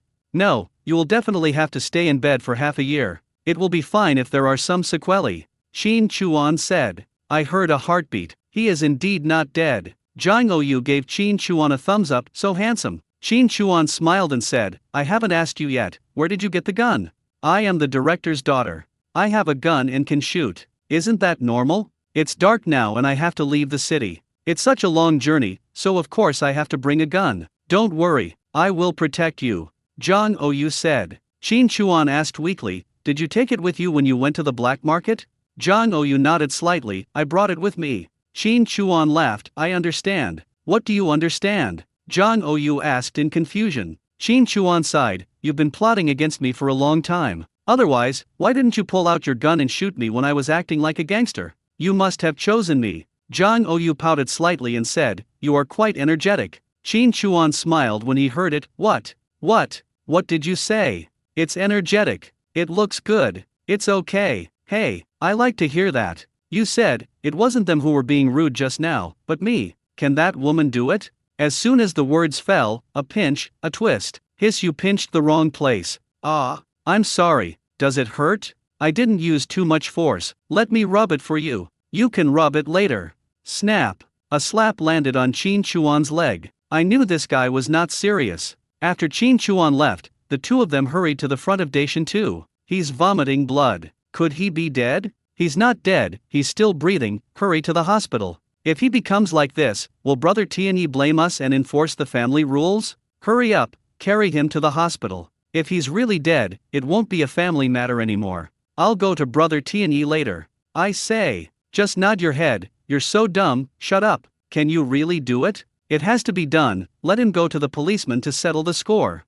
The horse gallops. The road was silent, with only the sound of horse hooves and the wind whistling past my ears. Qin Chuan held the reins in one hand and a flashlight in the other, holding Zhang Oyu tightly in his arms. Zhang Oyu, on the other hand, really enjoyed the wildness of galloping on horseback. Very refreshing. It's as if the whole heart is completely open and the whole person is extremely relaxed. Riding a fine horse, with my beloved son behind me. To be honest, no girl can stand this. Feeling happy, she opened her arms in Qin Chuan's arms and embraced the cold wind. Qin Chuan looked at Zhang Oyu, and the corners of his mouth, which were covered by his hand, rose slightly. He leaned close to her ear and asked, "Are you cold?" "It's not cold, I just put on more clothes on purpose." Zhang Oyu responded, retracted his outstretched arms, looked at the pitch-black surroundings, tilted his head back, rested his head on Qin Chuan's arms, and looked at Qin Chuan sideways. "I'm sorry." Qin Chuan lowered his head slightly and looked at her. "What's wrong?" Zhang Oyu said, "Before, when you were carrying your things into the city to go to the black market, were you afraid to go alone?" "I'm a grown man, what do I have to be afraid of?" Qin Chuan said. Zhang Oyu raised his hand and tightened the scarf around Qin Chuan's face. "That's just how you are. You're so frivolous all day long, but you never tell others about how tired, bitter, and sad you are. Every place I've passed by now, you may have rested because you were tired before. On the one hand, you looked at the direction you were going in the darkness, because that was where you had to go. On the other hand, you looked at the direction you came from, because that was the support of your younger brothers and sisters. Even if your whole body was sore and your shoulders were in unbearable pain from the shoulder pole, you had to pick it up again. I just cared about my own happiness." Qin Chuan felt a little guilty after hearing these words. He had never carried a shoulder pole into the city, wild boars, wolves, horses. Every time it is full of excitement and we have a lot of fun. Sometimes on the sled, I would have a pot of wine and take a sip while smoking a cigarette. The equipment is naturally a bit rough and simple, but it also maximizes the enjoyment as much as possible. There is no bitterness or fatigue at all. Qin Chuan shamelessly said, "Now you care about me, and every place I pass by will be filled with your happiness."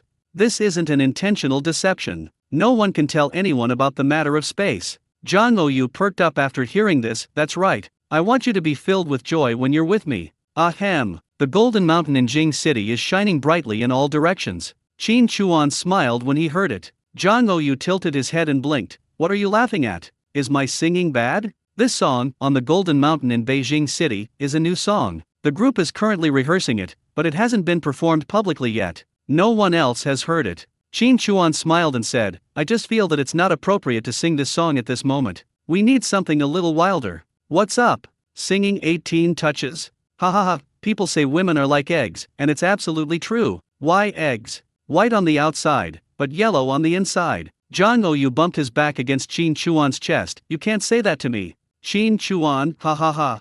I gently pinched the horse's belly. Gee. The horse sped up a lot in an instant. Ah, slow down. That's wild enough. Yeah, hey, in the sea of people, there are you and me, meeting and getting to know each other. In the sea of people, there are you and me, pretending to be decent and smiling. No need to say too much. We know clearly what we want to do. No need to care too much, let alone be sad. One day you will understand me. Too fast. Zhang Oyu grabbed Qin Chuan's clothes and turned his head to look at Qin Chuan, who was singing loudly. That wild singing voice is just like a wild horse. Arriving at Wangjiazhuang. Although it was still early, most families were reluctant to light candles and stay up late. Even if they didn't sleep, they basically groped in the dark. Only a few families had dim candlelight shining from their windows. The whole village was eerily quiet. Looking at the rows of small houses, Zhang Oyu had long since calmed down and was still clinging to Qin Chuan, shrinking into his arms. To be honest, if she didn't have Qin Chuan's strong chest to lean on, she would be scared to tears just by herself. Riding up the mountain. In the pitch-black darkness, wherever I looked, it seemed like there was something there.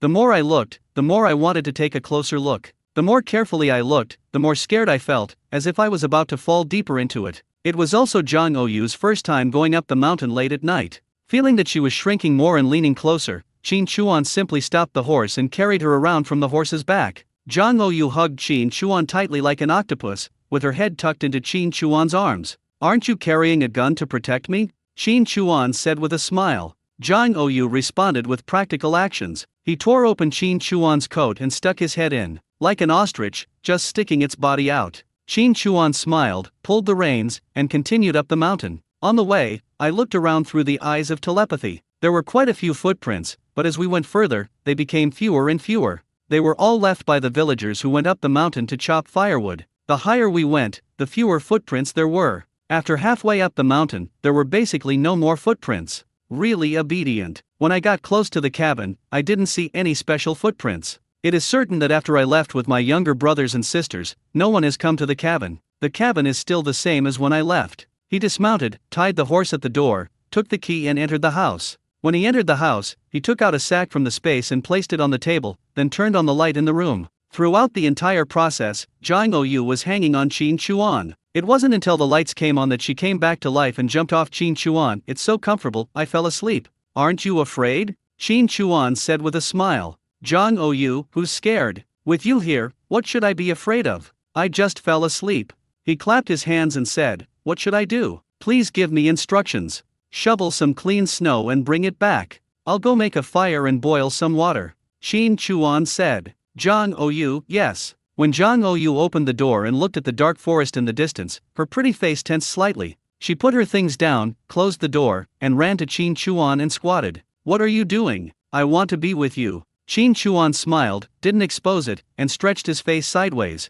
Jianggu just takes a sip. The flames in the fireplace rose, and soon the room became warm. Qin Chuan opened the sack and took something out. Half-roasted lamb leg, various seasonings, red wine, goblets, vegetables, fruits. In fact, most of them were taken out from the space, and the sacks were just used as a cover, otherwise the vegetables and fruits would have been frozen along the way. While Zhang Oyu was washing the fruit, Qin Chuan went to the inner room alone and took out 2 large wooden bathtubs and a wooden round table from the space. More than 2 hours later, the lamb leg was crispy on the outside and tender on the inside, full of fat and juice. It was mixed with vegetables to make a salad, and topped with fruits and some side dishes. On the wooden round table, it's very delicious. White steam was rising from the bathtubs on both sides of the wooden round table. Come on, girl, get started. Qin Chuan took off his shirt in a flash and threw it aside. Zhang Oyu blushed. How can you eat while taking a shower? This is what it means to enjoy life. I think you are just a hooligan. Qin Chuan smiled. Oh, that's right. Pointing to the gold palace money around his neck, he said, see, aboveboard. I've always been aboveboard, even if I'm just being a blatant hooligan. I've seen every part of you, and I've seen it very carefully. I just love being a hooligan. I'm addicted. I don't want it. Jang Ouyu covered his eyes with his hands. Qin Chuan smiled, held her in his arms, and nudged her with the tip of his nose. Really? Jang Ouyu blushed, smiled and shook his head. Qin Chuan kissed her red lips. How about this? Jang Ouyu smiled even more broadly, but still shook his head. He untied her hands from her face, bent down towards Jang Ouyu who had her head lowered, and kissed her directly. Before I knew it, everything was gone. Soon, Jang Ouyu fell in love with the joy of taking a bath, eating roasted lamb legs and drinking red wine. A little bit. With a flushed face, she lay on the edge of the bathtub, holding a glass of red wine in her hand. The bath made the alcohol take effect quickly. At this moment, her eyes were a little blurry. The unprecedented experience made her feel very comfortable. A smile that was a little drunk, but also a little comfortable and happy appeared on her face. She just looked at Qin Chuan and chattered, I didn't know what love was before, but the feeling in my heart told me that this is love. When I can't see you, I miss you. When I think of you, I'm happy. When I'm happy, I miss you even more. If anyone says anything bad about you, I get really angry. If anyone says something nice about you, I feel happier than if they praise me. If anyone treats you badly, I want to fight to the death. Care about what you say, every look in your eyes, every detail. Your words can make me laugh, can make me cry, like a knife and like honey. I can take on all your badness, and I only want to give you all my goodness. Qin Chuan looked at her. Am I bad?